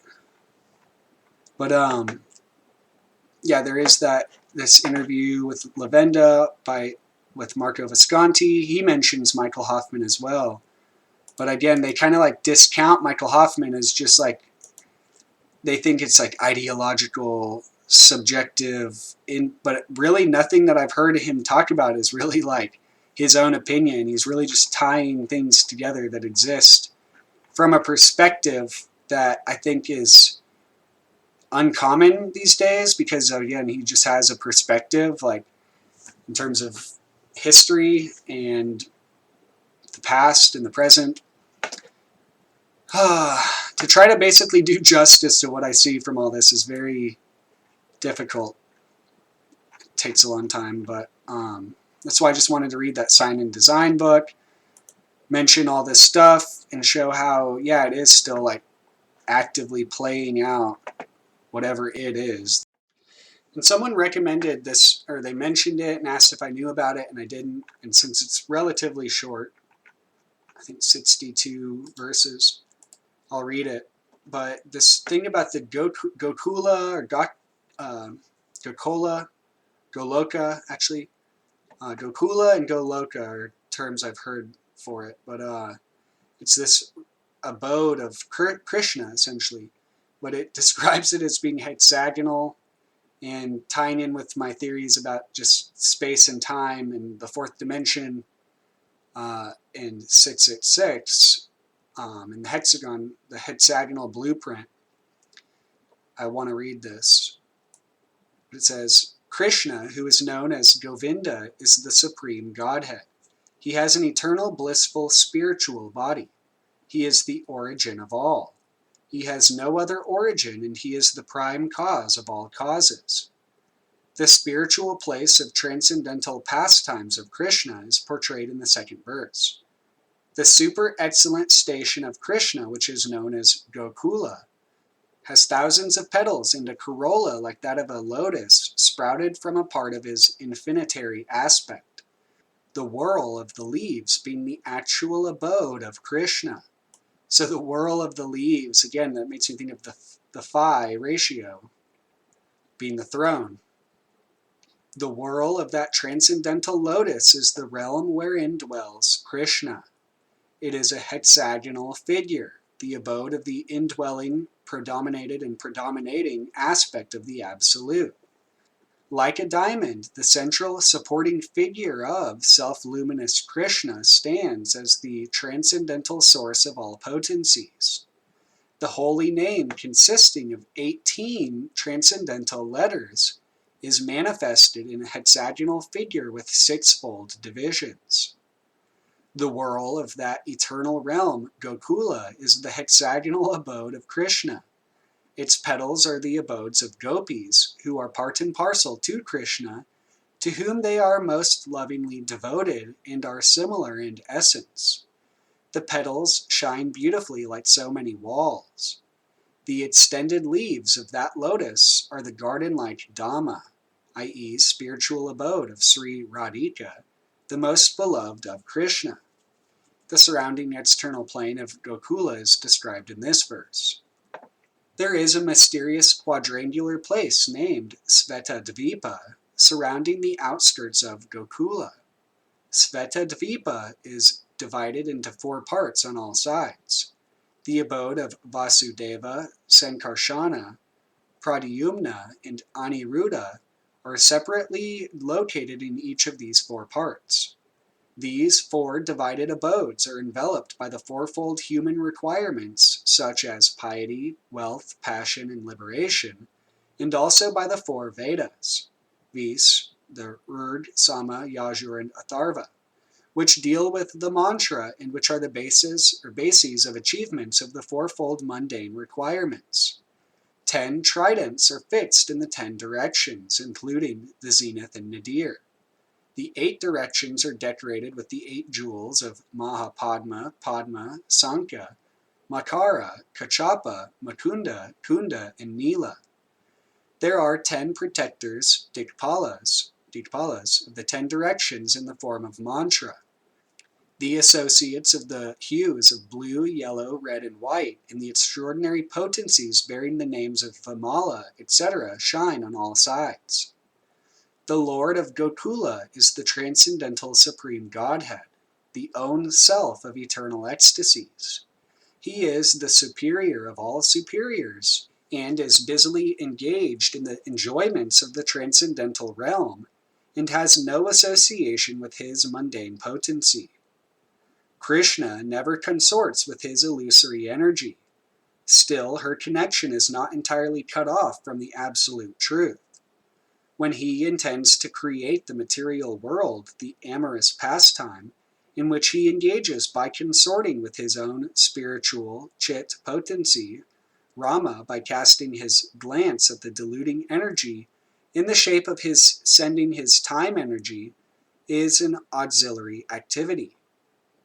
The secondary process of association with Maya is described.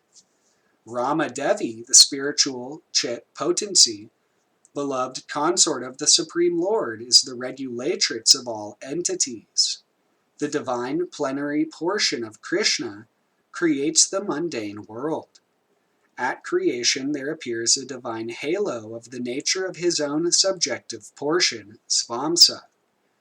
This halo is divine Shambhu, the masculine symbol or manifested emblem of the Supreme Lord. This halo is the dim twilight reflection of the supreme eternal effulgence. This masculine symbol is the subjective portion of divinity who functions as progenitor of the mundane world, subject to the supreme regulatrix, Niyati. The conceiving potency in regard to mundane creation makes her appearance out of the supreme regulatrix. She is Maya, the limited, non-absolute, apara potency, the symbol of mundane feminine productivity. The intercourse of these two brings forth the faculty of perverted cognition, the reflection of the seed of the procreative desire of the Supreme Lord. All offspring of the consort of the great Lord, Maheshvara, of this mundane world are of the nature of the embodiment of the mundane masculine and feminine generative organs. The person embodying the material causal principle, viz. The great lord of this mundane world, Maheshvara, Shambhu, in the form of the male generating organ, is joined to his female consort, the limited energy, Maya, as the efficient causal principle. The Lord of the world, Mahavishnu, is manifest in him by his subjective portion in the form of his glance. The Lord of the mundane world, Mahavishnu, possesses thousands of heads, eyes, and hands. He is the source of thousands of avatars in his thousands of subjective portions. He is the creator of thousands of individual souls. The same Mahavishnu is spoken of by the name of Narayana in this mundane world. From that eternal person has sprung the vast expanse of water of the spiritual causal ocean, the subjective portion of Sankarsana, who abides in Paravyoma, the above supreme Purusha with thousands of subjective portions, reposes in the state of divine sleep, Yoga Nidra, in the waters of the spiritual causal ocean. The spiritual seeds of Sankarsana existing in the pores of skin of Mahavishnu are born as so many golden sperms. These sperms are covered with 5 great elements. The same Mahavishnu entered into each universe as his own separate subjective portions. The divine portions that entered into each universe are possessed of his majestic extension, i.e., they are the eternal universal soul, Mahavishnu, possessing thousands and thousands of heads. The same Mahavishnu created Vishnu from his left limb, Brahma, the first progenitor of beings, from his right limb, and from the space between his 2 brows, Shambhu, the divine masculine manifested halo. The function of Shambhu in relation to jivas is that this universe enshrining the mundane egotistic principle has originated from Shambhu. Thereupon, the same great personal Godhead, assuming the threefold forms of Vishnu, Prajapati, and Shambhu, entering into the mundane universe, plays the pastimes of preservation, creation, and destruction of this world. This pastime is contained in the mundane world. Hence, it being perverted, the Supreme Lord, identical with Mahavishnu, prefers to consort with the goddess Yoga Nidra, the constituent of his own spiritual chit potency, full of the ecstatic trance of eternal bliss appertaining to his own divine personality. When Vishnu, lying in the ocean of milk, wills to create this universe, a golden lotus springs from his navel pit. The golden lotus with its stem is the abode of Brahma, representing Brahma Loka or Satya Loka. Before their conglomeration, the primary elements in their nascent state remained originally separate entities. Non-application of the conglomerating process is the cause of their separate existence. Divine Mahavishnu, primal Godhead, through association with his own spiritual potency, moved Maya, and by the application of the conglomerating principle created those different entities in their state of cooperation. And after that he himself consorted with Yoga Nidra by way of his eternal dalliance with his spiritual sit or chit potency. By conglomerating all those separate entities, he manifested the innumerable mundane universes, and himself entered into the inmost recess of every extended conglomerate, Virad Vigraha. At that time, those jivas who had lain dormant during the cataclysm were awakened. The same Jiva is eternal, and is for eternity and without a beginning joined to the Supreme Lord by the tie of an eternal kinship. He is transcendental spiritual potency. The divine lotus which springs from the navel pit of Vishnu is in every way related by the spiritual tie with all souls, and is the origin of four-faced Brahma versed in the four Vedas.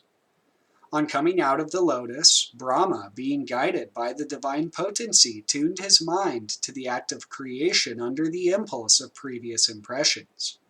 But he could see nothing but darkness in every direction. Then the goddess of learning, Saraswati, the divine consort of the Supreme Lord, said thus to Brahma, who saw nothing but gloom in all directions, O Brahma, this mantra, vis, Klim, Krishnaya, Govindaya, Gopijana, Vallabhaya, Svaha, will assuredly fulfill your heart's desire. O Brahma, do thou practice spiritual association by means of this mantra. Then all your desires will be fulfilled.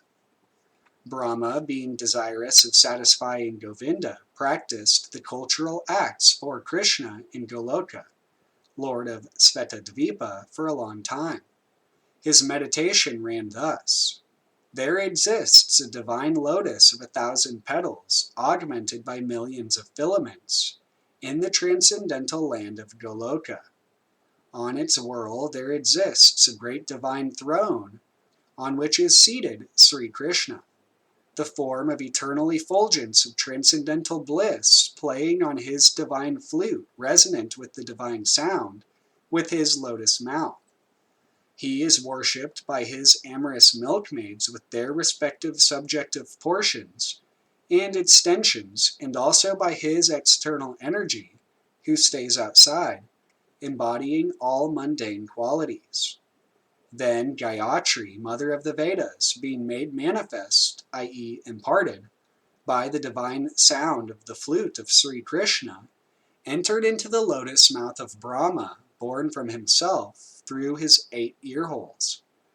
The lotus-born Brahma, having received the Gayatri, sprung from the flute song of Sri Krishna, attained the status of the twice-born, having been initiated by the supreme primal preceptor, Godhead himself.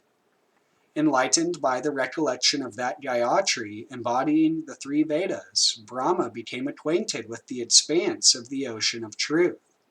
Then he worshipped Sri Krishna, the essence of all Vedas, with this hymn. I worship Govinda, the primeval Lord, the first progenitor who is tending the cows, yielding all desire, in abodes built with spiritual gems, surrounded by millions of purpose trees, always served with great reverence and affection by hundreds of thousands of Lakshmis or Gopis. I worship Govinda, the primeval Lord, who is adept in playing on his flute, with blooming eyes like lotus petals, with head decked with peacock's feather, with the figure of beauty tinged with the hue of blue clouds, and his unique loveliness charming millions of cupids. I worship Govinda, the primeval Lord, round whose neck is swinging a garland of flowers beautified with the moon locket, whose 2 hands are adorned with the flute and jeweled ornaments, who always revels in pastimes of love, whose graceful threefold bending form of Syama Sundara is eternally manifest. I worship Govinda, the primeval Lord, whose transcendental form is full of bliss, truth, substantiality, and is thus full of the most dazzling splendor. Each of the limbs of that transcendental figure possesses in himself the full-fledged functions of all the organs, and eternally sees, maintains, and manifests the infinite universes, both spiritual and mundane.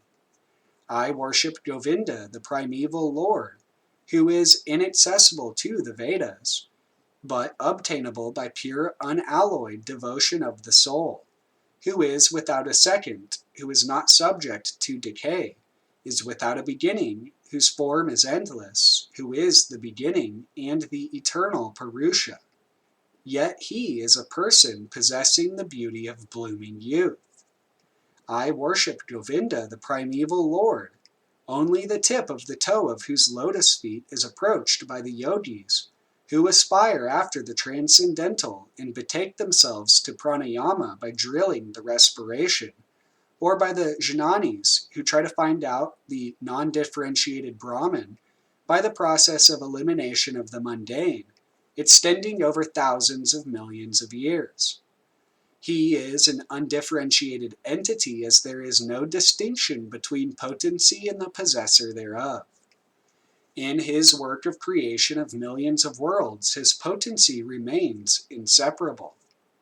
All the universes exist in him, and he is present in his fullness in every one of the atoms that are scattered throughout the universe, at one and the same time.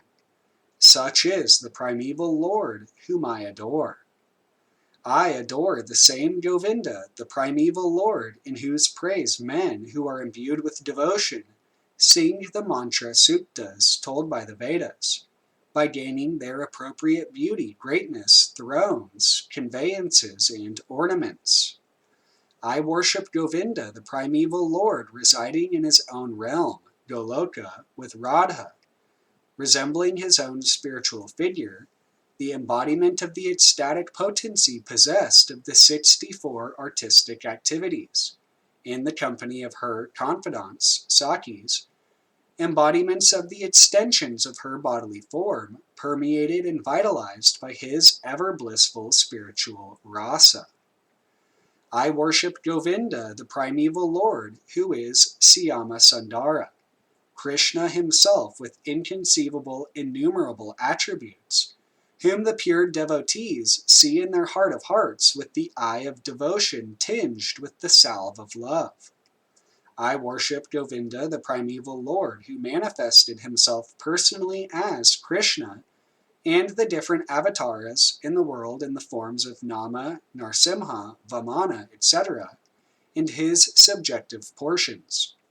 I worship Govinda, the primeval Lord, whose effulgence is the source of the non-differentiated Brahman mentioned in the Upanishads, being differentiated from the infinity of glories of the mundane universe, appears as the indivisible, infinite, limitless truth. I worship Govinda, the primeval Lord, who is the absolute substantive principle, being the ultimate entity in the form of the support of all existence, whose external potency embodies the threefold mundane qualities, sattva, rajas, and tamas, and diffuses the Vedic knowledge regarding the mundane world.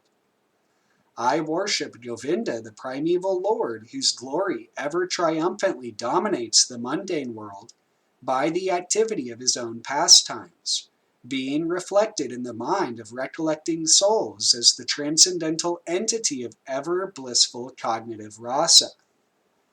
Lowest of all is located Devi Dhamma, mundane world. Next above is Mahesa Dhamma, abode of Mahesha or Mahesa. Above Mahesa Dhamma is placed Hari Dhamma, abode of Hari, and above them all is located Krishna's own realm named Goloka. I adore the primeval Lord Govinda, who has allotted their respective authorities to the rulers of those graded realms. The external potency Maya, who is of the nature of the shadow of the Chit potency, is worshipped by all people as Durga, the creating, preserving, and destroying agency of this mundane world. I adore the primeval Lord Govinda, in accordance with whose will Durga conducts herself. Just as milk is transformed into curd by the action of acids, but yet the effect curd is neither same as nor different from its cause, milk, so I adore the primeval Lord Govinda, of whom the state of Shambhu is a transformation for the performance of the work of destruction. The light of one candle being communicated to other candles, although it burns separately in them, is the same in its quality. I adore the primeval Lord Govinda, who exhibits himself equally in the same mobile manner in his various manifestations. I adore the primeval Lord Govinda, who, assuming his own great subjective form, who bears the name of Shesha or Sesha, replete with all-accommodating potency and reposing in the causal ocean with the infinity of the world in the pores of his hair, enjoys creative sleep, Yoga Nidra. Brahma and other lords of the mundane worlds, appearing from the pores of hair of Mahavishnu, remain alive as long as the duration of one exhalation of the latter, Mahavishnu. I adore the primeval Lord Govinda, of whose subjective personality Mahavishnu is the portion of portion. I adore the primeval Lord Govinda, from whom the separated subjective portion Brahma receives his power for the regulation of the mundane world, just as the sun manifests some portion of his own light in all the effulgent gems that bear the names of Suryakanta, etc. I adore the primeval Lord Govinda, whose lotus feet are always held by Ganesha upon the pair of tumuli protruding from his elephant head in order to obtain power for his function of destroying all the obstacles on the path of progress of the three worlds. The three worlds are composed of the 9 elements: fire, earth, ether, water, air, direction, time, soul, and mind. I adore the primeval Lord Govinda, from whom they originate, in whom they exist, and into whom they enter at the time of the universal cataclysm. The sun, who is the king of all the planets, full of infinite effulgence, the image of the good soul, is as the eye of this world. I adore the primeval Lord Govinda, in pursuance of whose order the sun performs his journey mounting the wheel of time. I adore the primeval Lord Govinda, by whose conferred power are maintained the manifested potencies that are found to exist, of all virtues, all vices, the Vedas, the penances, and all jivas, from Brahma to the meanest insect. I adore the primeval Lord Govinda, who burns up to their roots all fruitive activities of those who are imbued with devotion, and impartially ordains for each the due enjoyment of the fruits of one's activities, of all those who walk in the path of work, in accordance with the chain of their previously performed works, no less in the case of the tiny insect that bears the name of Indragopa than in that of Indra, king of the Devas. I adore the primeval Lord Govinda, the meditators of whom, by meditating upon him under the sway of wrath, amorous passion, natural friendly love, fear, parental affection, delusion, reverence, and willing service, attain to bodily forms befitting the nature of their contemplation. I worship that transcendental seat, known as Svetadvipa, where as loving consorts the Lakshmis in their unalloyed spiritual essence practice the amorous service of the Supreme Lord Krishna as their only lover, where every tree is a transcendental purpose tree, where the soil is the purpose gem, all water is nectar, every word is a song, every gait is a dance, the flute is their favorite attendant, effulgence is full of transcendental bliss, and the supreme spiritual entities are all enjoyable and tasty, where numberless milk cows always emit transcendental oceans of milk, where there is eternal existence of transcendental time, who is ever present and without past or future, and hence is not subject to the quality of passing away, even for the space of half a moment. That realm is known as Goloka, only to a very few self-realized souls in this world. On hearing these hymns containing the essence of the truth, the Supreme Lord Krishna said to Brahma, Brahma, if you experience the inclination to create offspring by being endowed with real knowledge of the glory of Godhead, listen, my beloved, from me, to this science set forth in the following 5 slokas.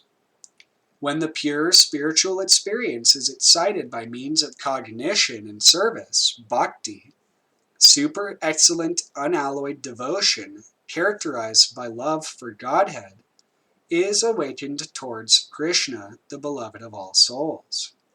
The highest devotion is attained by slow degrees by the method of constant endeavor for self-realization, with the help of scriptural evidence, theistic conduct, and perseverance in practice. These preliminary practices of devotion, sadhana bhakti, are conducive to the realization of loving devotion. Loving devotion, than whom there is no superior well-being, who goes hand in hand with the attainment of the exclusive state of supreme bliss, and who can lead to myself. Abandoning all meritorious performances, serve me with faith. The realization will correspond to the nature of one's faith. The people of the world act ceaselessly in pursuance of some ideal. By meditating on me by means of those deeds, one will obtain devotion characterized by love in the shape of supreme service. Listen, O Vidhi, I am the seed, i.e. the fundamental principle, of this world of animate and inanimate objects. I am Pradhana, the substance of matter. I am Prakriti, material cause. And I am Purusha, efficient cause. This fiery energy that belongs specially to the Brahman, that inheres in you, has also been conferred by me. It is by bearing this fiery energy that you regulate this phenomenal world of animate and inanimate objects. And it's interesting that Brahma Samhita is 375, because divided by 5 is 75, divided by 5 is 15, and 75, again, going back to all the things relating to the Hindu tradition I mentioned in post 75, and then 15 being again 1 through 5, the Pancha essentially, the Pancha being 555. This whole thing about 5, and again how it's V, Vishnu, Virya, etc. I don't know, it makes me think of the hexagon. Even though really the 5 isn't the hexagon, but the 5 and the 6 being the great work, essentially makes me think of the elements creating reality, or the torus hypercube, or whatever you want to call it. Chapter 6 of Part 2 of Persephone, A Study of Two Worlds by D. Streatfeild. A tentative definition of the two worlds. It is impossible to leave this matter without attempting some kind of definition of the nature of the two worlds, as they appear when considered from a philosophical angle. I shall make the attempt for the sake of clarity and completeness, but it should be understood in advance that no such definition can possibly cover all the aspects under which the totality of the phenomenon presents itself. In the same way, the definition of poetry in terms of prosody may be a useful aid to our understanding of it, without which no exposition of the subject would be complete, but it will obviously fail completely to cover its all-important emotional and intuitive aspects. The two worlds are archetypal, and as such they embrace spheres of experience which are not susceptible to philosophical exposition, as well as others which are so susceptible. This study is not intended as an attempt merely to explain the two worlds, but to present them in as many as possible of the various forms under which we experience them.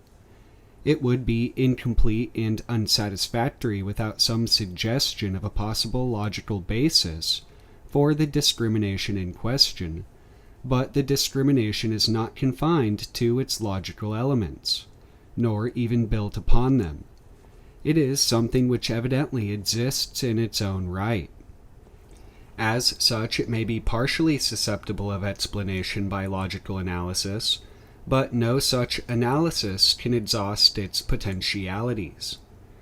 Before proceeding to the positive task, it will be advisable to recapitulate a few negative considerations, i.e., to repeat a few of those points mentioned earlier, which are liable to give rise to misunderstandings.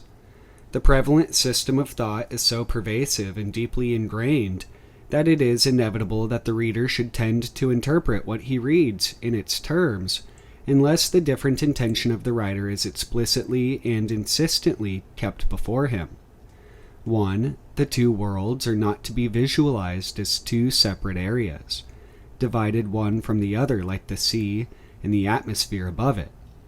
From the philosophical viewpoint, they must be regarded as tendencies, or as directions of thought, or of experience generally. The differentiation between them may sometimes present itself as the experience of passing from one world or mode of experience to another, entirely distinct from it, as in the transition from dreaming to waking. But this is only a special case. Above all, they must not be thought of as existing inside and outside our heads. 2. It is emphatically not claimed that the inner world is more real, important, significant, or true than the outer, but that it is no less so. We have to accept two distinct and contrasting forms under which truth and reality present themselves, each as valid as the other, although incompatible with it. 3. The distinction between outer and inner is not the same as that between conscious and unconscious. In many respects, the two polarities correspond, but not in all. The prevalent contemporary orientation of the conscious attitude tends to concentrate on the outer elements of the polarity, while relegating inner elements to the unconscious. But this is by no means necessarily the case, and in some civilizations of the past, as well as in many individuals of the present day, the position is found reversed. Having cleared the ground so far, we may proceed to attempt to elucidate the nature of the discrimination involved. As I have repeatedly emphasized, the polarity inner-outer is on par with the polarities good-evil or beautiful-ugly. All these may be said to exist or be real if it can be shown that they represent universal mental patterns, which manifest themselves in some recognizable form in all human beings. Nobody will deny that this is the case in respect of the polarities good-evil and beautiful-ugly. The particularities or accidentals of the standards by which these properties are assessed in individual phenomena have varied in different epochs and among different peoples, and they still, to some extent, vary, particularly among individuals. Yet behind all the variance, the fundamental nature of the cleavage or dichotomy remains the same. Nietzsche set out to revalue or transvalue, umwerten, all values, and set up a system according to which the majority of what are commonly regarded as vices were designated virtues, and vice versa. But he was still making ethical judgments in exactly the same way as the most orthodox clergymen, only his particular standards were different. Similarly, certain artists, particularly in modern times, have deliberately rejected the categories of form or image, in the widest sense of the terms, which have been traditionally regarded as beautiful, seeking their inspiration instead in what is normally regarded as ugly. Yet they were still making an aesthetic discrimination. Such genuine experimentation in the exercise of the mode of discrimination in question, however misguided the particular case may be, stands in the strongest contrast to thought or artistic work, in which the appropriate mode of discrimination is lacking or confused with others. Nietzsche's ethics were worse than misguided. They were, as we shall see when we come to consider his case, literally diabolically inspired. Yet his standpoint was a truly ethical one. He was above all concerned with the differentiation between good and evil. And although he went hopelessly astray in his classification, we can at least learn a great deal from his mistakes. From the legalist who confuses the ethical sense with the dictates of authority, even if supposedly divine, or from the moral philosopher who attempts to derive it from intellectual concepts, we can learn nothing. But Kant had the insight to assert that the moral law, by which he meant the ethical impulse, was a categorical imperative, i.e., that it existed in its own right and could not be derived from any logical system. Similarly with the aesthetic mode, we may take the example of a woman choosing a dress. The factors which determine her choice fall into two absolutely distinct categories, namely the utilitarian and the aesthetic. In the first place, she must take account of price, wearing qualities, etc., and in the second of appearance, in the extent to which she is capable of differentiating between these two categories, of taking due account of each, and of balancing them one against the other, is an index of her intelligence. It is obvious that any particular dress may be ideal from the one point of view, and yet unsatisfactory from the other, and it is hardly necessary to point out that any preference which a woman habitually accords to either is significant of her whole attitude to life. The recognition of value in sensory experience for its own sake, quite irrespective of any other value which it may represent, is in fact an attitude which is normally adopted, although more pronouncedly by some individuals than by others. We all, moreover, value this attitude, provided that it is not allowed to encroach on matters in which it is out of place. For nearly everybody exacts certain standards of appearance in dress, both in himself and others, whatever their nature may be. The standards which the purchaser applies to the appearance of her dress, however, may vary widely in nature. She may adhere to precepts that blue suits blondes, that women over 40 should not wear frills, that spots are vulgar but stripes are fashionable this year, or even that a garment which bears the label of a well-known firm and costs more than average must be Rite. Such criteria, although applied in the aesthetic sphere, i.e. with respect solely to appearance, are clearly not aesthetic in themselves.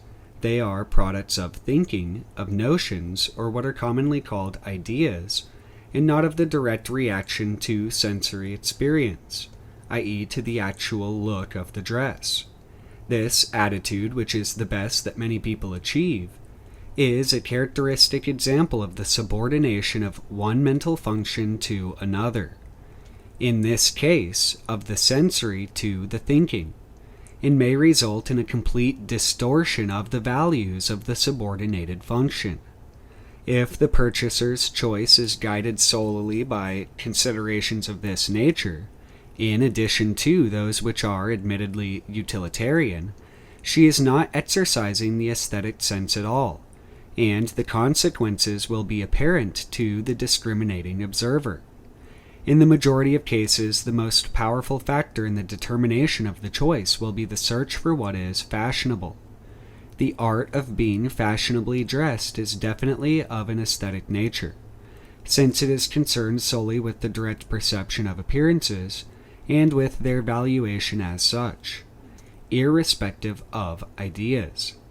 It is, of course, imitative, but at a fairly high mental level, for each individual does not buy an exact replica of something seen, but from the study of fashion plates, shop displays, and the clothes of other women, forms in her mind a synthetic generalized image of the underlying forms of the prevalent fashion, and uses this abstract image as a criterion with which to compare the dresses she is offered, or even as a guide to making her own. This art has its own objective standards, for women will agree that somebody is always fashionably dressed, whereas another has no fashion sense. Fashion sense is an incomplete form of the aesthetic sense. It can be carried to a high degree of subtlety and sensitivity, but it remains incomplete because its standards have no value in themselves. They are not derived from the ultimate nature of their subject matter, i.e. forms, colors, and textures, but from models arbitrarily set up by somebody in Paris. It is a truism that women are prepared to adorn themselves in the most grotesque and hideous manner, in imitation of any fashion that has caught on. Its ugliness is hidden from them until they look back at their photographs 5 years later. Finally, the purchaser may have independent criteria by which she judges appearances, quite irrespective of the dictates of fashion. She may recognize and value combinations of colors, harmonious or otherwise interesting lines, the visual effect of textures, etc. in their own right, applying these standards to her choice of clothes in exactly the same way as in her judgment of a picture or a scheme of interior decoration. This is the introverted or inner world aspect of the aesthetic sense, and its presence is immediately apparent to anybody who understands it. Its possession safeguards its owner from succumbing to the more grotesque and unsightly of fashionable extravagances, but it carries a corresponding risk of leading her, in her confidence in her own taste and contempt for that of the collectivity, to deviate from the accepted norms to an extent which may reach the proportions of a social solecism. A perfect balance between the two factors concerned, the personal and the collective, is hard to achieve and consequently rarely to be met. This is a contrast between the introverted and extroverted attitudes, with which we are not concerned at the moment. My purpose in introducing the matter is to indicate how the polarity inner-outer is involved in the most varied aspects of life. Similarly, of course, the aesthetic polarity is involved in the discrimination between inner and outer, just as a fully developed aesthetic sense must take account of inner and outer. So must a fully developed sense of inner and outer take account of the aesthetic polarity beautiful-ugly, or, to adopt a more comprehensive terminology, aesthetically superior, aesthetically inferior.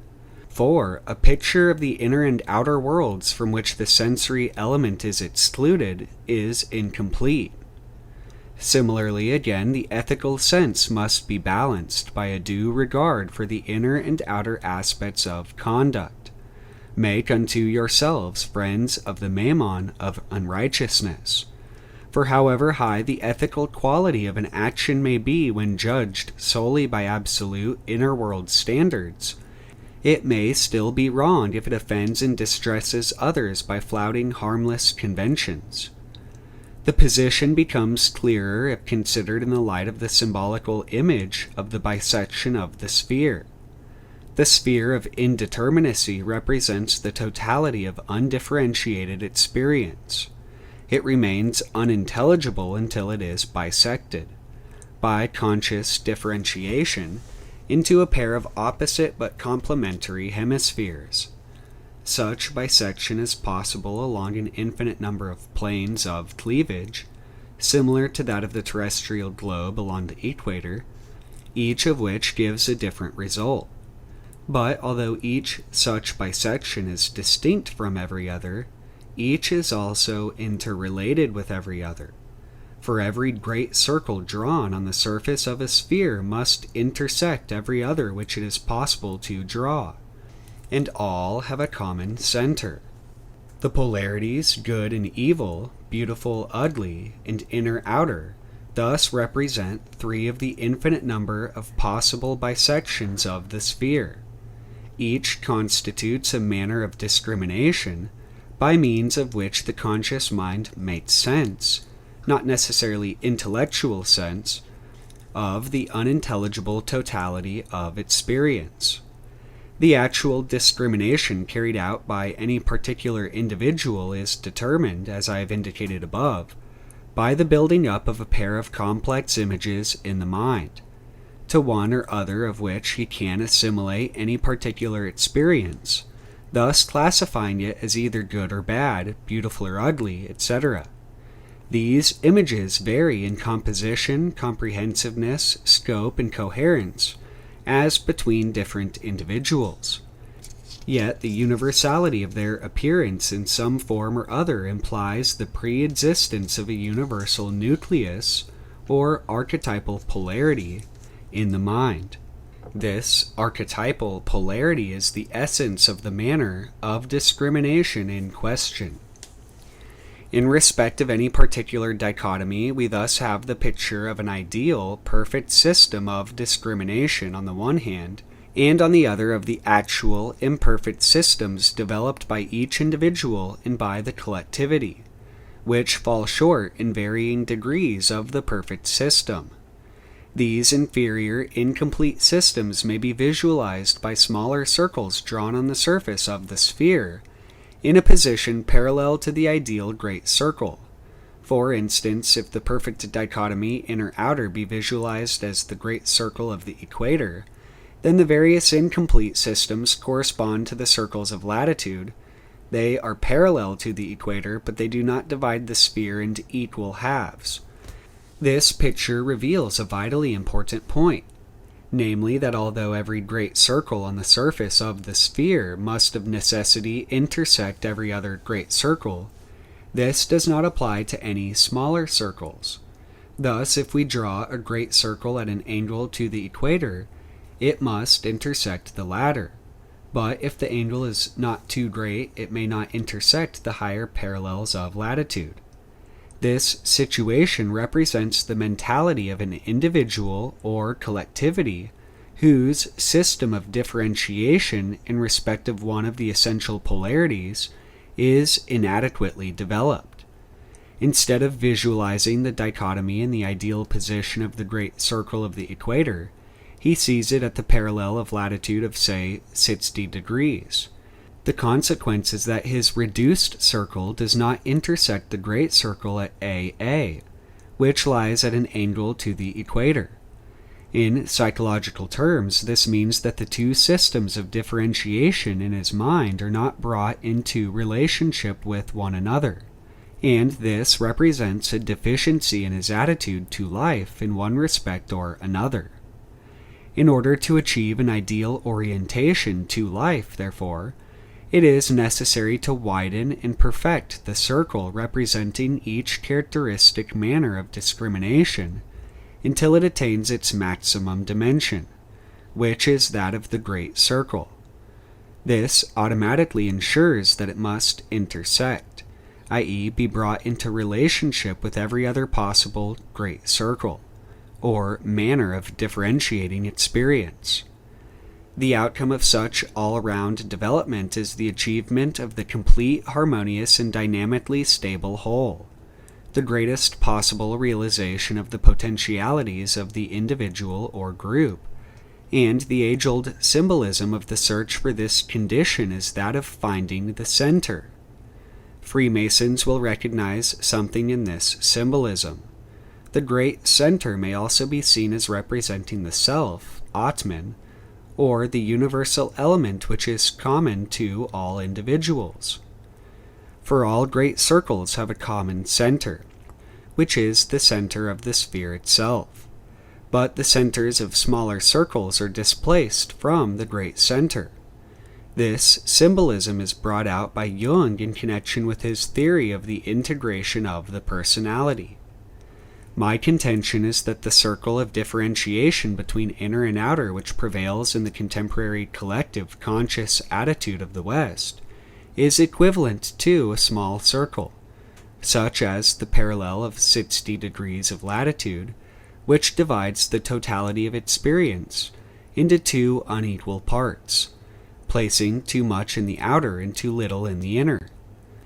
This circle is so oriented that it does intersect the great circle representing logical thought, BB in the figure, but fails to intersect other great circles, such as AA, which may be taken to represent, e.g., aesthetic or ethical discrimination. The consequence is that the potential inner world aspect of the latter are undervalued and neglected. It is only in the sphere of logical thought that we discriminate with any degree of competence between inner and outer world elements, and in which we attach anything approaching an adequate degree of importance to those of the inner world. In order to attain harmony and balance, it is evidently necessary to widen this circle, and thereby to bring it to its proper place on the equator. This will result in its coming into relationship with all aspects of experience, and thus restoring the endangered equilibrium of the psyche. The means of attaining this end are, first, to emphasize the reality and importance of the inner world as such, and, secondly, to devote our attention to those other circles or modes of differentiation which are at present undervalued and neglected. The essential of each of these senses which we have been considering, the aesthetic, the ethical, and the sense of inner and outer, is thus seen to be not so much the particular elements included on either side of the polarity, as the manner of discrimination characteristic of it. The question of exactly what things we regard as good, beautiful, or inner, and what as their opposites is only a secondary consideration. That which is really significant is the basic pattern on which the principles, points of reference, and values, in accordance with which we make the discrimination, is built up. This pattern or manner of discrimination is, in each of the cases considered, different in kind from any other, although, in the ideal case, interrelated with all others.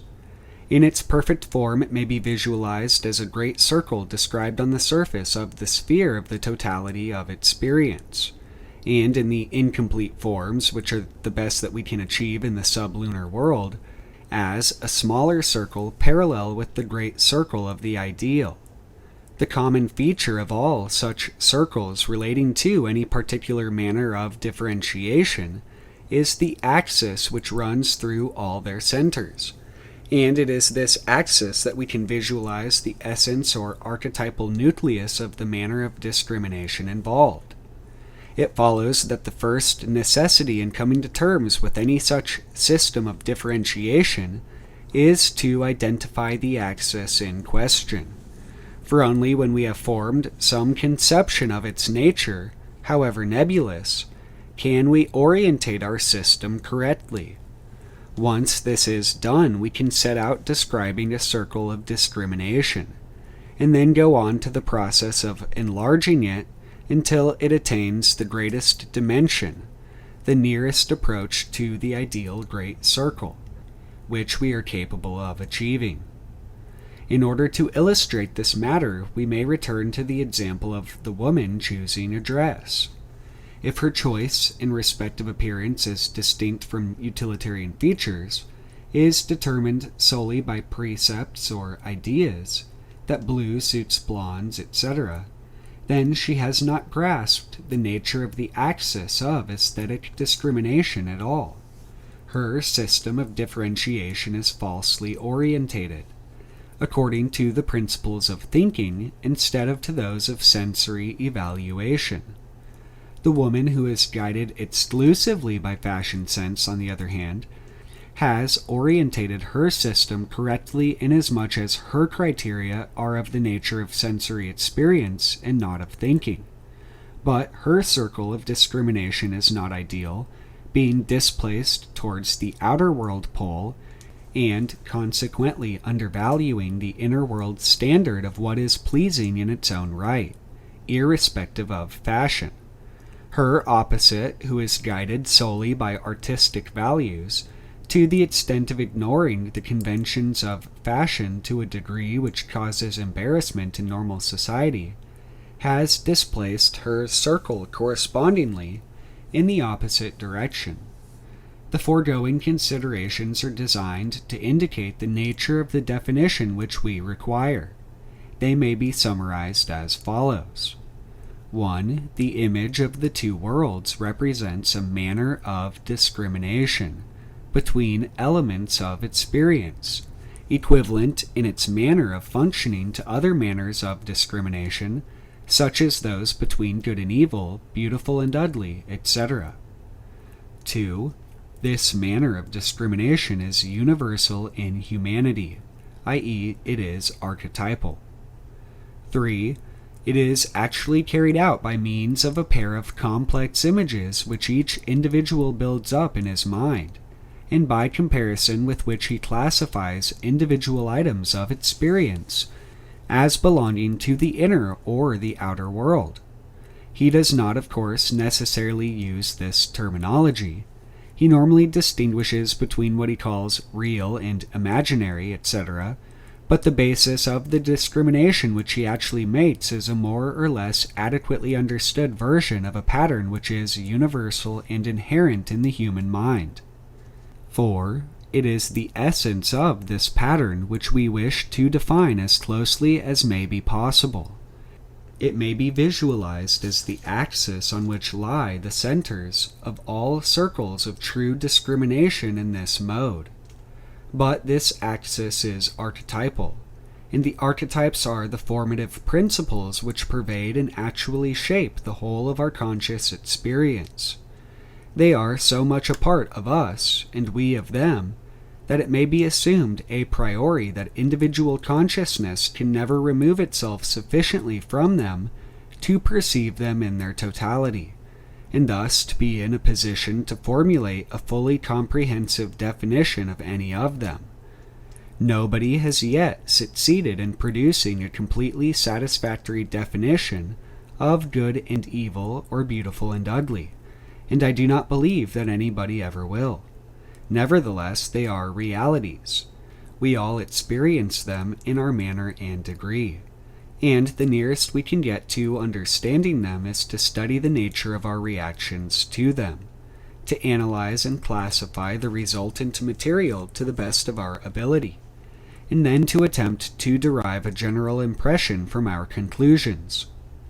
If we bear all these limitations and qualifications in mind, we may attempt to formulate an indication of the essence of the discrimination between inner and outer.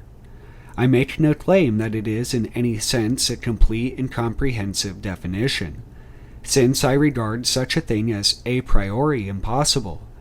Much material, even in the foregoing chapters, will be found which cannot be unreservedly accommodated to it. As an intellectually framed formula, moreover, it is by its very nature incapable of embracing many aspects, such, for instance, as the feeling element, which are involved in the discrimination which we actually make. The point to remember is that we are not setting up an artificial picture of something as it ought to be according to the rules of logic, but attempting to make sense of something which, according to our experience, actually occurs. The inner seems to be the direction towards that which is universal, the outer that towards which is particular. The universal tends towards the abstract, and is free of space and time, applying equally at all times and in all places. The particular tends towards the concrete, which is unique in its position in space and time, and has no relevance at any other position. This distinction is not confined to the contents of the thinking intellect, but applies equally to those of all other functions of the mind, e.g., feeling, sensation, and intuition. The nature and role of the various mental functions in their connection with Jung's theory of psychological types will be considered in the next volume of this series. This is the approximate statement of the essence of the distinction as it seems to me. In its application, however, a number of complications and side issues, deriving from its intersection with other patterns, tend to obscure the essential outline, and it is necessary to elucidate some of these.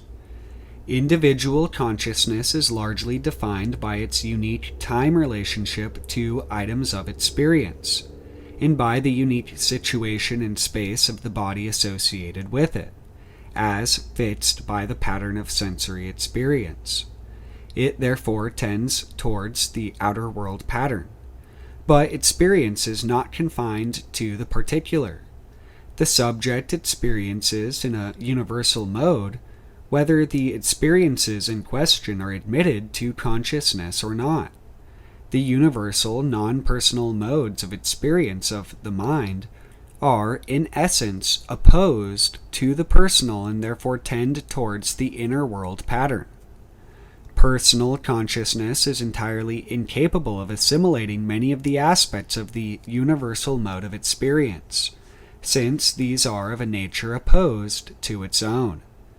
These elements must therefore necessarily remain in the unconscious mind for so long as the ego, the subject of personal consciousness, is in control. Ego consciousness, or the normal waking mode of experience governed by a pattern grouped round the unique situation of the individual, may be regarded as one particular mode of the experience of the universal subject. The ego may be likened to an optical instrument, e.g., a telescope, which gives the eye a particular view of the world, but for which another instrument, e.g., a microscope, giving a totally different view, may be substituted. This idea will be given further consideration in the next volume of this series. In certain transitional conditions, however, as when waking from sleep, or in certain abnormal states in waking life, the re-emergent personal consciousness is caught, as it were, before it has set up its defenses, and elements from the unconscious process are enabled to slip into the stream of ego memory. Dreams, therefore, the dreams which are remembered or those which occur during the process of waking, are one of the most important forms in which unconscious contents, hence many of the aspects of the inner world, reach consciousness. The contents of the unconscious, hence of dreams, are not exclusively confined to inner world elements, but there are many inner world elements which can reach the normal man's consciousness in no other way. The dream is therefore preeminently a symbol of inner world experience. Visionary and hallucinatory states have a similar result, but in the normal man they occur so rarely as to be negligible. Certain techniques, familiar in the Orient, however, make it possible to establish such states at will, and certain individuals are naturally predisposed to them. The contents of visions or experiences of this kind are largely of suprapersonal, universal nature, and consequently stir the unconscious minds of all men, or the collective unconscious in all men. Visionaries, therefore, are often prophets or men of genius whose revelations have universal value and exercise widespread influence. Revelations and the like, frequently of a religious nature, are thus another important manifestation of the inner world pattern. Inner world contents of the unconscious also manifest themselves in projection, when they appear to the subject in association with conscious contents, and are mistaken by him for outer world experiences, and for attributes of outer world objects, which the latter do not in fact possess, when seen from a true outer world viewpoint. By this means, rumors, myths, legends, and fabulous images, such as the mermaid, arise. These are therefore another important source of information concerning the inner world. By developing a sense of inner and outer, we learn to discriminate between the elements of factual and of psychological truth embodied in them. Personal consciousness is, however, capable of obtaining access to the inner world by processes of abstraction and reflection, and this technique has been highly developed in the contemporary civilization, but in one sphere only, namely that of thinking. In the sphere of thinking, in the differentiation between theory and practice, abstract and concrete, hypothesis and demonstration, the two worlds are familiar to us as equals and counterparts. One of our main difficulties is to perceive and appreciate the nature of all the other contents of the inner world which do not pertain to the realm of thinking. We must perpetually remind ourselves that the inner world is not confined to thinking alone. The nucleus of our picture of the outer world is probably our normal waking sensory experience. It is no less important to remember that sensory experience is not confined to the outer world. Finally, let it be repeated that inner and outer worlds are equally within the mind. Space and time were designated by Kant Formen der Anschauung, forms of perception, or colloquially, ways of seeing things, and the mode in which they predominate is only one of the potentialities of the mind. The mind is not the brain. It is not fixed in space and time, but contains them, and with them the outer world. For all ordinary purposes, our picture of ourselves as points of awareness within the space-time system is serviceable, but it has the disadvantage of making us averse to recognizing the reality, importance, and independence of those things which do not fit into that system. And this can only be overcome by concentrating on the viewpoint from which everything, the material no less than the invisible world, is equally a content of universal mind. Both inner and outer are systems or patterns of the impersonal part of the mind, which is independent of our personal volition, and therefore seems, and in a sense actually is, external to us. Each is incomplete without the other. A manner of experience which makes no clear distinction between these two modes is perfectly possible. It is characteristic, as we have seen, of the mental activity of primitives and of young children, and it is also a feature of insanity. But there are only two possibilities. The subject must either ignore this mode of differentiation, or else he must take both inner and outer into account. It is not possible to confine experience to one while eliminating the other.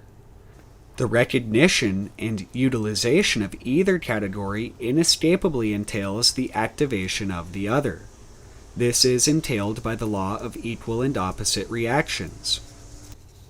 Just as male presupposes female, riches poverty, the seller the buyer, or the organic the inorganic, so does the outer presuppose inner. If either mode is denied access to consciousness as a result of a one-sided obsession with the other, it will become active in the unconscious part of the mind. Hostility and tension will grow up between the two, and trouble will result. Civilization is essentially a matter of mental discrimination in a number of spheres, and the differentiation between inner and outer is one of the most important of them. If we do not wish to revert to savagery, we must not only retain this manner of discrimination, but even intensify, extend, and perfect it yet further. Civilization demands it. It therefore follows that we must concentrate on this subject, and that means that we must concentrate particularly on the inner world, or our neglect will certainly have really serious, probably disastrous consequences. Persephone is the human soul. We are inescapably bound to two worlds, between which we must share our lives. The Ancient Secret in Search of the Holy Grail, Chapter 12, The Sea of Glass. So far, the Grail legend has been shown to have at least 3 possible links with ancient Jewish history. We should remember that, whether or not Mr. Alfred Nutt was correct in assuming that the Celtic Bran and the Grail King Bronze are identical, the actual manuscript tells us that the name Bronze was short for Hebron, the place where the Phoenix Stone was to be found. The tribal territory of that very Hebron, son of Kohath, to whom the charge of the ark, the table, the candlestick, altar, and the vessels of the sanctuary was given. See Numbers 3, 19, and 31. Next, there is the claim that the magic sword was taken by Solomon from the temple and sent in its ark-like chest to Britain. Thirdly, there is the legend of the perilous seat, which almost certainly derives from the Near East, and very probably from Palestine. Mr. A. E. Waite, in his book, The Hidden Church of the Holy Grail, has suggested that the legend originated in the fact that at Jewish family feasts for a circumcision, a seat is always placed empty and ready for the expected return of the prophet Elijah. I think it would be more true to say that Elijah's seat can be associated with the empty place at the round table, which awaited Galahad, only insofar as the people of the Near East were prone to consecrate seats for sacred purposes. The stone of destiny, which the Milesians brought into Ireland with the cauldron of the Dagda, has always been believed, rightly or wrongly, to have been either the stone on which Jacob pillowed his head at Bethel, when he saw the angels of God descending and ascending, or alternatively the stone on which the Ark of the Covenant was placed after its recapture from the Philistines. In Tyre, so Pliny tells us, there was in the temple of Hercules a stone seat from which only the pious could raise themselves without difficulty. See Pliny Natural History 37:58.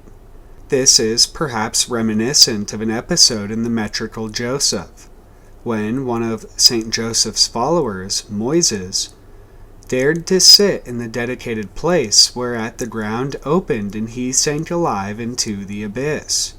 But, as has already been explained, in the note on page 148, the fate of the Moises of Grail legend is really a direct borrowing from the story of Korah, see Numbers 16:33, who aspired to serve in the tabernacle and whose pride met with an exactly similar end. The two stories are linked by the fact that in the tabernacle was a special seat dedicated to the Almighty, the mercy seat, which formed the covering of the ark, and which was annually anointed with the blood of sacrifice on the Day of Atonement. One can say no more, therefore, than that the custom of dedicating a throne to a deity or power may have been common to all the races of Palestine, but that its emptiness rather denotes a Jewish source, for the God of Moses was invisible, and the Jews waited for the Messiah king to claim the throne. Moreover, the stories of Moises and Korah might lead one to suppose that the perilous seat of Grail legend was an esoteric term for the actual mercy seat. Do we know of any special veneration of fire by the Jews? It will be best to begin our enquiry at a period for which the detailed historical records exist, and then work backwards. The Mishnah, which records all the Jewish memories of the temple, and which was written down shortly after its destruction in AD 70, states that amongst the various gatehouses of the outer court was one known as the Gate of the Flame, and another as the Gate of the Hearth. See Mishnah Midoth 1:5, and note on page 590 of Mr. Danby's translation. In the chamber above the former was preserved a perpetual fire. In the chamber of the latter was a simple hearth to which the priests, like the monks of the medieval age, might come to warm themselves. The perpetual fire in the chamber of the flame received no divine honors, as it would have done in a pagan temple, and the purpose of it is not entirely clear. It probably constituted a source of pure fire for use in burnt offerings. It probably constituted a source of pure fire for use in burnt offerings, for it would not have been considered reverent or fitting to take fire which had been kindled for a secular purpose and use it for God's service. Indeed, there is evidence to show that the proper dedication of the altar depended upon the kind of fire which sanctified it.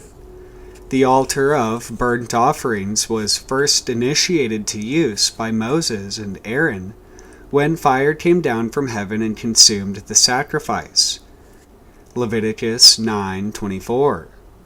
Thereafter the flame was theoretically supposed never to go out, but to be kept perpetually burning.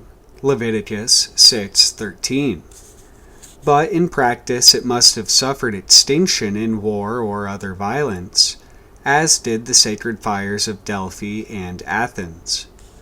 On the occasions recorded of the rededication of the altar, it is shown that only pure fire could legitimately sanctify it. When Solomon built the temple and dedicated the new altar, fire came down from heaven and consumed the burnt offering. 2 Chronicles 7:1. When after the return from exile Nehemiah rebuilt and rededicated the altar, he used the old fire sacred to the altar, which had been kept privily in a pit and had turned to thick water. This may refer to some easily ignitable liquid, but after some time had elapsed, and the sun, formerly hidden in the clouds, had shone out, there was kindled a great blaze. 2 Maccabees 1:22-23. And when in the days of the Maccabees the temple was once again purified and rededicated, the priests kindled a pure flame by striking iron and flint. Whether or not the altar fire did thereafter burn continuously in practice as well as in theory is uncertain. The Mishnah, Talmud 2:4, refers to the priest kindling the faggots. No doubt there were occasions, as in the case of the Vestal fires, when the flames died, and perhaps it was from the perpetual fire in the chamber of the flame, that a new brand was then brought. Moreover, at this date it is doubtful whether the Jews, with their advanced and spiritualized concept of the deity, would have cared greatly if the flame on the altar had died, any more than a Roman Catholic priest today would be perturbed by the failure of the sanctuary lamp. It would simply be relit. As to why the flame no longer descended from heaven to the priests of Maccabeus, but had to be struck from iron and flint, it will be remembered that the Jews had lost the Ark of the Covenant, and with it the holiest things, 2 Maccabees 2:1, so that if they ever did have a Grail, it would not have been accessible to them after the return from Babylon, for they could not find the cave wherein Jeremiah had hidden the Ark, and Urim and Thummim were apparently also missing. Ezra 2:63 and Nehemiah 7:65. Nehemiah's dedicatory fire was therefore probably due to the action of the sun on an easily ignitable oil without the intervention of a lens. It is possible that the pyritist or pyritiste stone from which the phoenix rose, and which de Boron claimed was found only in the valley of Hebron, may be the iron pyrite used by the post-exilic Jews to strike the flint. That the Jews of the time of our Lord were nevertheless well acquainted with the phenomenon of lighting a fire from the sun is shown in the Mishnah, where amongst various prohibitions against laboring on a festival day, it is forbidden to light a new fire by any of the known means, either out of wood, stone, earth, probably some form of sulfur is meant, or out of water, that is to say a glass vessel filled with water. Mishnah, Betza 4:7. See note in the translation by Dr. Danby. A glass vessel is put in a hot sun. The glass emits flame which will kindle a wick brought near to it. Bert. The feast of Hanukkah was, in this later period, the season at which fire played an important part in Jewish ritual. The purpose of the celebrations was to record for all time a grand episode in Jewish history. The pagan king, Antiochus, had sought to persuade the Jews to idolatry. He had despoiled and purposely defiled the temple. Then Judas Maccabeus led a successful revolt against the tyrant. As soon as the Protestants had got Jerusalem back into their hands, they set about cleansing the defiled precincts of Mount Zion. They cast out all the unclean rubbish and whatever had come in contact with idols. Then, when all was once again pure, they prayed God to re-enter his holy place. The feast was therefore known as the Feast of Rededication, or of re-entry of the Lord into his temple. And one of the songs ordained for this occasion was, "Sing and rejoice, O daughter of Zion, for lo I come, and I will dwell in the midst of thee, saith the Lord." It is significant, therefore, to find that the re-entry of the Lord was in fact celebrated by the re-entry of fire into the temple. Hanukkah, meaning rededication or initiation to use, was commonly spoken of as the Feast of Lights, and in commemoration of how the priests relit the altar fire and the 7-branched candlestick in the tabernacle, every Jewish family still lights the Hanukkah lamp, a special type of candlestick, which in old times was placed a hand's breadth from the door opening so that all might see it. It is probable that our Lord had this very custom in mind when he said, "No man, when he hath lighted a candle, cover it with a vessel, or putteth it under a bed, but setteth it on a candlestick, that they which enter in may see the light." The Reverend O.S. Rankin, in his work, Origins of the Festival of Hanukkah, says that the Habanot prayer, which is repeated at this time, makes petition for the preparation of the lamp for the son of Jesse, thine anointed. In this latter period, the lamp of the Messiah was, according to Mr. Rankin, symbolic only of the law, the Torah, or as we Christians might phrase it, the Word of God, or Logos. The commandment is a lamp, and the law is a light. Proverbs 6:23. In both Jewish and Christian thought, therefore, the lamp is symbolic of something which proceeds forth from God. In the synagogue it is hung before the scrolls of the law, and in Roman churches it hangs before the tabernacle in which the sacrament is reserved. Despite this late spiritualized concept, Mr. Rankin nevertheless finds the origin of the custom of lighting the Hanukkah lamp and putting it outside the door in the rite described by Herodotus as practiced throughout Egypt. At Sais, when the assembly takes place for the sacrifices, there is one night on which the inhabitants all burn a multitude of lights in the open air round their houses. They use lamps in the shape of flat saucers filled with a mixture of oil and salt, on the top of which the wick floats. These burn the whole night, and give to the festival the name of the Feast of Lamps. Herodotus, Book 2, Section 62. This was done, the historian adds, throughout all Egypt, not only in Sais, but the religious reasons the celebrants gave for it he refrains from communicating. It is important to note here that the Hanukkah Feast of Lights was held at or about the winter solstice, and is connected in thought with Judas Maccabeus, whereas the midsummer fires of pagan Europe were lit on the eve of what in Christian times became the day of the feast of St. John the Baptist.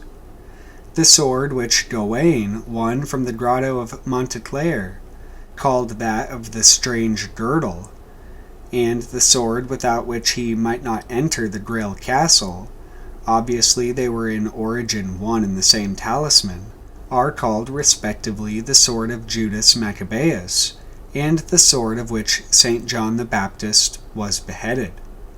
How the French transcribers of the Grail legend managed to transmit the symbolism of the fiery sword so accurately as to identify it with the brands of the solstitial fire feasts of winter and summer remains a mystery.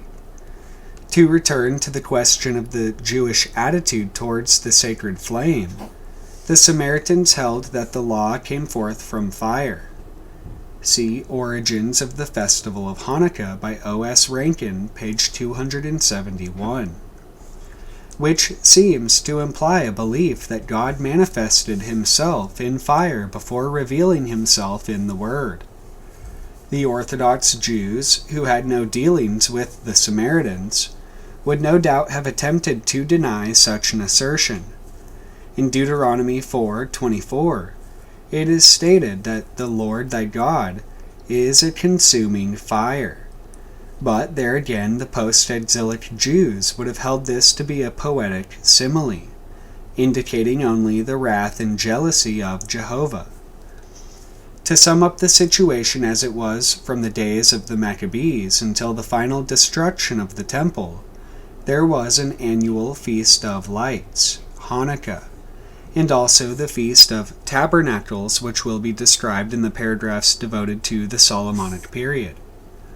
On both these occasions, the outward appearance of the city at night would have presented as bright and sparkling a spectacle as any feast of Beltane.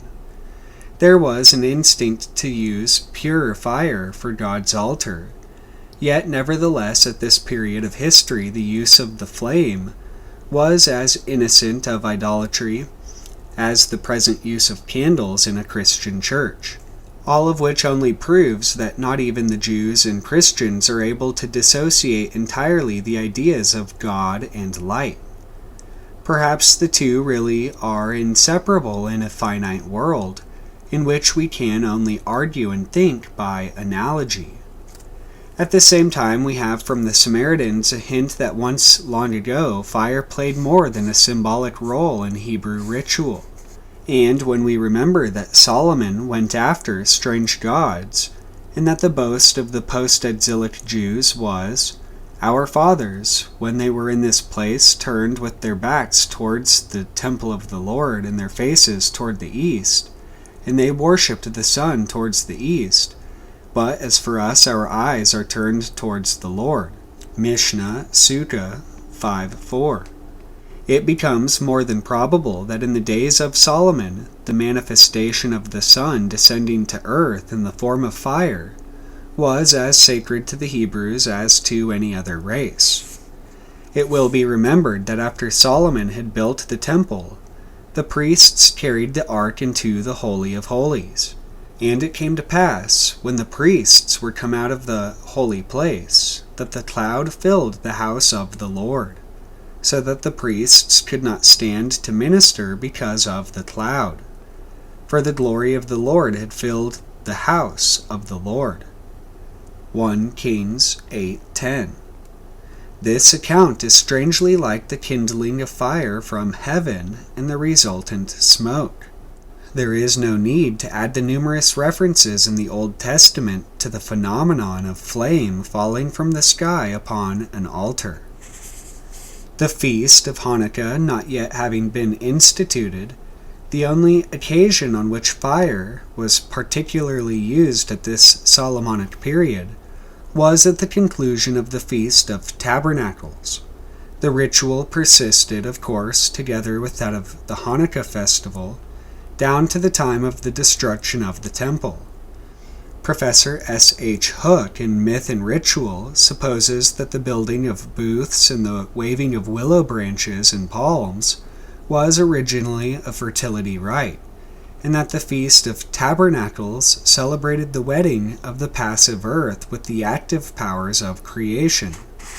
At the culmination of the festival week, a great candelabrum was lit in the court of the woman, from which the people lit their brands and vied with each other in tossing and juggling them. This was followed by a procession of torchbearers up the 15 steps to the temple itself, and on each step was sung one of the 15 psalms appointed, Psalms 120 through 134.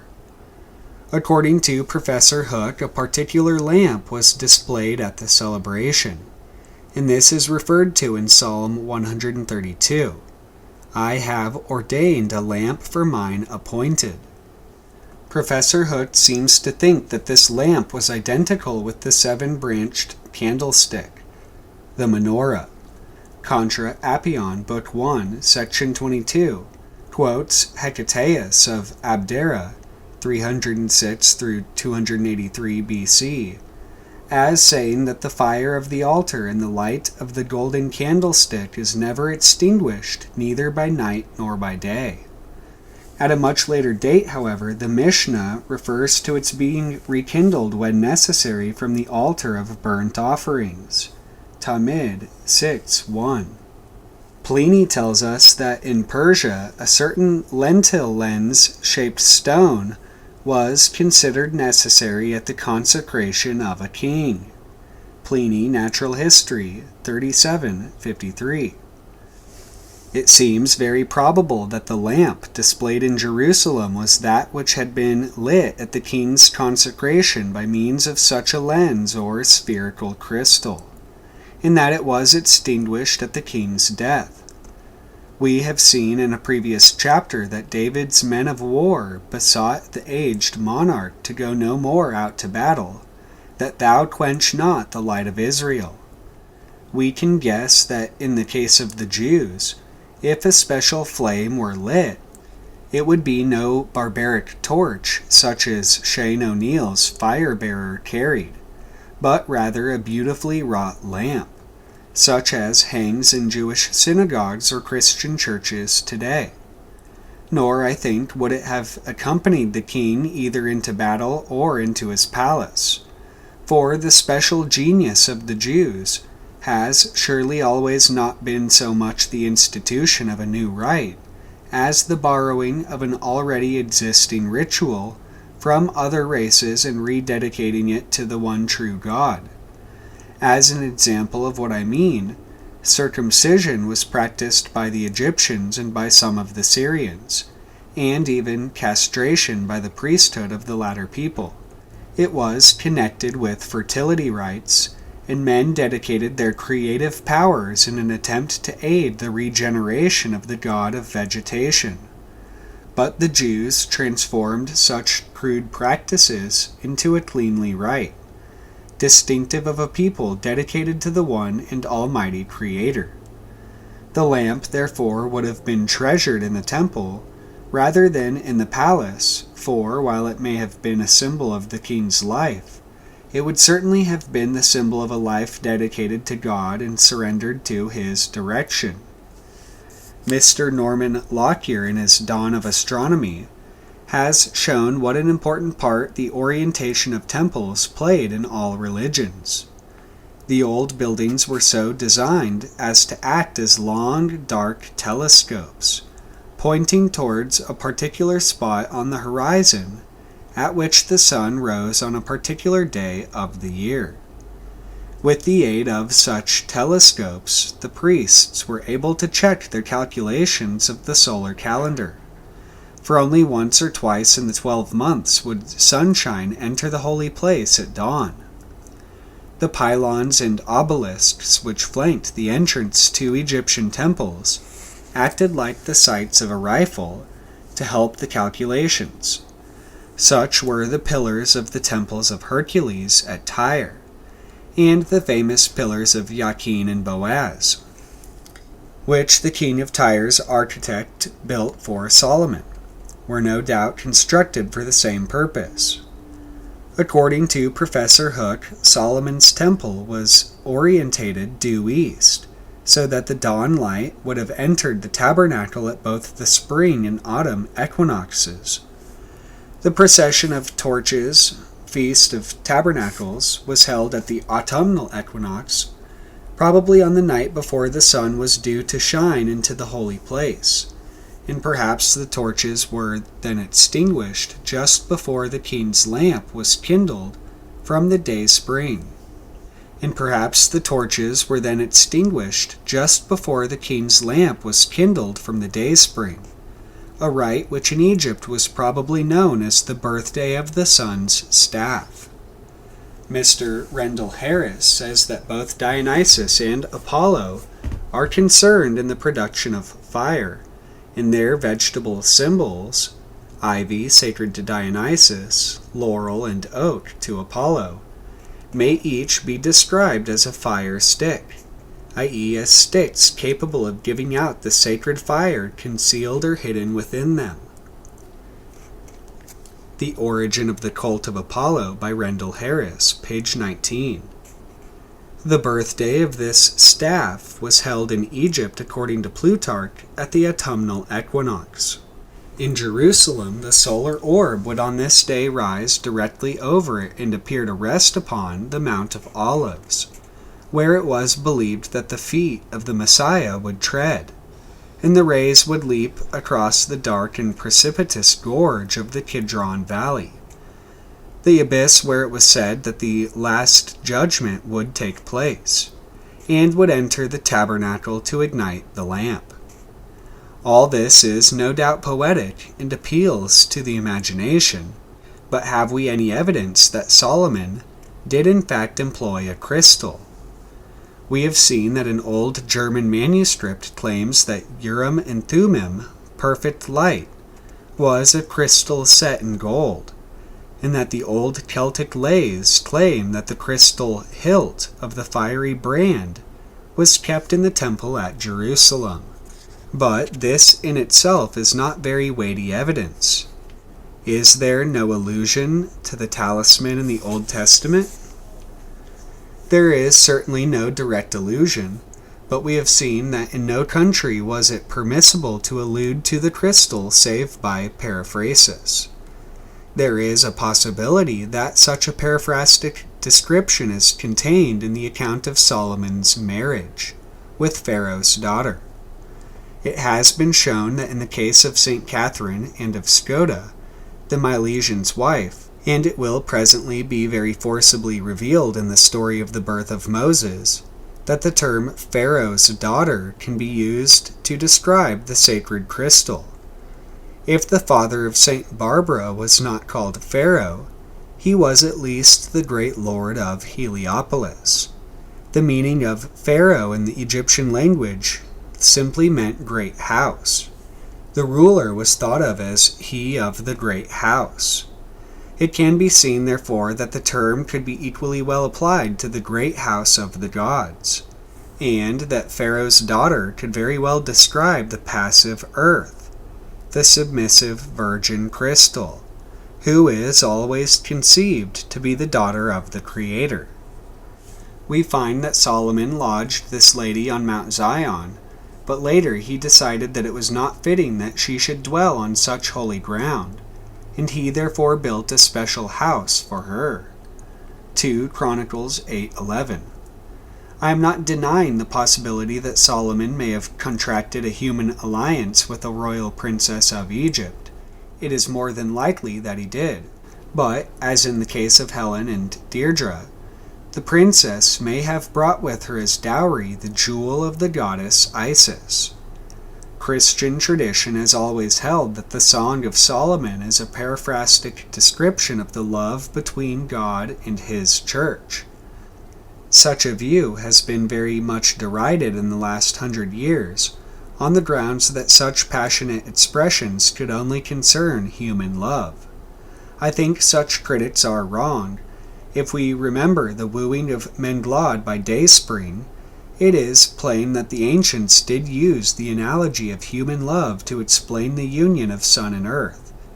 Insofar as the church is the passive instrument under God's hand, being like Isis capable of all genesis, she can claim that the Song of Solomon was written in her honor, for there is little doubt that it was the Jewish version of the wooing of Gerd or of Menglod by Dayspring.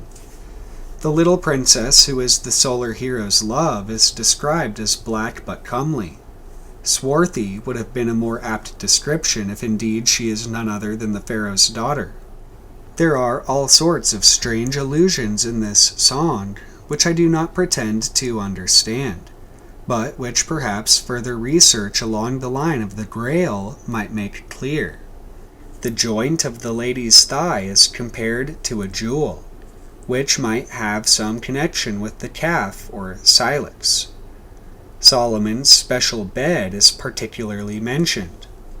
Leaving now the question of the crystal and coming to that of the strange girdle of the Grail sword, it is tempting to compare it with the curious girdle of the ephod, mentioned Exodus 28, 29, and 39 and Leviticus 8, as worn by the high priest. The word cheshbah, which the authorized version translates as curious girdle, was not, however, so translated in the Aramaic Targum, Septuagint, or Vulgate, having in these versions respectively the sense of ornamented, woven work, and golden texture. It is not easy to see, therefore, how a 12th century French poet could have used any translation of the Old Testament which would have led him to describe the girdle of the ephod as strange, unless, as he claims, he was transcribing from a most ancient manuscript now lost to us. There is a possibility that the torn and shredded hangings of the Grail sword, reputed to have been kept in Solomon's temple, may be a memory of the Jewish custom whereby the cast-off linen belts of the ordinary priests, not the embroidered girdle of the high priest, were torn into shreds for wicks which they lighted at the great fire feast of Tabernacles. See Babylonian Talmud, translated by Rodkinson, Tome 4, Volume 7, Sukkah, page 77. In fanciful language, one could therefore say that the fiery brand issued from an old and shredded girdle. There is a possibility which must not be ignored, that Deborah's description of a sword which had belonged to David and which Solomon kept in the temple was derived from the medieval poet's knowledge of the only sword specifically mentioned in the Old Testament as belonging to David. See 1 Samuel 21:9. When David fled from Saul and came to the tabernacle to eat the shewbread, he was weaponless. The priest took a sword from behind the ephod and gave it him, declaring that it was that same sword which David had once stripped from Goliath. I am inclined to believe that this account is to be taken literally, and that the war sword of Goliath is meant, and that it has nothing to do with the sword which Deborah describes in such mystic terms, and which I identify as Excalibur, and the sword of Odin, and the various other magic swords of Grail heroes, i.e. the fiery brand kept in Solomon's temple. It is just possible, however, and worth a little consideration, that the sword taken from behind the ephod, on the occasion of David's flight, was not really a war weapon, but was itself the torch of consecration, and a giant's sword only in the sense of being the sun sword of the solar power.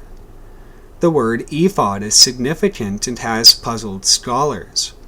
Originally used to describe the linen garments of the priesthood, it seems to be used at a later date as in itself an oracle which could be consulted.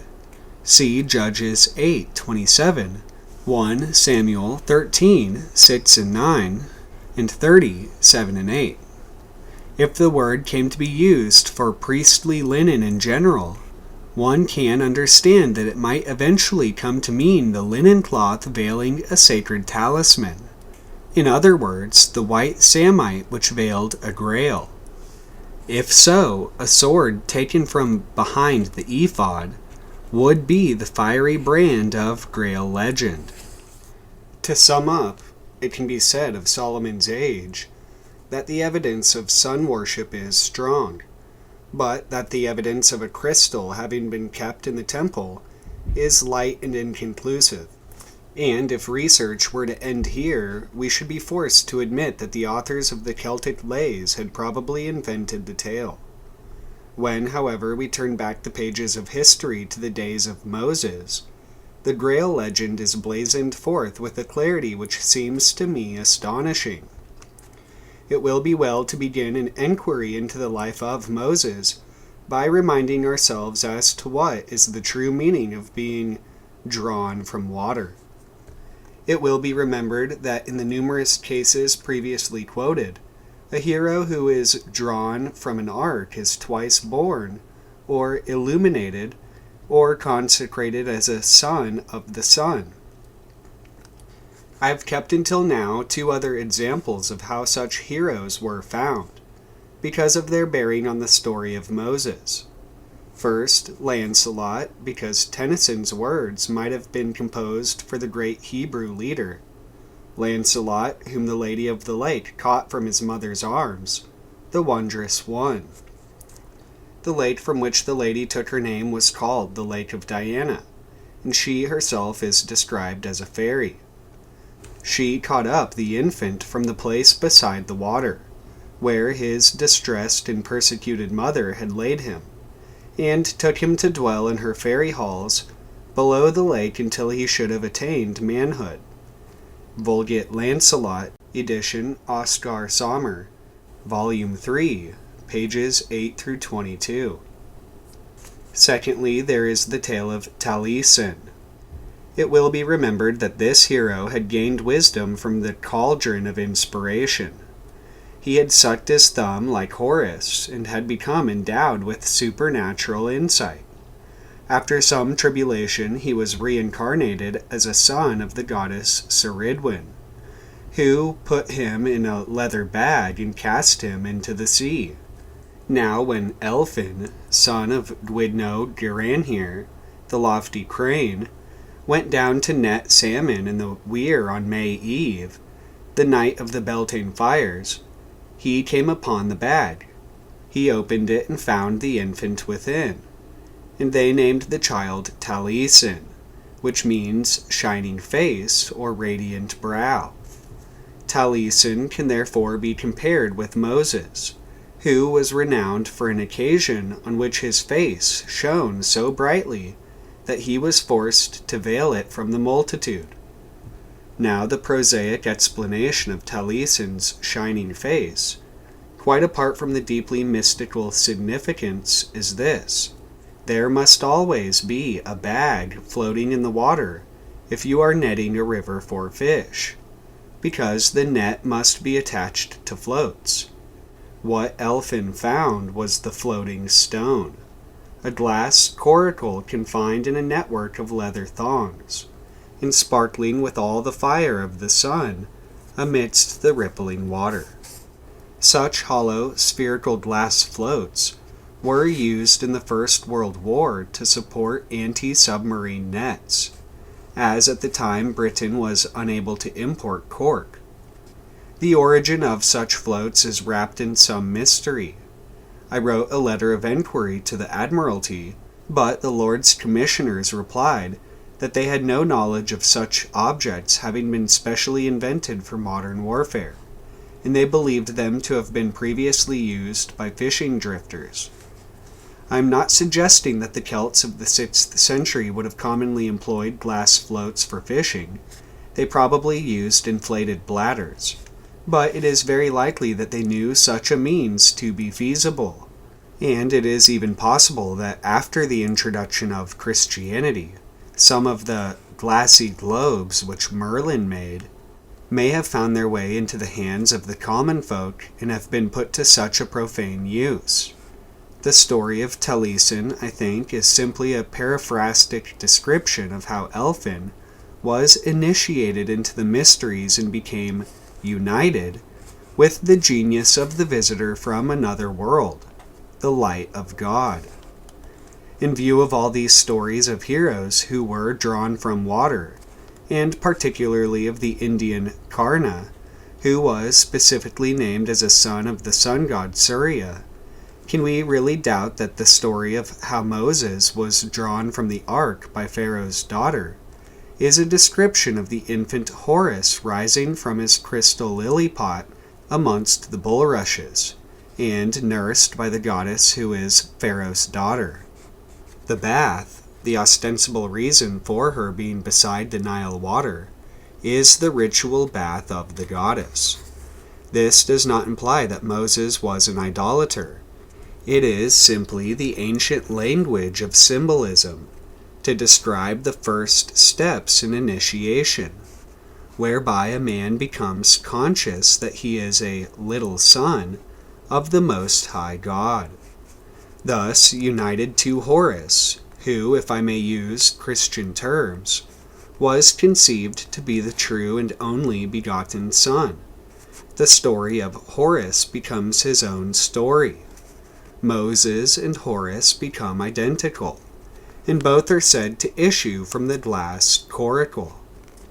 Moses was learned in all the wisdom of the Egyptians, Acts 7:22.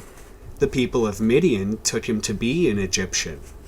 He must therefore have conformed to the customs and dress of the Nile Valley, and he could have gained his wisdom only through instruction in the temples, for there was no other source of learning. Surely a man of undoubted genius who studied all the various branches of known science would not have omitted to seek initiation into the mysteries. If he lived in Goshen, then the Egyptian hierarchy who would have taught him was centered at Heliopolis, the city of the sun, chief seat of the worship of Ra, the very place to which the phoenix brought its egg, and identical with the city of On, of which the patriarchal Joseph's father-in-law was high priest. The story takes us now to the manifestation of what is commonly known as the burning bush. Let us study what Moses actually saw. The angel of the Lord appeared unto him in a flame of fire, out of the midst of a bush. And he looked, and behold, the bush burned with fire, and the bush was not consumed.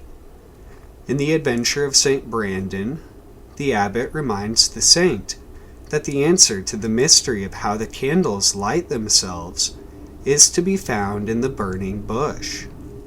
Lucan's description of the Druid grove at Marseilles includes an account of a tree from which came the glare of conflagration, although it was not on fire. Nonus speaks of a tree from which fire, self-made, issued, but the tree was not consumed. Percival beholds a tree which seems to burn with candles, and he is told that it concerns the mystery of the Holy Grail.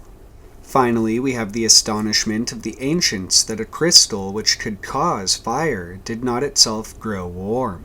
The Orphic Book of Stones remarks this phenomenon, and Solinus, describing the Saxios Globos on the altar of Minerva at Bath, probably means the same thing when he asserts that they never turned into ashes. In other words, a crystal could blaze with sunlight more brightly than any flame, and it could cause a torch to ignite, but it was not itself consumed. There is no doubt in my mind that Moses must have stood at some time during his life before the little golden tree of Glacier, in which the crystal shone. What signs was he given? On his hand was a shining spot as white as snow, the beautiful circle of light cast there by the blazing jewel. By the uninitiate, who must have transcribed the story, it is called leprosy, because a shining white spot is generally the first sign of the disease. It is curious that in the Grail legend, Vespasian is fed from a little window because he is a leper. For yet another example of confusion between being struck by sunlight and by leprosy, see the account of King Uzziah's punishment in Josephus, Antiquities 9:10-4. As for the other sign given to Moses, the rod which became a serpent is surely the caduceus, emblem of the torch in which light has broken forth from eternity into the world of space and time, and has riven the twisted serpents in twain. As though to help us towards certainty, the grand Saint Grail gives an account of such a burning bush. Saint Joseph, preaching to a certain heathen, Duke Genort, exhorts him to believe in the miraculous conception of Christ. Joseph reminds the Duke that when he, Genort, was a lad of 15 years old in Galilee, he had been, like Moses, temporarily employed as a shepherd. While keeping his flock, he saw a bush of fleur-de-lis, which, says Joseph, is a symbol of Eve. From out this tree of fleur-de-lis, or tree of candles, grew another tree of roses. This bush on which grew the Rosa Mundi is probably the result of confusion with the Latin ros or ros, meaning dew. That is to say, a dew-like stone, a drop of crystal. See Appendix, page 269. The roses which grew in the place of the 7 fleur-de-lis, or lights, correspond, says Joseph, to the Hebrew prophets. But one after another they faded and fell, until at last a bud appeared, the Rosa Mundi, And although the bud never opened, nevertheless from its closed petals sprang a man, issuing from his mother's virginity, as sun that shineth through glass so bright. And he slew a serpent and picked up the fallen roses. Before we come to examine the exact shape of this tree, it will be well to consider the significance of my assertion that the burning bush and glacier are identical. I would not have the reader suppose that I am attempting to belittle the greatness of Moses, or to throw doubts upon his monotheism, or to explain away a manifestation of God. The Scriptures, however, describe the great surprise of Moses at the manifestation of the one true God, and therefore we are perfectly entitled to presume that until that moment he had worshipped after the custom of the Egyptians. It might then be asked if all that he saw was the sacrum of an Egyptian mystery cult, how could it have changed his understanding of God? The answer is, I think, that he did not see only the tree of glacier, but beheld in vision a manifestation of God in that particular symbolism. Our faculties are so limited by the flesh in which our spirit is confined, that we can only see God through some finite symbol. Rather than attempt to enlarge upon this in my own unskilled fashion, it is better to quote here from an authority who made it his life work to express such thoughts in human language. In the words of Paul Tillich, religious symbols use a finite reality in order to express our relation to the infinite. But the finite reality they use is not an arbitrary means for an end, something strange to it. It participates in the power of the ultimate for which it stands. A religious symbol is double-edged. It expresses not only what is symbolized, but also that through which it is symbolized. The Protestant Era by Paul Tillich. Translated by J. L. Adams, Nisbet and Company, page 68. God, being always limited by our human capabilities of receiving him, could only choose from amongst such symbols as were recognizable to Moses, and would convey something to the mind of a human being of that epoch. If Moses had been accustomed while in Egypt to consider the little golden tree of glacier as the holiest object within his ken, it is most probable that the vision he received out in the wilderness of Mount Horeb would be transmitted to his human senses through that symbol, that God would choose the holiest. The Jewish tradition that it was an angel and not God himself who spoke with Moses, because no man can see God and live, is only another way of saying that a medium is needed if the infinite and the finite are to make contact. After such a supernatural revelation, would Moses have held the little golden tree glacier in greater or less respect? The answer, I think, is to be found in Mr. Martin Buber's inspiring book on the prophet, and in his interpretation of the meaning of God's name as revealed from the burning bush.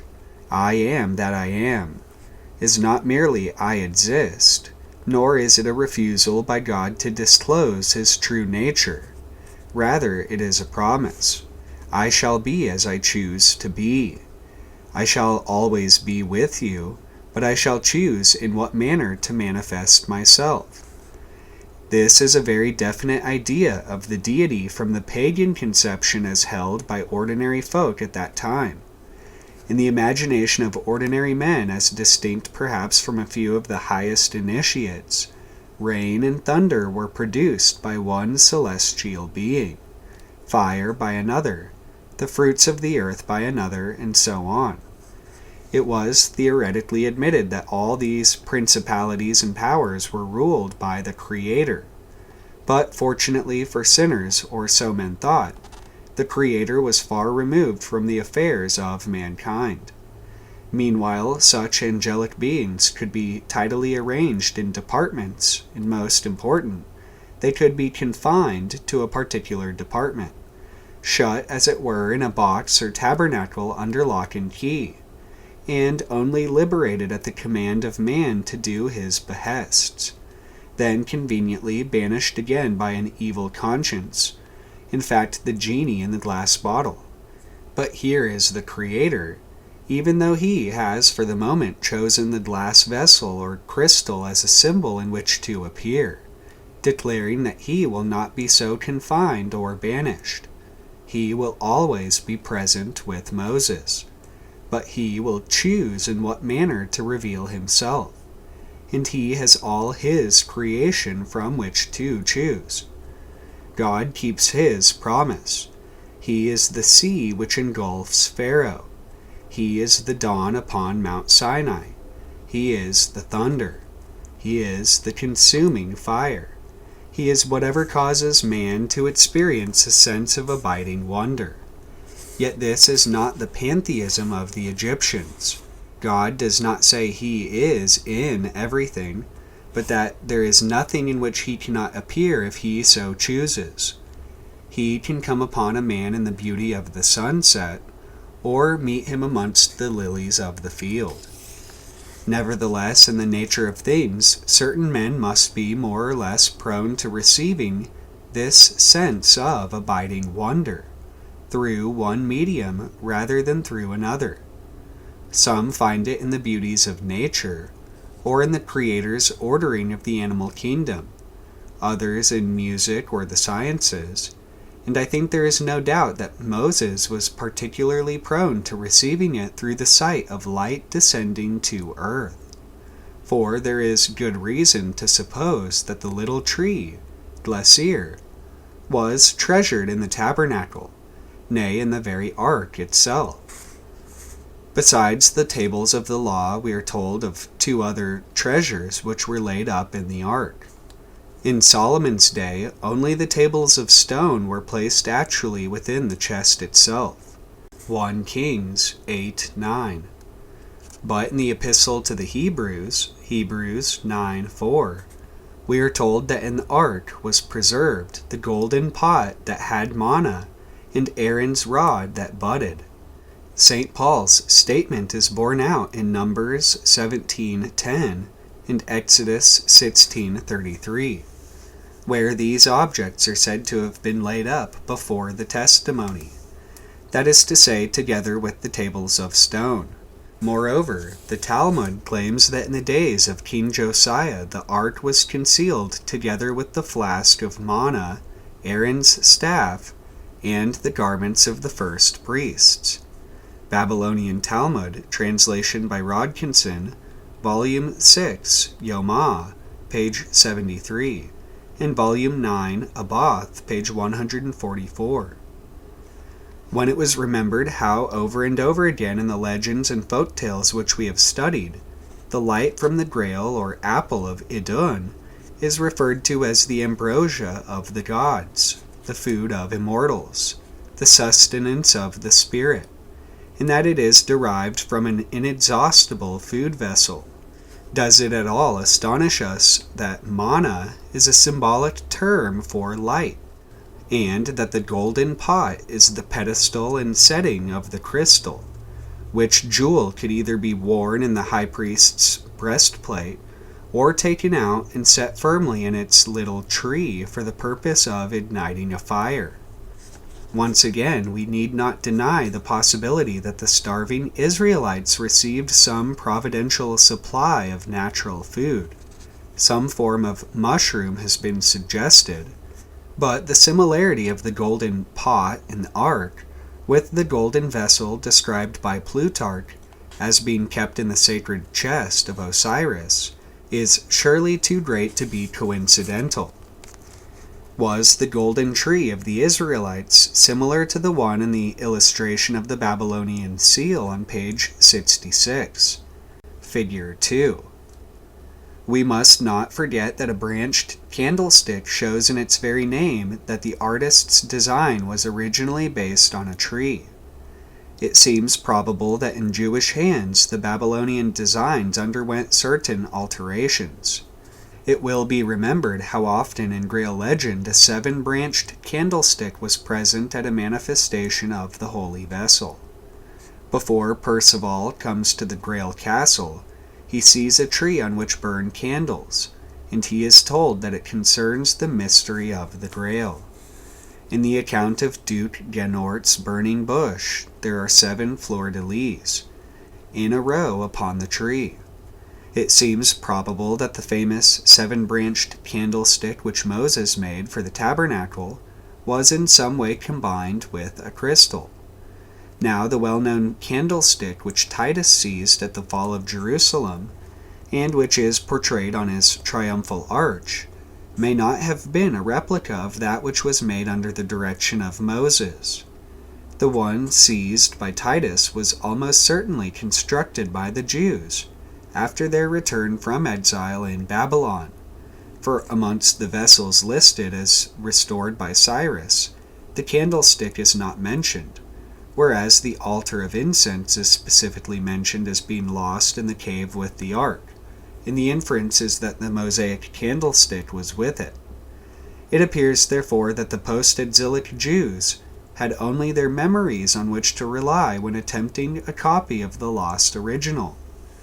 If the accounts of the candlestick as ordained by Moses in Exodus 25, 31-40, and 37, 17-22 be read carefully, it will be seen that there is an extraordinary likeness between it and the tree on the Babylonian seal. The knops are the spinning whorls on Solomon's bed. The 6 bowls are the upward pointing leaves, and the flowers those which point downwards. No mention of a central or 7th light is made until the very end of both scriptural accounts, when there is a sudden reference to the total number of flames. Zechariah 4:2 refers to the candlestick as having a, i.e. 1, bowl upon the top of it. This may be no more than a careless or poetic use of the singular, but he does not employ a different word for bowl than that hitherto employed to describe the hollows for the oil lamps. If the reader will glance at Figure 13, he will see the attempt of the heretical papermakers to record in an old watermark a confused memory of the Grail and candlestick combined.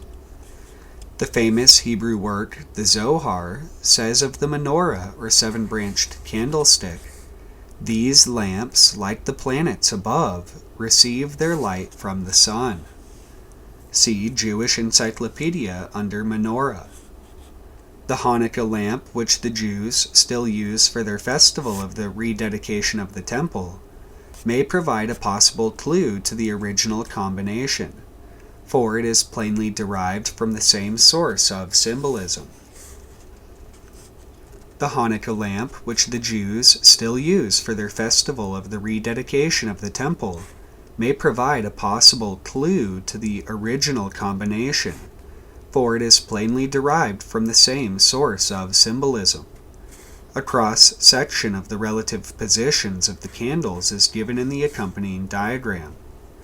The candle at the east would no doubt have originally represented the rising sun, for from it the other candles are in turn reignited on the successive days of the feast.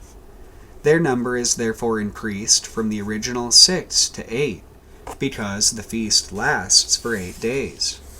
Directly opposite the master candle in the east is a point which is generally surmounted either by the Star of David or by a heraldic flame in metal.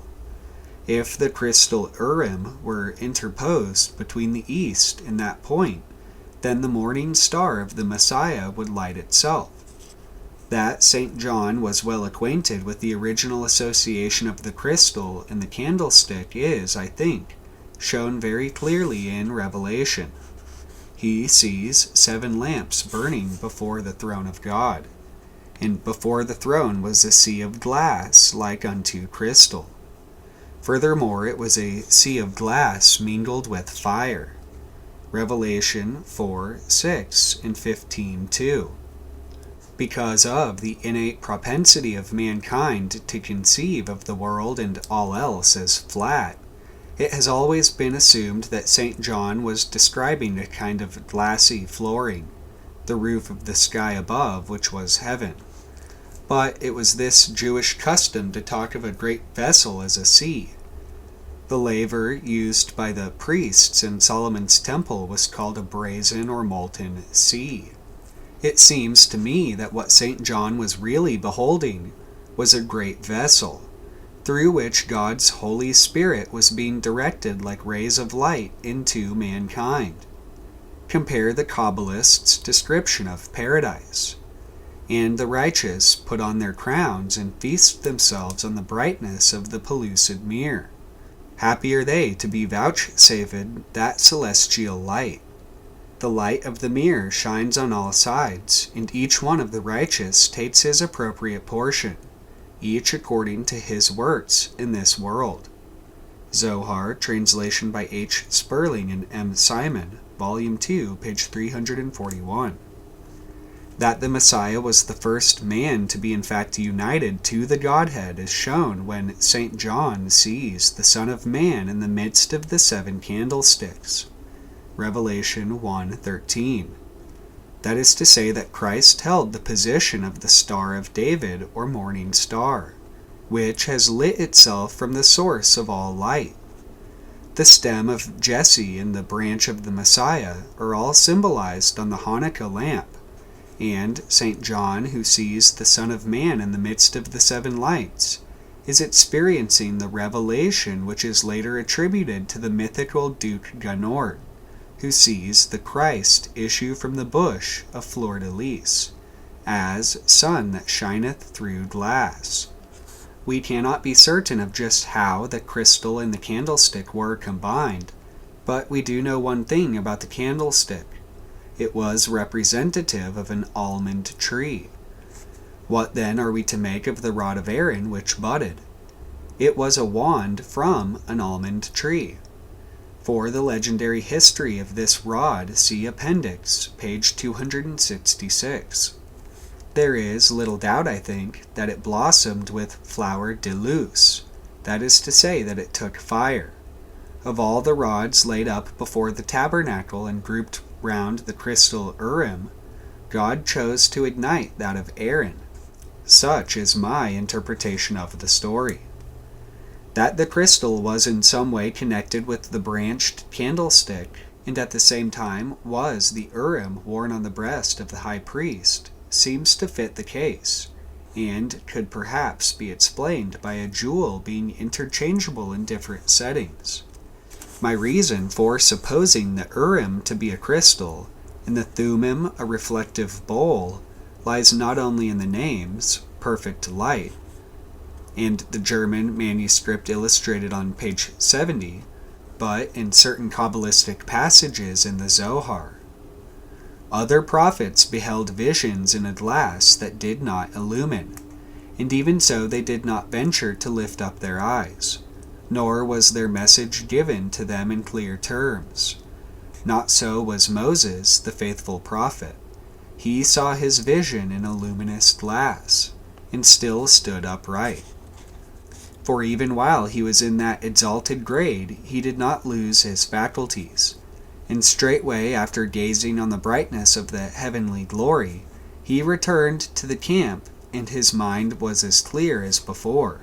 Zohar, translation by H. Sperling and M. Simon, Volume 5, page 363. Admittedly, the Zohar is full of such allusions to a luminous glass, and they are to be taken symbolically rather than literally. But the following passage, beginning, "The secret of the Lord is to them that fear him," was a more precise terminology. The term Urim signifies the luminous speculum, which consisted in the engravure of the divine name composed of 42 letters by which the world was created, whereas the Thummim consisted of the non-luminous speculum made of the divine name as manifested in the 22 letters.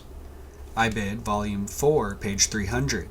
If we grant that this language is likewise symbolic, and that the writer regarded the letters of the divine name as the source of light, it must still be asked from what ancient rites did this symbolism devolve?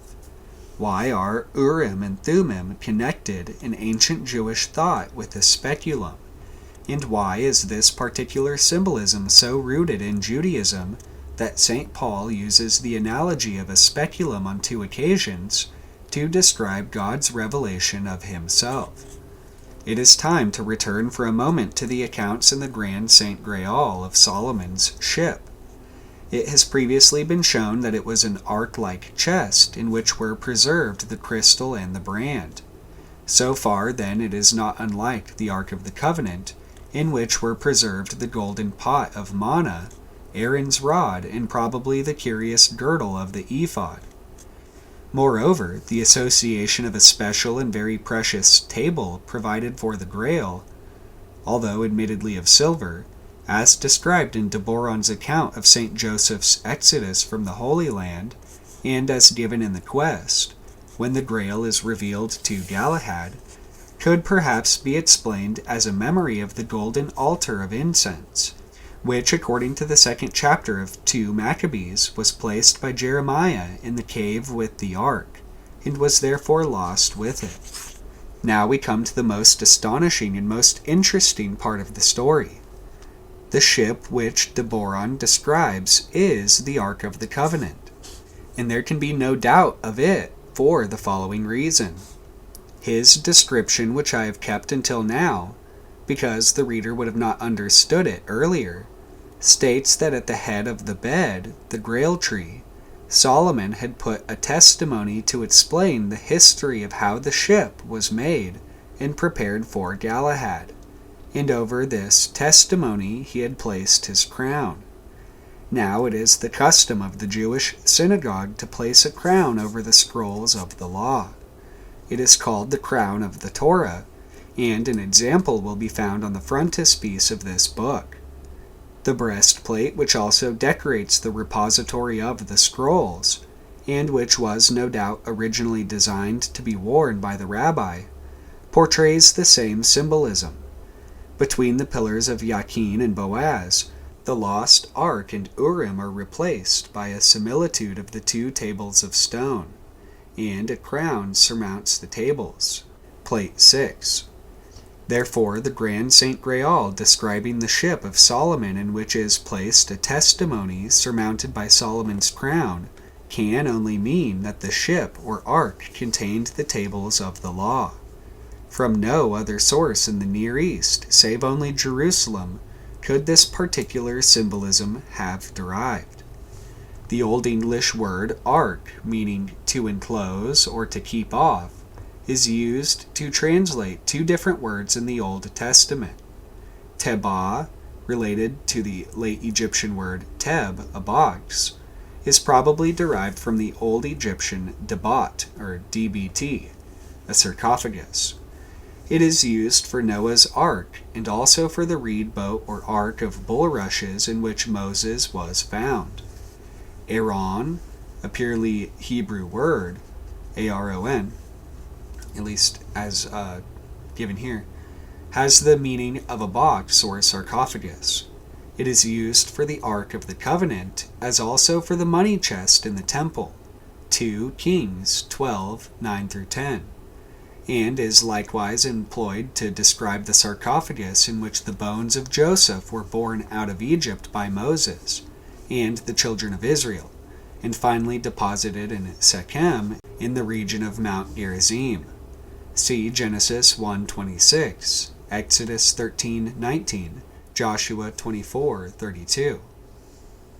It will be remembered that de Boron in the Grand St. Grail not only describes Solomon's whip, which we have now identified as the Ark of the Covenant, but he also describes an ark in which Joseph of Arimathea bore the Holy Grail out of Palestine into the land bordering Egypt, and that when angels issued from this shrine bearing various sacred objects, one angel bore a head, so rich and beautiful as never man saw. Some scholars, reviewing the meanings of Tebah and Aaron as both sacred chest and sarcophagus, have speculated as to whether the bones of Joseph, the son of the patriarch, were carried in the Ark of the Covenant, and whether in fact the Ark was simply his sarcophagus. I do not think this likely, but be that as it may, it seems clear that if the Ark of the Covenant were ever to come to light, and a skull should happen to be found therein, it would have no sinister significance, but would be the venerable remains of that Joseph who was sold into Egypt. That this is the tradition which gave rise to the account in the Grand Saint Grail of a skull within an ark seems clear, and it all tends to show that the cycle of Grail legends are intimately bound up, not with the passion of our Lord, but rather with the most ancient and secret traditions of the Jews. How does it come about that the Celtic and probably pre-Christian legends of Glastonbury have preserved an accurate memory of the Ark of the Covenant and its real contents? It is an intriguing mystery for the following reasons. 1. If de Boron knew that he was transcribing a description of the Ark of the Covenant, then why the secrecy? Why call it a ship, and why use such veiled language that its identity has remained unrecognized for centuries?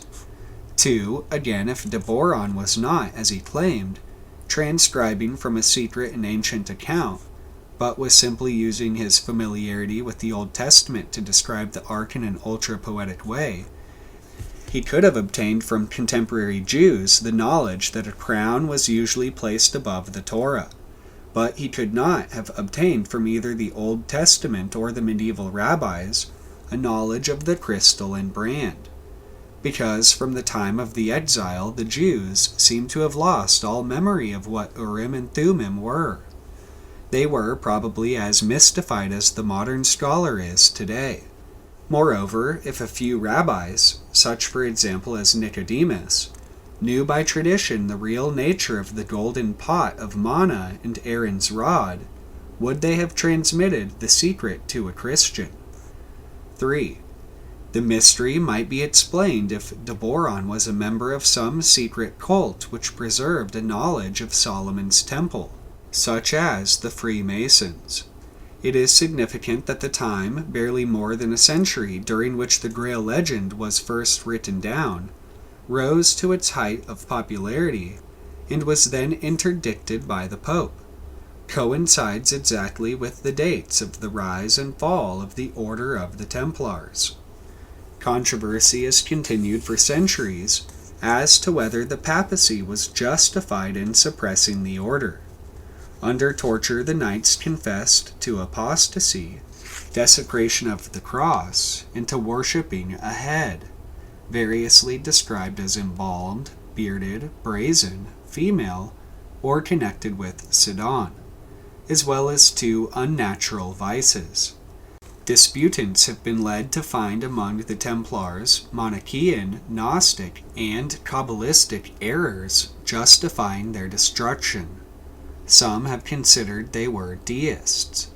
For us to suppose that they had preserved a knowledge and practiced the ritual of Solomon's temple is, however, against all the weight of evidence. For all the evidence given at the trials, one must conclude that either they were entirely innocent and faithful sons of the medieval church, their confessions being due to torture only, or that they were Satanists, practicing blasphemy and perversion of the most deadly kind. The possibility of their being Satanists does not fit with the generally high moral tone of the Grail literature, as written down in the 13th century. But let us for a moment suppose, although against the weight of evidence, that the Templars were neither Christians nor Satanists, but that they were devout and pure-minded converts to Judaism. Let us see where such a supposition would lead us. The Pasagini, heretics of Lombardy, were anathematized by Pope Lucius III in AD 1184 for reverting to Judaism. They taught the obligation of the Mosaic Law, enforcing circumcision, the Sabbath, and everything but sacrifices, and held that Christ was no more than the first and purest of God's creatures. In the court of Raymond of Toulouse, Count of Provence, the Jews enjoyed greater privileges than anywhere in Europe, and were even appointed to public office by the Count, for which he was much criticized by the Church. The beliefs of the Passadini and of the Jews might well have been spread all over Europe from Lombardy and Provence, the homes of papermaking, by the heretics who fled north at the time of the Albigensian Crusade. One can see that the Grail legend might be useful cover, a code system of names and symbols, behind which the secret adherents of Judaism could practice their religion without persecution. It will be remembered that Kiot, from whom Wolfram von Eschenbach claimed to have the true story of the Grail as a stone from which the phoenix rose, was a Provençal. But if the Passadini or Kabbalist Jews passed on some secret knowledge to the Templars or Freemasons, then why do neither present-day Jews nor Freemasons have any knowledge of the crystal and brand? One would have expected the knowledge to have persisted had it come through any of these channels. For, if the medieval poet was transcribing a purely Celtic lay, and was himself ignorant of its import, then knowledge of the crystal and brand could be explained as deriving from Egypt, but an Egyptian ark would have no tables of stone or crown of the Torah. 5. There seem to be two possible explanations. The first, that Saint Joseph of Arimathea, who would no doubt have received a full interpretation of the Scriptures direct from our Lord, did really come to Britain, and that the Celts carefully preserved a memory of his teaching them about the old law of Moses. The other possible explanation is even more fantastic, that the cave in which Jeremiah hid the ark is situated in the Mendip Hills. As to why the knowledge of crystal and brand was not generally preserved amongst the elders of Jewry, I think we have here the solution of the mystery involved in the famous Grail questions. It will be remembered that all those who went in quest of the Grail should have asked the ritual questions at supper in the Lame King's Hall, but the earliest seekers known to the Grail cycle failed to do so. Now, at the Passover supper, there is a ritual question which it is strictly incumbent on the youngest male member of the company to ask of the head of the house, and which is still asked to this day in Jewish households on Passover night. Wherefore is this night distinguished from all other nights? This question gives the head of the family the opportunity to explain the history of the institution of Passover, and beginning, "We were slaves," he recounts the story of Exodus, the revelation on Mount Sinai, and the giving of the law. It seems to me, therefore, that the failure to ask a ritual question at the supper of a lame king means that at some period in history, young Jewry failed to ask the elders, the lame king, Israel, the nation who had, according to Jeremiah, an incurable wound of the soul, to explain a certain mystery. And in fact, after the exile to Babylon, the truth about Urim and Thummim had been lost, and no one any longer knew what these objects had been. Can we turn back the pages of history any farther? In what country did this ritual of the crystal originate? Did Abraham bring it out of Ur into Egypt, or did the Egyptians take it to Ur of the Chaldees? If we are to believe Herodotus, the phoenix egg came to Heliopolis from the general direction of Arabia.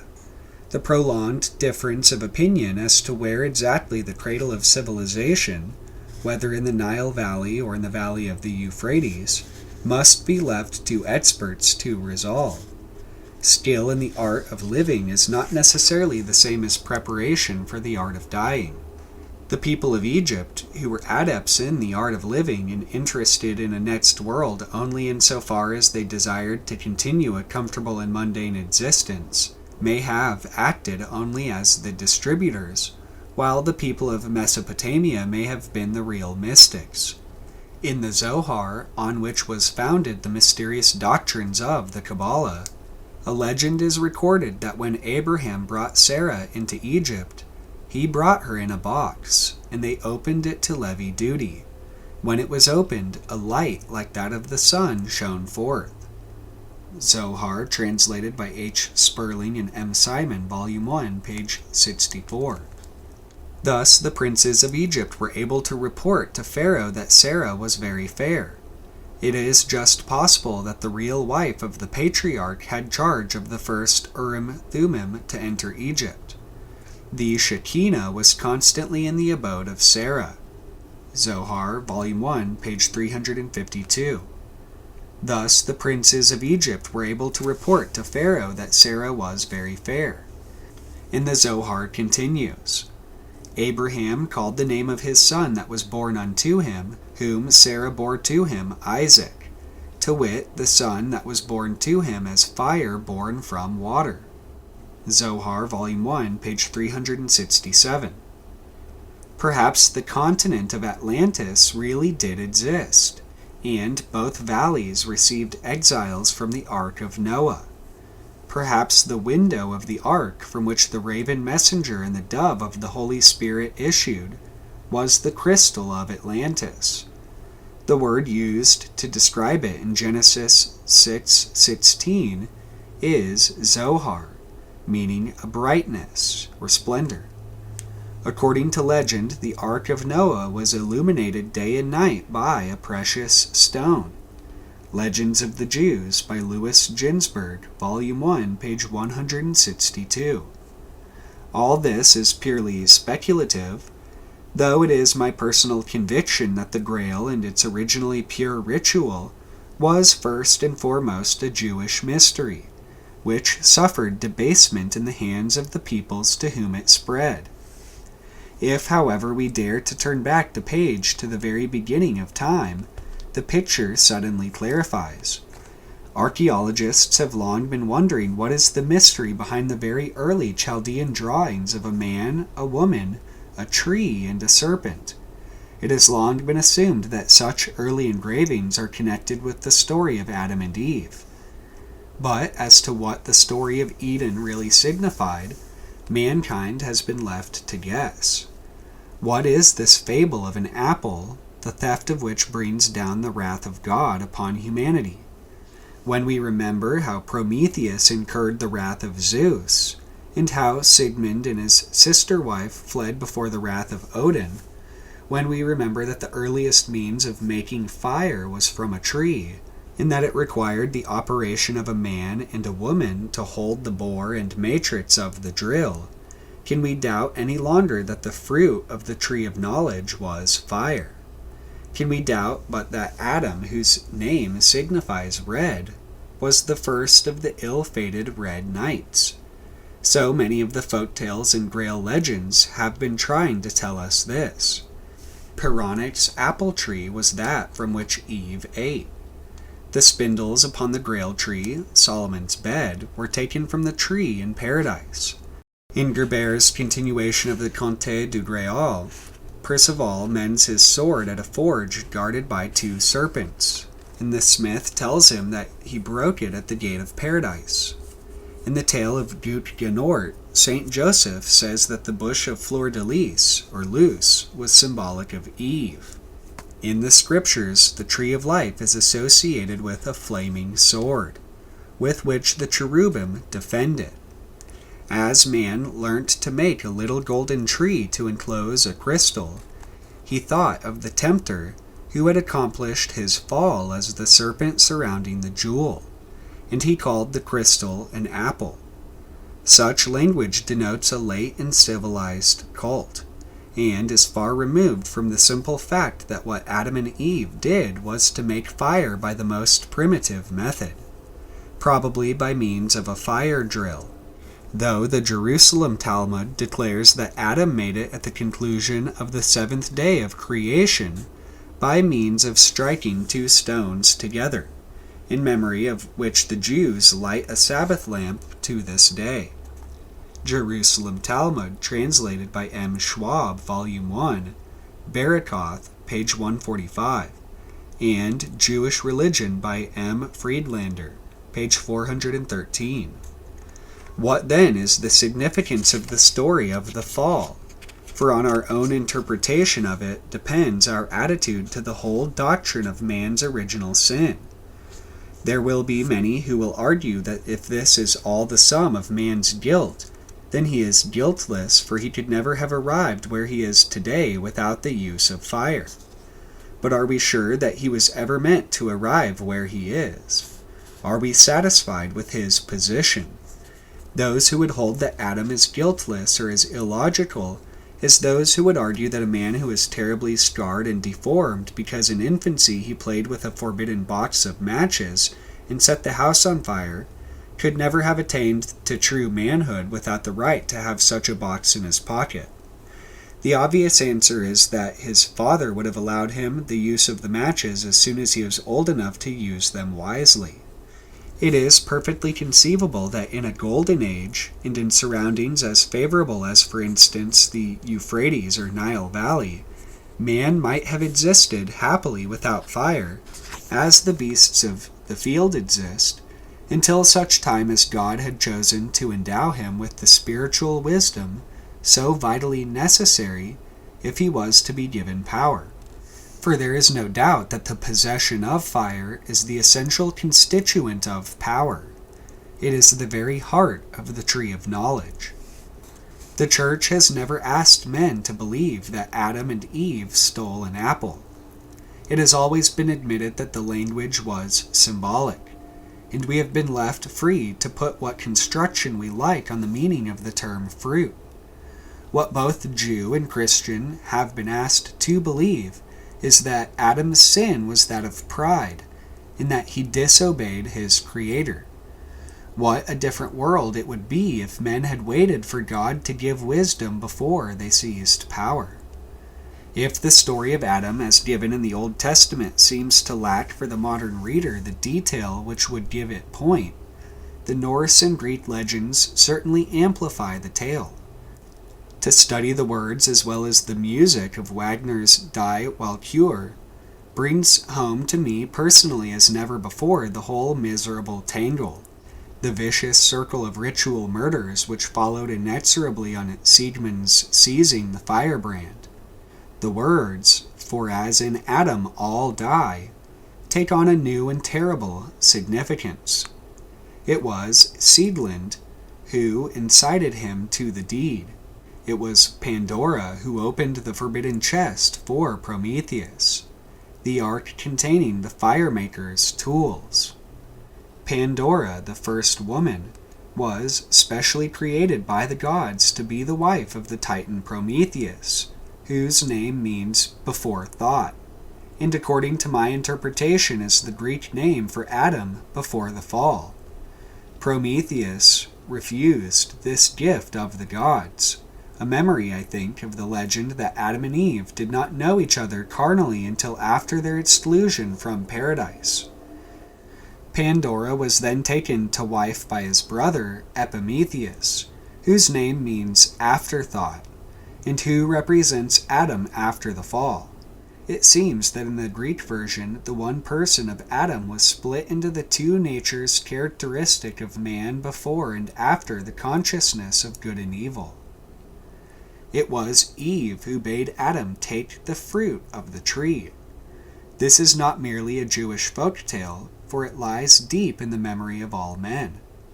It might be argued that whereas primitive man no doubt misused fire in a religious ritual, wherein the firemakers were successively murdered, we, on the other hand, have learnt to use fire wisely. But have we?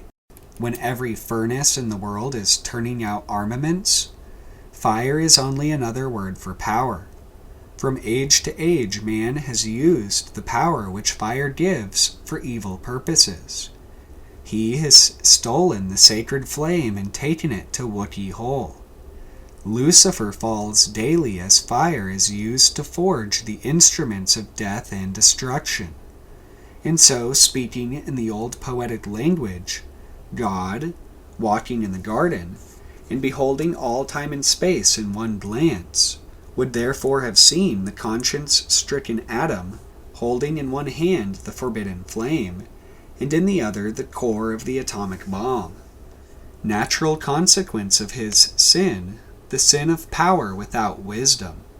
And the worst of the tragedy was the fact that from the moment when Adam possessed fire and tried to worship it, He apprehended in his heart that it did not satisfy him, but only symbolized the spiritual fire, only added to his appetite for the tree of life, only increased his longing for the Holy Spirit, which was now beyond his reach. Nevertheless, hope was left in Pandora's chest, and it was foretold of Seedlind that of her seed would be born a hero, not Siegfried, for he would not abandon the ritual in the ring of the Fire Maker. And Eve was also given hope, the prophecy that a son of her seed should bruise the serpent's head. For as in Adam all die, even so in Christ shall all be made alive.